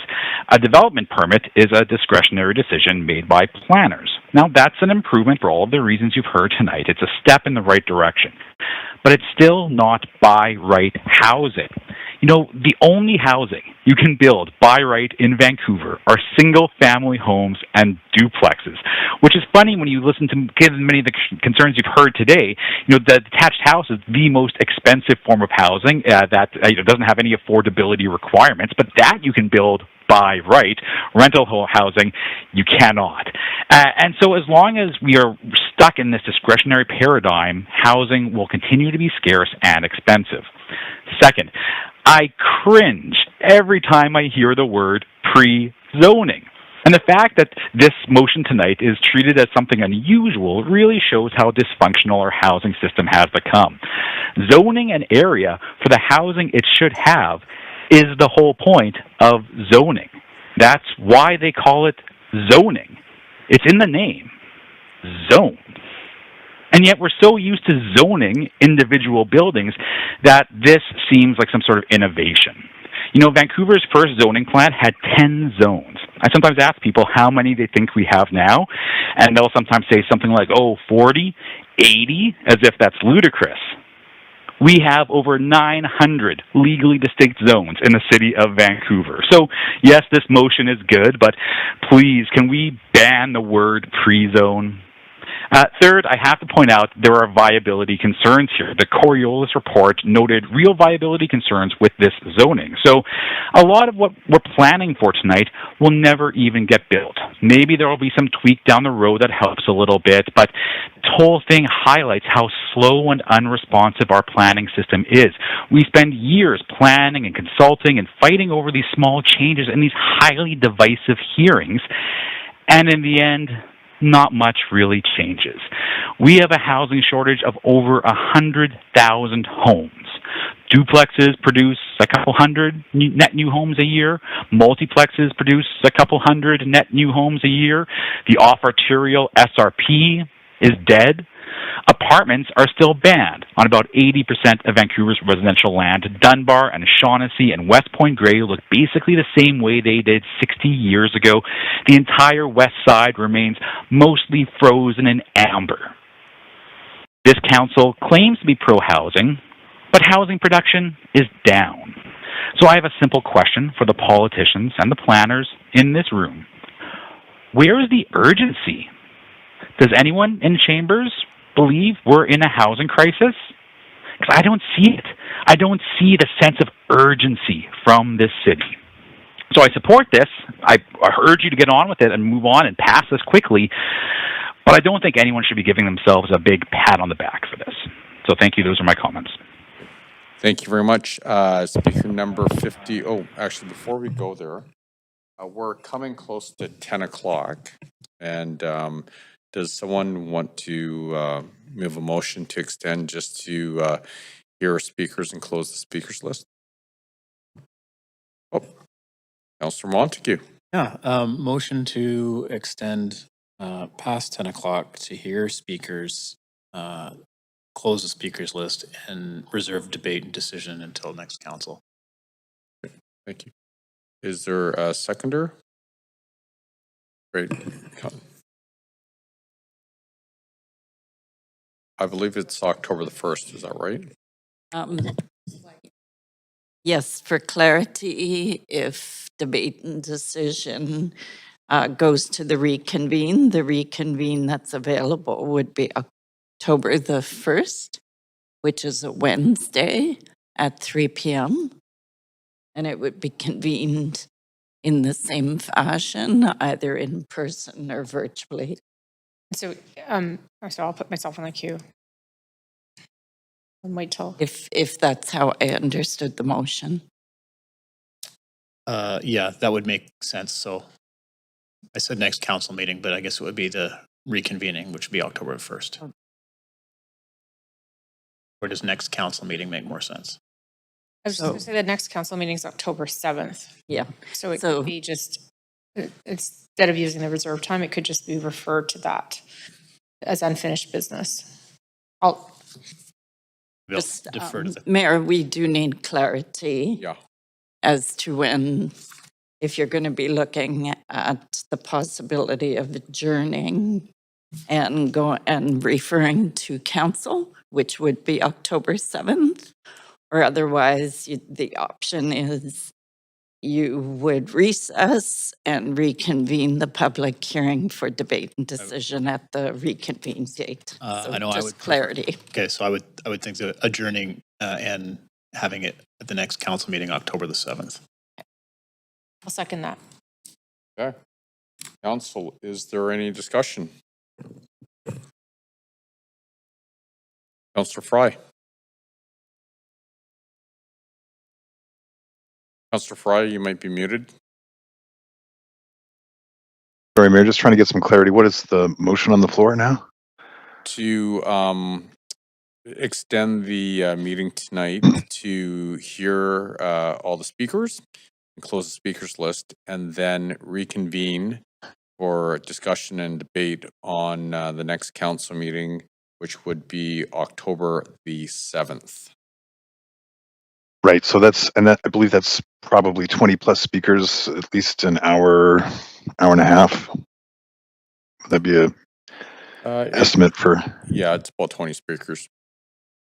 Yeah, I'm happy to support that because I know it has to be a unanimous to continue, but I'll probably check out and review the speakers later.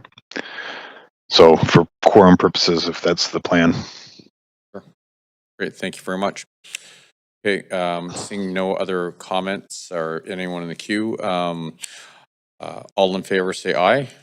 Aye. All those opposed say nay. Great, we'll extend to hear the rest of the speakers. Thank you very much, everyone.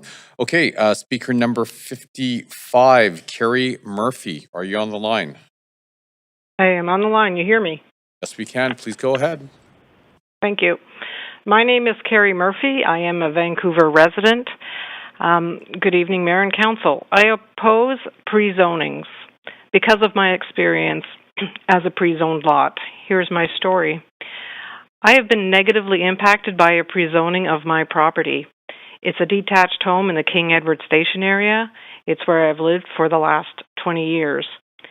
In 2018, my lot was pre-zoned from RS1 to RM8A. RM8A is for townhouse construction. In 2018, at the time of pre-zoning, staff gave lots of assurances that RM8A lots will still be able to do everything that RS1, which is now R11, can do, such as rebuild a house, build a duplex, build a laneway house. The reason given for the change to RM8A is that it, quote, simplifies development of constructing a townhouse without rezoning, end quote. Sounds benign, sounds helpful to developers. It's 100% helpful to developers. And it shouldn't at all be detrimental to me as a property owner, but it is. The pre-zoning is detrimental to me because in 2023, the multiplex was approved as a new housing form under R11. However, as an RM8A lot, I cannot build a multiplex. So it appears what staff failed to tell me back in 2018 at the city-initiated rezoning, just like this one, what they failed to tell me was that I will not be able to do the future zoning changes that come along for R11. Full disclosure at that time would have been staff telling me, yes, you can do everything that's in R11 now, but you won't be able to do the new things that get added in R11 in the future. That was a big omission on their part. So this is what I want to alert mayor and council to, and I also want to alert current R11 property owners as well. The prezoning from R11 to R3, R4, R5 means that you are no longer R11, and that means you will not be able to do what's coming down the R11 pipe. What will happen in the future that you will be excluded from? No one knows for sure because it's in the future, but I have a couple of ideas. For one, the proposed laneway home subdivision changes. There is a motion that's passed already for staff to explore the ability for homeowners to subdivide their laneway home and sell it. Sounds interesting. However, it's possible staff will restrict that ability to R11 lots. If that happens, you as R3, R4, R5 will not be allowed to participate in this new R1 option. Another possibility is that other forms of small and medium-scale housing may come along, and you will not be allowed to do that in your new zoning. Perhaps it's something a bit different than a multiplex, maybe a bit bigger, maybe a different design. If staff restrict it to R11 only, then you can't do it. If staff was saying to you today, you can do everything R11 can do now, but not what R11 can do in the future, how would you feel about approving this city-initiated rezoning? Of course, I feel it's completely unfair to have future R11 excluded in the new zoning. It's happened to me, so I know what happens. I certainly hope it will change, and I ask City Council and staff to look into this and fix this wrong. Now, staff will tell you and me that I can build a townhouse instead. Yes, my lot will support a 6-strata unit townhouse. It will also support a 6-strata unit multiplex, but I can't build a multiplex. There's a world of difference between building an RM8A 6-unit townhouse and an R11 6-unit multiplex on my single lot. The differences are significant and they add up. What comes to mind are level of risk, length of time, complexity of rules to follow, specific building codes that apply, density bonusing fees that are different, and availability of financing. The difference is a developer builds townhouses versus an individual with a builder who can tackle a multiplex. If 6 units is what my lot can support, then why can't I build the easier, cheaper, quicker 6 multiplex units? Why tell me I can build an RM8A townhouse with all the added complexities and costs to the point where it isn't even considered viable by the experts? Thank you for listening to my comments. I hope to see multiplex allowed in RM8A soon, maybe tomorrow. Thank you. Thank you very much. Speaker number 56, Allison Bealey.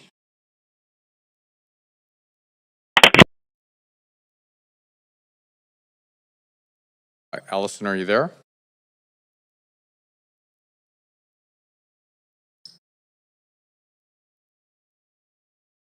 No. Okay. Speaker number 57, Ellen Mitro.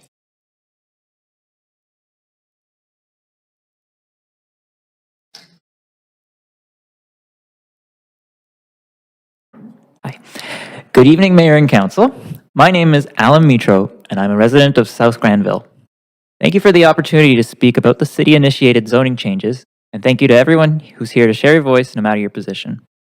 While I oppose this motion and draft bylaw to amend bylaw 3575 as it's currently written, I'm here to express mixed support and opposition.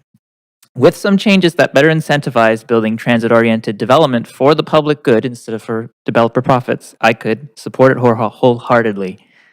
I will make specific recommendations at the end of my piece. I want to applaud Council's sense of urgency and initiative towards the housing and affordability crisis faced by Vancouver and much of Canada. I want the neighborhood that I live in to be part of the solution as well. And on balance, I support the Broadway plan. We do need high-density residential buildings with ground floor commercial space near the upcoming Broadway subway. I also think the consolidation of zoning types, the design guidelines are urgently needed and are the best parts of the staff report draft. However, where I believe both the proposed bylaw and the Broadway plan miss the mark is the misguided idea that simply allocating 20% of space to 80 to 90% of average market rent will adequately address the housing and affordability crises. It is not a robust solution to either, and is akin to the fallacy of trickle-down economics applied to housing. If we could assume that markets were rational and followed demand, then the value of Tesla stock would follow its sales and cash flow. Clearly, they don't. The primary issue with tying what are supposed to be affordable units to market rates is that those rates do not accurately reflect what the people of Vancouver can afford. The CMHC rental market survey, that is the benchmark metric that this supposed affordability is calculated from, shows Vancouver rents increased by 9.7% in 2023 and 4.4% in 2024. This unpredictability will be a barrier to the Broadwave's planned goal to, quote, create complete, inclusive, and affordable transit-oriented neighborhoods. Landowners have more technology than ever to collude and push the market average rent up, as they have been alleged to in several U.S. municipalities using software called RealPage. When we find out it happens here through any means, are Vancouverites going to get a $20 gift certificate many years later, like when Loblaws is alleged to fix the price of bread? The solution to this is a non-market housing strategy. The federal housing minister, a former Vancouver mayor, has just been given an internal report that vulnerable populations and lower income households are struggling to have their basic needs met, and that there is a growing mismatch between the housing types being built and those preferred and needed. These are quotes from this report. Homeless shelter use is increasing. Renters are moving around less as there aren't sufficiently affordable options available. Canada's non-market housing stock is at 4% when the OECD average is at 7%. The province is looking for ways to cut down on speculation. So increasing the non-market housing supply will provide ready market and non-market options for prospective renters, bringing down speculation and have rents more closely reflect actual construction and maintenance costs. The province and feds are on our side to come up with a real solution. Our city and neighborhood should work with Build Canada Homes, BC Housing, right, from the other governmental levels to kickstart the next generation of co-op, strata, public, and nonprofit housing that work for our families, our elders, and our youth. If we are going to streamline the process, let's streamline building things for the good of our city and future generations, rather than streamlining funds into landowners and developers' pockets. I'd like to support proposals like from speaker number 48. With that said, here's what I recommend to council about this bylaw. Make the only option to qualify for simplified and the most permissive zoning to be when 100% of the residential floor area is allocated for social housing. So remove the other option for the most permissive zonings. Failing that, you could change the definition of affordable housing in bylaw 3575, Schedule J, to decouple it from the whims of the market and instead to below market rates, and set it to values based on other data that properly represents what Vancouverites from all walks of life can afford.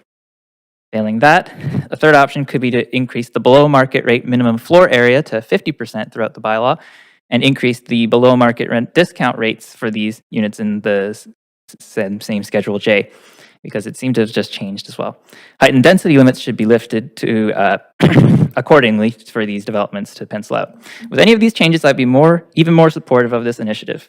Thank you again for your attention to the issue of housing affordability. I sincerely hope you will reconsider and amend this draft, again, emphasizing non-market social housing for the benefit of our neighborhood and the city. Thank you. Thank you very much. Speaker number 58, Louise Bolvin. Oh, hi, I'm right here. Can you hear me? Yeah, we can hear you great. Please go ahead. Okay, hi. I am also a resident of South Granville here, and I'm also, I work and play in the downtown east side. So the Broadway plan has very negatively, extremely negatively has affected me because so for me, I'm sorry, I just have a bit of an anxiety attack with my mental health right now, but there should be more rent to own in this area. Everybody who wants to own something should be able to own something affordability. And the bit with Greystar is one of the worst developer companies I've ever seen because I lost to them in an 80% vote. And so under Christy Clerk, we used to have a 100% vote in order to sell the building. I did not want to sell the building. Me and my family did not want to sell 1770 West 12th Avenue. And so we lost an 80% vote due to the fact is 2 of our neighbors passed away who they opposed it. So I'm very much opposed to this Broadway plan. And I would like to see native housing and social housing go in on the parking lots that you see kind of like in the Broadway area. Kind of like, you know where Granville and Broadway is, where the Chapter store is? There is a parking lot in back that has a development sign for some expensive rental tower. Why can we not put social housing at the welfare rate in that spot? For me, if I had a magic wand, I would build a big, beautiful wall of social housing all along Broadway, because developers, and cooperative housing too as well, because greedy developers do not like a welfare rate social housing in the area. So, and also people should have the right to live if they want to in the area, and they are of what you call welfare rate. But for me, I do own a unit next door with family in 1720, but also we do rent in 1770 because we really love our neighborhood and everything. So I'm just saying how opposed I am just to just what's been going on. And also I did put a comment about how Gray Star, they snuck into the building next door at 1720 to basically take pictures of our parking lot next door. So they did that behind closed doors. That's really bad and shady. So my question is, why is City Hall allowing shady developers who it's very hard to even get a hold of them? Like, I've sent letters to talk to me about things and they haven't responded back towards me. And Gray Star being worth $36 billion, they cannot even fix a light bulb in this building that's on the side or whatever, and it's just like we're without a intercom. So the fact is, these developers have taken over the city is wrong. And also at the same time, talk about boycotting the U.S., I actually feel happier going down to California in L.A. because L.A., in my opinion, is the best city on the West Coast. It outbeats Vancouver because in L.A., not only is the weather nice, Sorry, the people Louise, can we keep the comments sort of directed towards the merits of the application? Thank you. Sorry. For me, what I like about the Broadway plan is the subway and the transportation aspect of it. But when those of us a long time ago were introduced to the Broadway plan, those of us who do live in the area, especially of South Granville, we were thinking that the towers would all be along Broadway. We were not picturing them coming onto the side streets. We were not picturing them coming into the residential areas. And so with my mental health and everything, like I said, I'm very much affected by this in a very negative way because I've lived in my building here at 1770 since the time I was a child, and I've lost 2 of my family members who they've died in this building, and I just recently lost my neighbor next door to me, also in this building. He died 2 weeks before Christmas. He was under stress of trying to find a rental building that would accept him, and he couldn't find one, and he died. So I'm just saying. And Louise, I'm sorry, we're at time. Okay, but thank you. Yeah, thank you very much for your. Please reconsider and thank you, and go a team Vancouver and Cope for future. Yay! Awesome. Great. Yeah, thank you very much. All right, speaker number 59, Michael O'Shaughnessy. Michael, there. Hello. Hi, Michael. Please go Hello. ahead. Okay. Good evening. My name is Michael O'Shaughnessy. I am a renter and resident of Fairview, as it happens right at the intersection of the Broadway plan and Cambie Corridor plan, and I support this rezoning. I support it for a simple reason. It doesn't change policy. It just makes policy that is already passed easier to implement.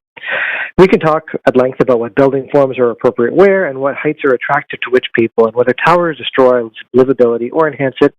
But the simple fact of the matter is that we've already had those fights. We've made the compromises, we've taken the votes, and the policies that are now in place are the result of that process. We've had elections and by-elections since the Broadway and Cambridge corridor plans were passed, and the plans are still in place. The voters have had a chance to render their judgment. Tonight's motion does not propose any changes to the political direction given by successive democratically elected councils. It just removes a barrier to implementing it. If a democratically elected government decides to make a change, that change should be implemented. That's our system of government. To place barriers in the way of implementing those policies isn't democratic. It's actively anti-democratic. I actually have issues with the zoning under consideration. As we've heard tonight, expert analysis shows that the zones aren't viable, so not a lot of housing will get built under current market conditions. But fixing that zoning requires deciding what trade-offs are acceptable to achieve viability. That's not the job of staff or the chief planner. That's your job as elected officials. Tonight's rezoning codifies existing political direction. If you don't like the direction, you got to give new direction. And the way to do that isn't to stack a public hearing like this one, it's to take it to the voters. Thank you very much. Thank you very much. Speaker number 60, Barbara May.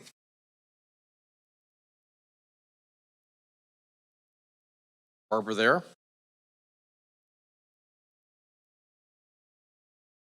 Okay, speaker number 61, Pardeep Shahi. Me? Yep. Hello? Is this Hello? Pardeep? Is this Pardeep? This is Barbara May. Oh, Barbara, yeah, please go ahead. Okay. Good evening. A long evening for all of us. Vancouver, I'm a resident of Vancouver, and it's interesting. Vancouver is the densest city in Canada and the fourth most dense region in North America. And yet, why is it not affordable for so many people who live here? This idea of build is something that we've been doing for years, and it's still unaffordable. So there's some serious problems there. I think that the current plan for standardized apartment districts and city-initiated zoning changes, which will make the city even more dense but not necessarily affordable, is not a good idea unless we have some public input. From a resident perspective, I have many misgivings about the short-sighted plan, including loss of trees, gardens, permeable yard surfaces, which will be replaced by concrete. I'm concerned about the destruction of 100-year-old boulevard route systems, which the planning department admits will be sacrificed during construction. Neighborhood residents count on the shade provided by the big trees, and it will be desperately missed and even dangerous as temperatures continue to rise. From an environmental perspective and a democratic perspective, this flies in the face of the city's own climate emergency action plan, which seeks to increase green space, not cover it with concrete. One of the other things pertaining to this plan and bringing in more people is I just read the report by Mike McConnell about the Parks Board, and the city they have not been adequately funded, and we're at loss of losing our parks and recreation. Our rinks, our swimming pools are in poor condition. According to Mike McConnell, as of 2022, 72% of Vancouver's 46 major recreational facilities, which include 24 community centers, 14 pools, and 8 indoor rinks, were in poor or very poor condition. The city and park aims to upgrade at least 20 recreation facilities over the next 30 years, but there's no money to pay for that. So why is increasing density and bringing in more people, there won't be anything for them to do, no recreation, crowded parks. The city needs to consult with the public. We're major stakeholders, and yet we've been discounted. We're voters. We're the reason that everyone is sitting at council right now. People voted for you to do the best for the public and not the development industry. With the wildfires and extreme weather events increasing year after year, we must look at the long term, and this plan to densify is just going to make things much worse. The many problems that haven't been dealt with in Vancouver are lack of infrastructure to serve growth, including sewers, water supply, electrical grid, schools, daycares, community centers, recreation facilities, medical services, and social services. Currently, parents in Vancouver must enter a lotto in the hopes of getting their child in the catchment area in the school. It's going to be made even worse if we bring in more and more people. We need protections for character houses and retention incentives for heritage buildings. They need to be incorporated in this plan. The loss of existing secondary suites and truly affordable housing when the bulldozers move in, where will people in these houses go? Compared with developers who help city planners shape this plan or this proposal, the public was not consulted at all. The only form that the public has is Shape Vancouver. A lot of people simply don't fill it out anymore because it's questionable about the way questions are being asked. Beyond what's in the plan, we as a city need to improve how consultation is conducted among all stakeholders, especially the residents of Vancouver. We need to find a way to ensure that every stakeholder group has its say from the outset of any significant rezoning. And Barb, sorry, you're at time. Thank you very much. Okay, speaker number 61, Pardeep Shahi. Pardeep on the line? Mayor.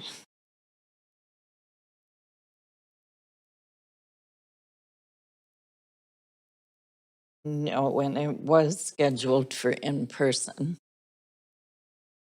Speaker 62, Jareen Young.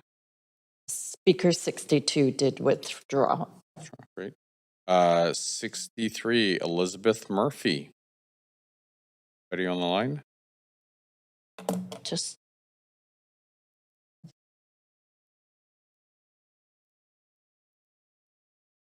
I'm hearing no. Okay. Speaker number 64, Sean McPherson.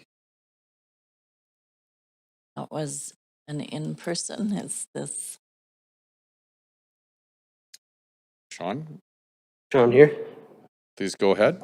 Welcome. Hi there. Thanks for having me. My name's Sean. I'm a longtime Mount Pleasantonian for about 20 years, and I'm in opposition. I live in a building, the Belvedere Courts, right on the corner of Main and Broadway, and for the last, it feels like 10 years, we've been, feeling the effects of what rezoning is and what the Broadway plan is, and literally like living through the hell of noise and overcrowding and traffic and a almost forced rent eviction on our own building, which we organized for, and we're half of us were able to stay. And this was all fueled by the speculation that followed the rezoning of the Rise building. And I see like more projects like this and the rezoning of just really kind of destroying the neighborhood and forcing people to leave. Half of our building had to leave, and everywhere I go, and I walk every day with my dog, I see another building, up for rezoning. And this is people that are, have long-term residents that have affordable apartments that are being forced to leave the neighborhood. So you have this real crisis of people being forced out. And then I'd like to say too that I think it's one of the only mechanisms we have of like agency over our neighborhoods are being able to have these public hearings, and to be doing away with that in the proposals here, I think is a real travesty and a real undermining of local democracy. Tonight was such a great experience to listen to so many different people with perspectives and bringing information and their own stories. And these are the people that live here. I've heard a lot in some of the earlier presentations by the the folks that are proposing this measure about talking about the city and what the city needs. And, you know, really at the end of the day, we're the city and we represent our neighborhoods in the city. And for a lot of us, this has become like a really destructive way to be living in our communities. So I encourage you to oppose this motion and to keep a platform for us to exercise and participate in local democracy, and to keep our neighborhoods affordable and keep the character in our neighborhoods, because that's what makes the city special, is all of us that live in these communities and have lived here for decades, for generations, that really make this city what it is. And we don't want to have to go anywhere. Thank you. Thank you very much, Sean.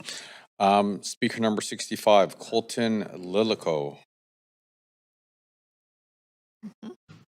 Colton here.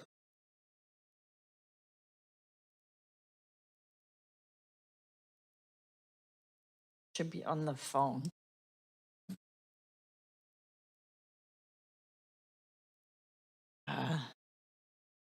Sorry, Mayor, the speaker number 65 moved to the phone but has disconnected.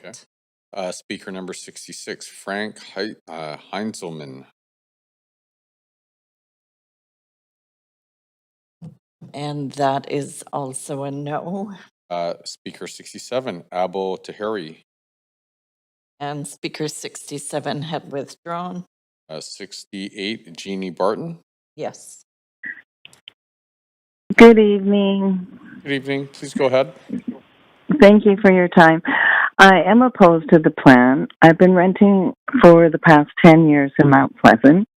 A rezoning sign went up in front of my home in March of this year, and I've been scared and stressed out about the near future ever since. Like many have already said this evening, I am not opposed for new housing. It is needed, yes, just not maybe this plan.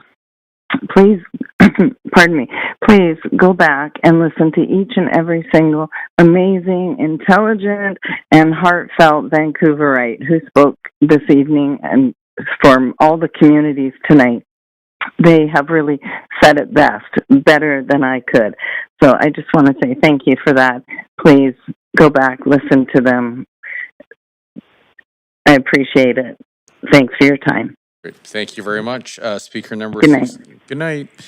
Speaker number 69, Whitney Derber. Hi, yes. Good evening, Council and Mayor. My name is Whitney Derber, and I am speaking on behalf of myself and 5 other sets of owners in the building that is located at 1227 East 7th Avenue. Those other owners have been actively observing the proceedings tonight, and they are presently online. We live on the northeast edge of Mount Pleasant between Great Northern Way, which is now 6th, and 7th Avenue along Clark Drive, directly across from the VCC Clark SkyTrain station. We are the block that is just next to VCC, and we're tucked in beside the SPCA on the south side of Great Northern Way. As a group, we do not oppose the densification of our neighborhood, and we agree that more affordable housing is essential in this city. We also support the transit-oriented areas, adding residential density immediately around those transit hubs. In listening to several... Sorry, Whitney, I'm gonna pause you for once, or pause your timer for one sec. Sorry to interrupt. Are you speaking on your behalf, or are you a representative speaker speaking on behalf of additional people? Like, are you looking for additional time? Yes, we have 5 of us. Okay, so then Or 6 of us, rather. Yeah, we would need you to then identify those individuals, and they would need to be on the speakers list? I believe that they are. No, sorry, they need to be online. Oh, they need to be online. Okay. Yeah. Just one second. They're all probably listening to you and can hear you say that. That means they would have to call in. Yeah. Yeah, so Whitney, your other individuals would have to either call in, or they would have to be here physically for you to get the additional 3 minutes. Okay. Just one second. We'll have them call in. In the meantime, perhaps I can give you their names. Sure. For those that will be calling in. So it's Anna Mosel, Aaron Olarenshaw, Kamel Abaki, and myself. Great, thank you.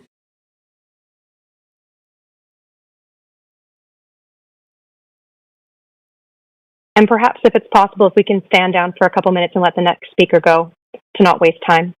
Sure, that I think that would work. Okay, so we will continue on with speaker number 70, Cameron Gilbert. Is Cameron there?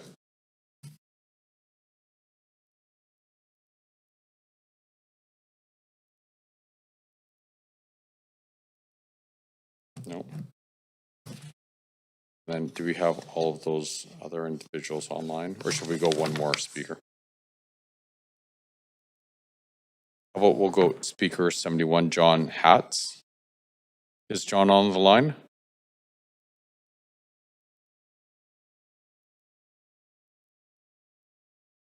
Nope. Okay. I'll try one more. Speaker number 72, James Lloyd. Hi, yes, I'm on the line. Hi, James. Please go ahead. Sure, thank you. And thanks for staying around tonight to let me speak. My name is James Lloyd. I live in Mount Pleasant in Vancouver, and I am speaking tonight to oppose the rezoning as proposed. The Broadway plan was formed in 2022, and by my estimation was faulty in conception as it pushed through an overwrought densification effort with little thought given to actual execution and practicality, and even less to community engagement. The neighborhoods affected by the plan were simply not empowered to plan for their specific communities in terms of meeting housing needs in Vancouver, which I am certainly for. We are not all xenophobes.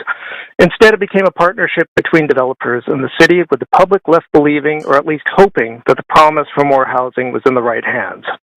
Since 2022, ugly realities have begun to arise that would contradict those hopes.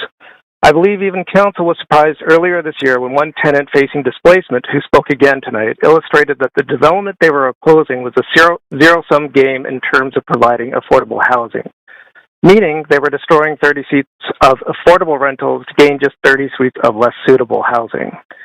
This and the liabilities and the protection policy highlighted did lead to the passing of an amendment by council, which concerned more than comforted me, because such basic flaws in the plan should have been apparent much earlier than spring of this year. But it does show the importance of public feedback, particularly where the tenants affected are concerned, in a landscape that is consistently shifting. A decision is sizable and I think destructive, as the sweeping rezoning proposal requires far greater public engagement. We received our notice in the mail about 2 weeks before this hearing, and that's hardly time for community members to do any kind of deep dive into the matter or engage with their neighbors, particularly in a city where so many are working more than one job to keep a roof over their head. Knowing what I do about the proposal, I would urge council on the strongest possible grounds not to approve it. It will intensify gentrification and displacement, and it promotes the building of oversized tower developments unsuited to many tenants' needs and out of almost any working person's price range, let alone seniors, those on disability, students, and a myriad of others living in reduced circumstances. Instead, a plan should be envisioned that creates neighborhood-suitable buildings and preserves the affordable housing we already have in place. These would be the apartment buildings and homes of long-term renters so often targeted by developers, some of which house more than 70 tenants in the line of fire. Certainty is the word I keep hearing tonight from those applying for this proposal. Certainty is not safety. Certainty of displacement is not an aid to tenants. 25% of all purpose-built rentals are contained within the areas of the Broadway plan, and renters are 60% of all the households in this city. That's an impressive figure, despite the dismissive and I think insulting comments of some of the first speakers. We deserve to be protected, and we deserve to be heard. Thank you. Great, thank you very much. I'm going to circle back to speaker number 69, Whitney Derber. Do we have everyone online now? Yes, we do. Okay, Whitney, please go ahead. We don't oppose the densification of our neighborhood. We agree that more affordable housing is essential, and we also support the transit-oriented areas to add residential density immediately around the transit hub. In listening through tonight, all of us have been online, and so in listening to several of these long-term renters in the neighborhood speaking about their concerns this evening, our block honestly feels even more like a missed opportunity to address those concerns, the concerns of city planners, and the concerns of developers. Our concern is that the zoning of our block has not reflected its reality for decades. And the Broadway plan and this proposal continue to carry that same zoning forward for the next 30 years, despite obviously a clear intention by the province and the city to create these transit hubs around SkyTrain station. Our block is zoned I-1, light industrial. However, our building was developed in 1992 as a residential artist space. Today, it includes 8 ground-level residential units and 4 basement-level businesses. The residents are a mix of individuals, couples, families with children, and we all thrive in this local community.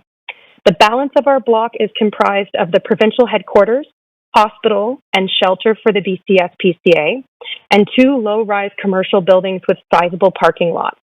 So the current use of the entirety of our block is not industrial.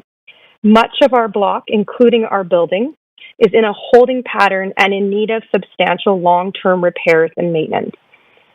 Frankly, repair rather than reconstruction does not seem to be the best approach for each of the buildings on our block, and the need to address the state of these buildings is growing more urgent. In fact, the province announced in 2023 that it was providing the SPCA with $7 million to redevelop a replacement shelter for what is currently on our block. And a simple glance at any of the current buildings on this block make it apparent that a replacement rather than repair is necessary. This kind of leads to inconsistencies in planning.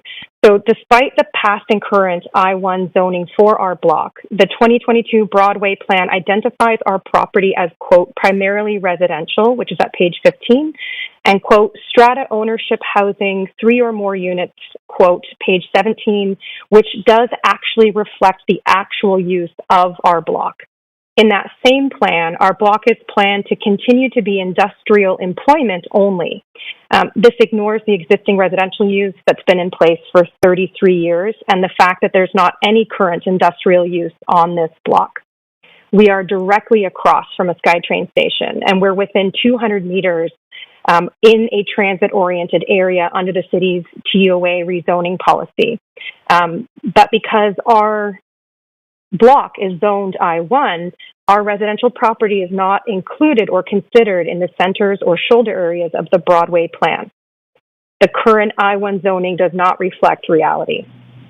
We think this is incongruent with the intention of the TOA areas, especially with the current Millennial Line being developed to go west out to Arbutus and Broadway, and to connect with the Canada Line going downtown.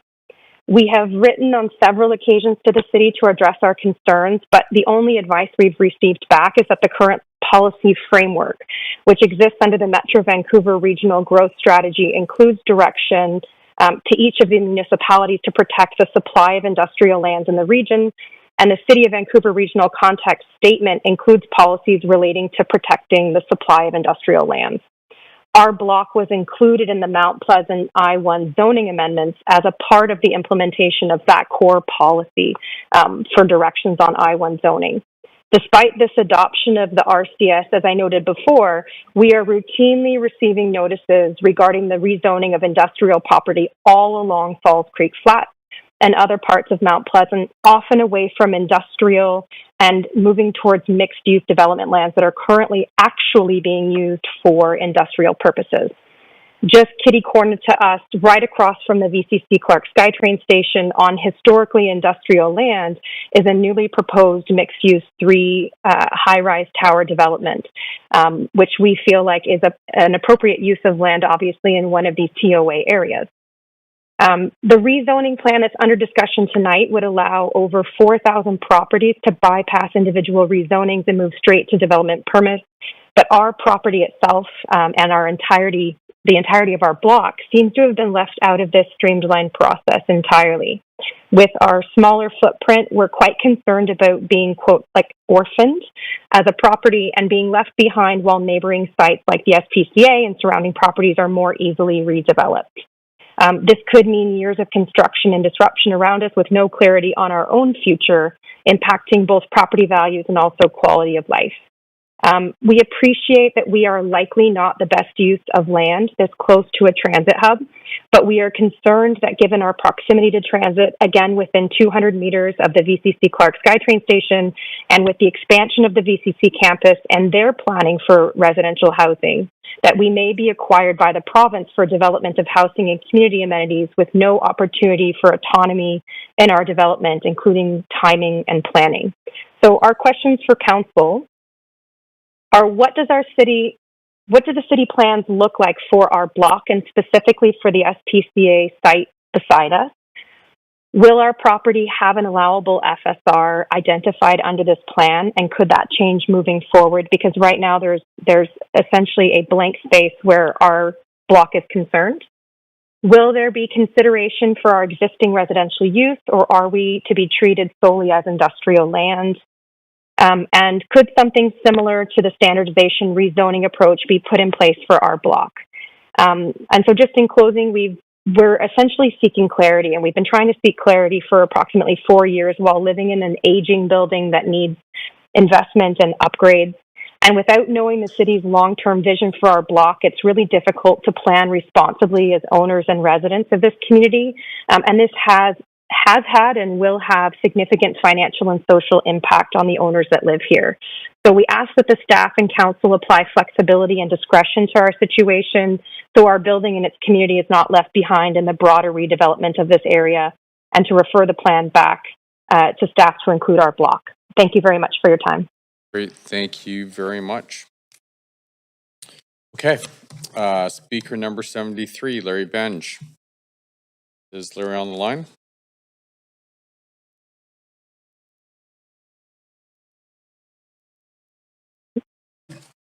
Sorry, Mayor, I'm just checking. No. Okay, speaker number 74, Vic Khanna.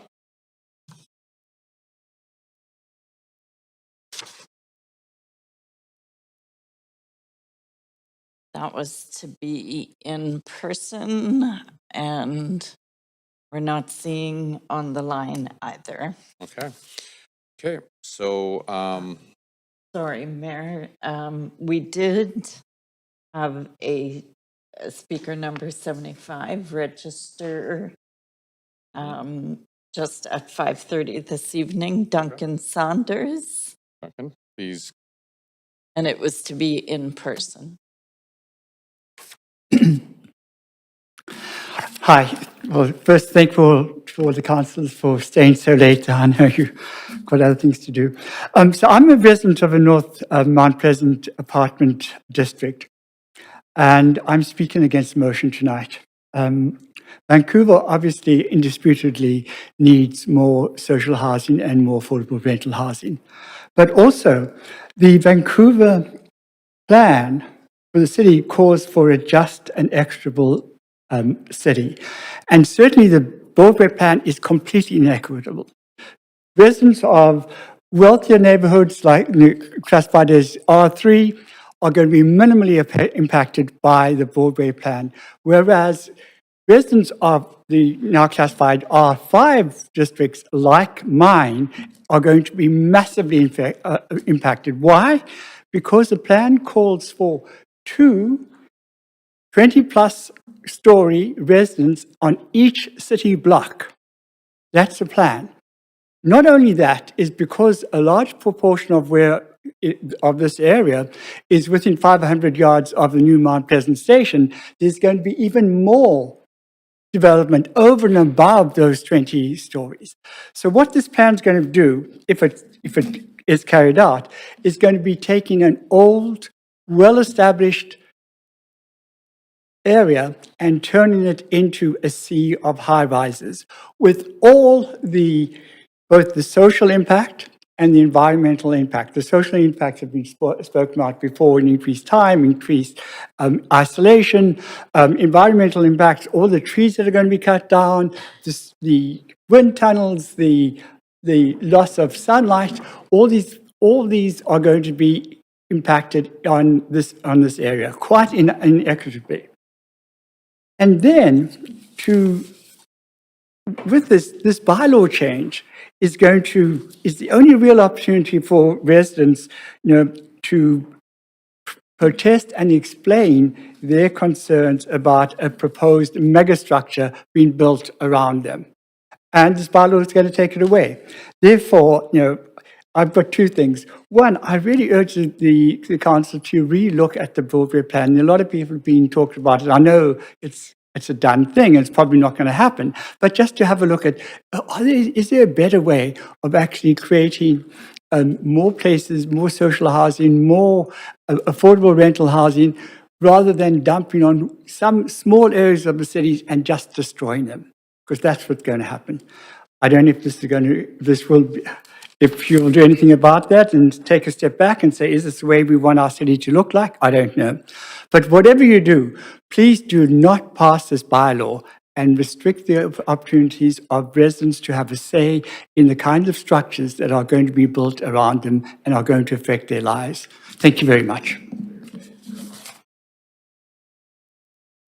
There are any additional?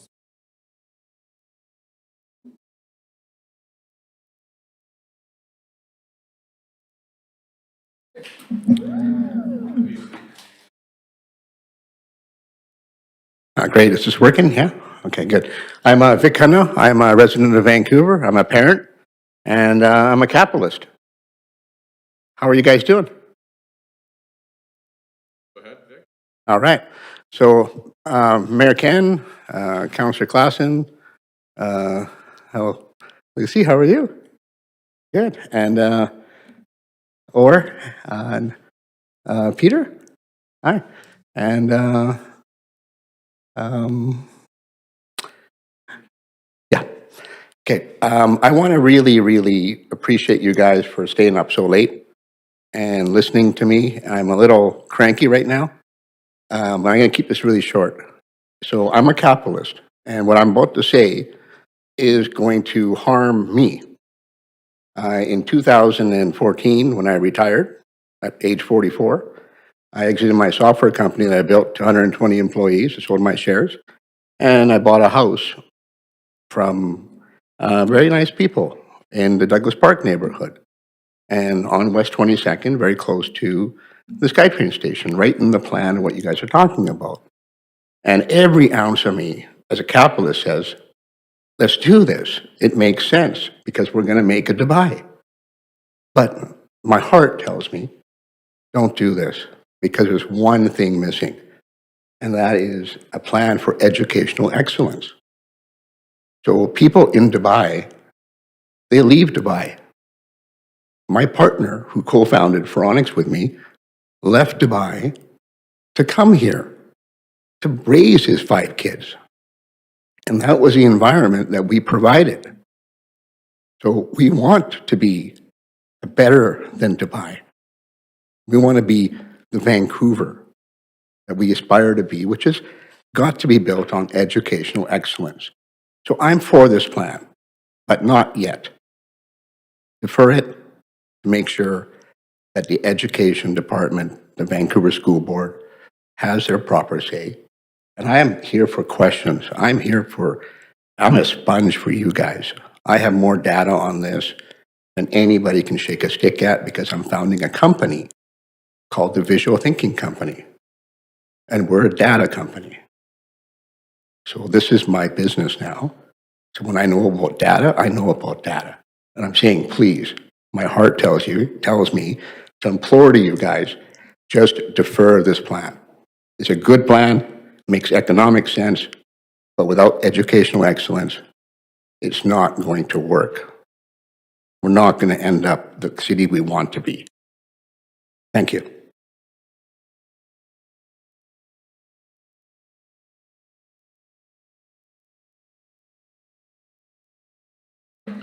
Good evening, everybody. My name is Ian Doddington. I'm a resident of Vancouver.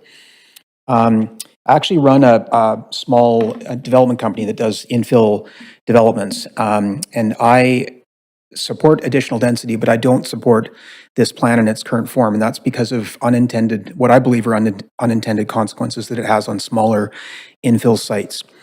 The justification for the rezoning is to streamline projects that would currently require site-specific rezoning, but not every site requires rezoning. In particular, the smaller sites where rezoning doesn't offer an advantage. The proposal increases design choice and flexibility for larger projects, but it significantly reduces options for smaller or locked-in infill sites that can't achieve 9 or more new homes, which is a threshold that seems to be somewhat arbitrarily applied in the zoning.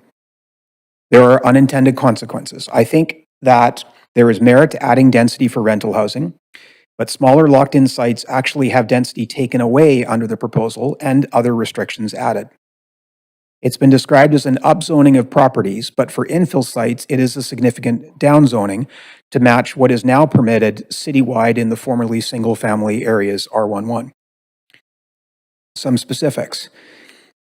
My company has 3 properties with RM4 zoning, and my concerns with this proposal are floor space ratio. RM4 currently allows up to 1.45 FSR, regardless of whether the proposal is to build apartments or townhouses, and not related to the number of homes in the new proposal.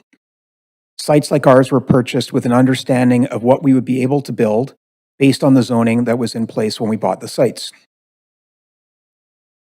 But under the proposal, 1.45 FSR would only be allowed if a project has 9 or more apartments, and only for apartments. For townhouses, the maximum FSR is lower at 1.2. If you can't fit 9 units or more on your proposal, then it reverts to R11 at a max of 1.0 FSR instead of the current 1.45 that's allowed in RM4. That is a significant downzoning. But there are other problems with these small sites too. Tenant protections. I support protection of rental housing stock, but the policies have to be fair.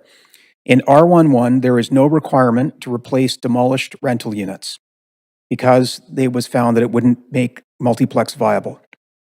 If you take a house in R11 that has a suite in it and replace it with a multiplex, there is no requirement to replace those 2 rental units.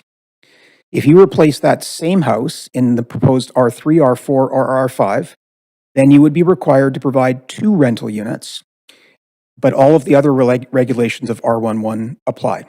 It wasn't economic in R11. It will not be economic in R3, R4, and R5. That will make these smaller sites unattractive compared to the now tens of thousands of potential multiplex sites in the formerly single-family zoned areas. There are some other problems. R11 only allows a multiplex on a single lot. My business has 2 very small lots that are adjacent. They were purchased to be consolidated, which is allowed in RM4, but in R11 that's not allowed. So they would, unless that requirement is waived, they would be evaluated separately for multiplex, and they don't meet the site size criteria. And so effectively that takes what is now a very viable 6-unit row house site, and it turns into a site for 2 very small single-family homes of 1,600 square feet. So we're not creating additional housing on those infill sites, we're actually interfering with it. There are also requirements in R11 that for, of course, setbacks, front and rear yard setbacks, building width, and R11 doesn't allow any relaxation of those where RM4 currently does. And smaller infill sites can't be developed without some variance in those regulations. So there needs to be some thought given to how to accommodate these smaller sites. I believe the best way to do that would be what is currently in place in RM4, which is giving the Director of Planning discretion to vary those things as long as they consider council policies. So my recommendations are that the maximum FSR in the proposed rezoning should be preserved at the current 1.45 for townhouses of less than 9 units, as there are many examples of these smaller projects fitting in well at that same density. At that FSR, the project should be able to support the proposed 1-for-1 rental unit replacement that is proposed, but at 1.0, it cannot. For rental protection, if any development is over 1.45 FSR, then I think that the proposal of 100% rental makes sense. That's the same thing that was enacted in the RR1, RR2, and RR3, where the increased density comes with the rental requirement. It doesn't make sense to have the rental requirement without the increased density. So despite the stated objective of maintaining existing options and adding in new options, the proposal reduces what can be built in locked-in infill sites and I'm sorry, we're we're at time, but thank you very much. We do have another speaker, speaker number 25, Taylor Curran. Are you on the line? Can you hear me?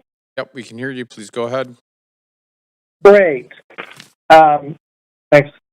Thanks for staying late, Council. Yeah, it should be easier and quicker in Vancouver to build an apartment building with $2,500 a month, 1 beds, $3,500 a month, 2 beds, than it is to build a $5 million detached home. But right now that's not the case, and this motion is a step in the right direction towards fixing that. At the end of the day, I see this decision as encapsulating, when council makes a decision, does it actually mean anything? When staff does all this work to develop a plan, and there's public consultation on it, and there's a public hearing, and council votes and decides what kind of land use and zoning to allow, does it actually mean anything, or does it just give developers permission to submit a rezoning, which they can do anyway, and go through that entire process to get something built? These plans have been approved by previous councils after extensive public consultation. They have been reaffirmed by council after council after council. There was an election, multiple elections, a by-election, that were fought in large part around these plans, and candidates supporting these plans were elected. The voters have spoken. Continuing to have to do site-specific rezoning on every single one of these is a complete waste of staff time, which would be way better spent on other worthy initiatives. It's a complete waste of all of your time. You guys should be thinking about the big picture and the future of the city and making important decisions on the direction that we're all heading in. And instead, we're making decisions and hearing about whether individual trees are going to be removed on specific lots or whether a little corner of a park is going to be shadowed. These are all things that staff can handle and should be handling. As other speakers have said, this change is not going to solve all of our problems. It's not going to solve the housing crisis. It's not going to even come close to doing that.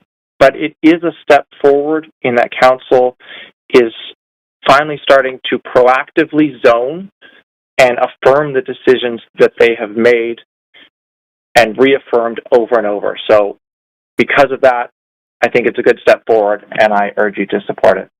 Thank you. Great, thank you very much. Okay, Clerk, are there any additional speakers online?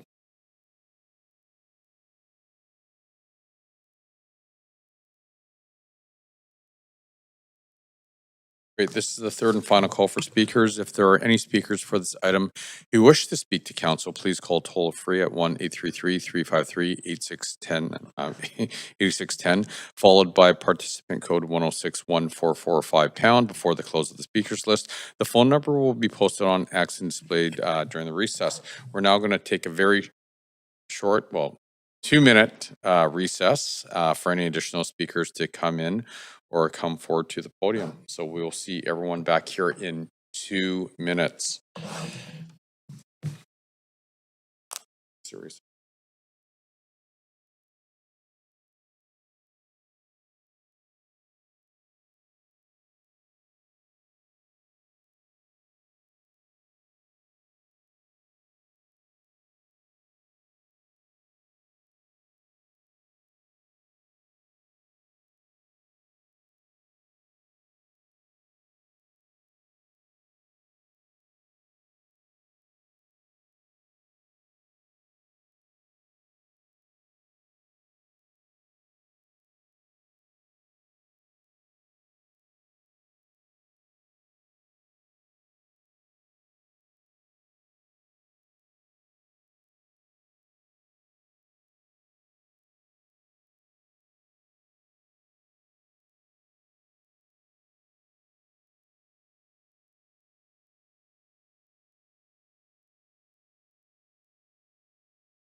line. Looks like we have one in the chamber, Mayor, and I'll check with the online. Okay. Please go ahead. Do you wish to speak? Please go ahead. Good evening, Chair, Sim, and council members. Thank you for the opportunity to speak this evening. My name is Tracy Moyer. I am a Vancouver resident, and I am the chair of Oak Ridge Langara Area Residents. For those who may not be familiar, OLAR formed back in 2010, 15 years ago. If you are interested in our past, I would be happy to answer a question about our past suggestions that the city supported and incorporated. OLAR is in opposition of the blanket rezoning of our high-rise areas for many of the reasons already stated by other speakers this evening, and also for two specific items. First, as our area densifies, the importance of our parks and public open spaces increases exponentially. We invite you to consider tightening the language to protect our precious parks from shadows in the Oak Ridge Municipal Town Centre, particularly for Columbia Park, which does get a lot of attention in the Canby Corridor Plan. Page 147 of the plan states, under the section Sunlight in Parks and Public Open Spaces, quote, building height and massing should minimize shadowing on parks, public open space, and schoolyards between the hours of 10 a.m. and 4 p.m. PDT at the spring and fall equinoxes, end of quote. We respectfully request you change the wording from minimizing shadowing on parks to not allowing park shadowing between those designated hours. Minimizing shadowing is overly subjective. We are asking for objective clarity and protection of our park use. Thank you for your consideration of this. Second, we all know affordability and housing, groceries, and just about everything is at a critical point. OLAR is very concerned that if you choose to pre-zone our high-rise area, and if our property tax will increase to high-rise value, that is a big problem for two reasons. First, those properties are already valued at mid-rise value, and property tax is painfully expensive for residents living in their houses and for landlords that rent their houses. We understand City Hall has already recognized this unfairness, and we ask that if you pass this proposal, you will wait to enact until there is protection against the unreasonable, inequitable, and inappropriate property tax burden. Second, regarding the concept of taxing at highest and best use instead of actual use, not all our designated high-rise properties will have, in fact, high-rises built in the future. There are limits as to how many towers can be built. We don't know which properties will be sold and bought by tower developers and where towers will be built.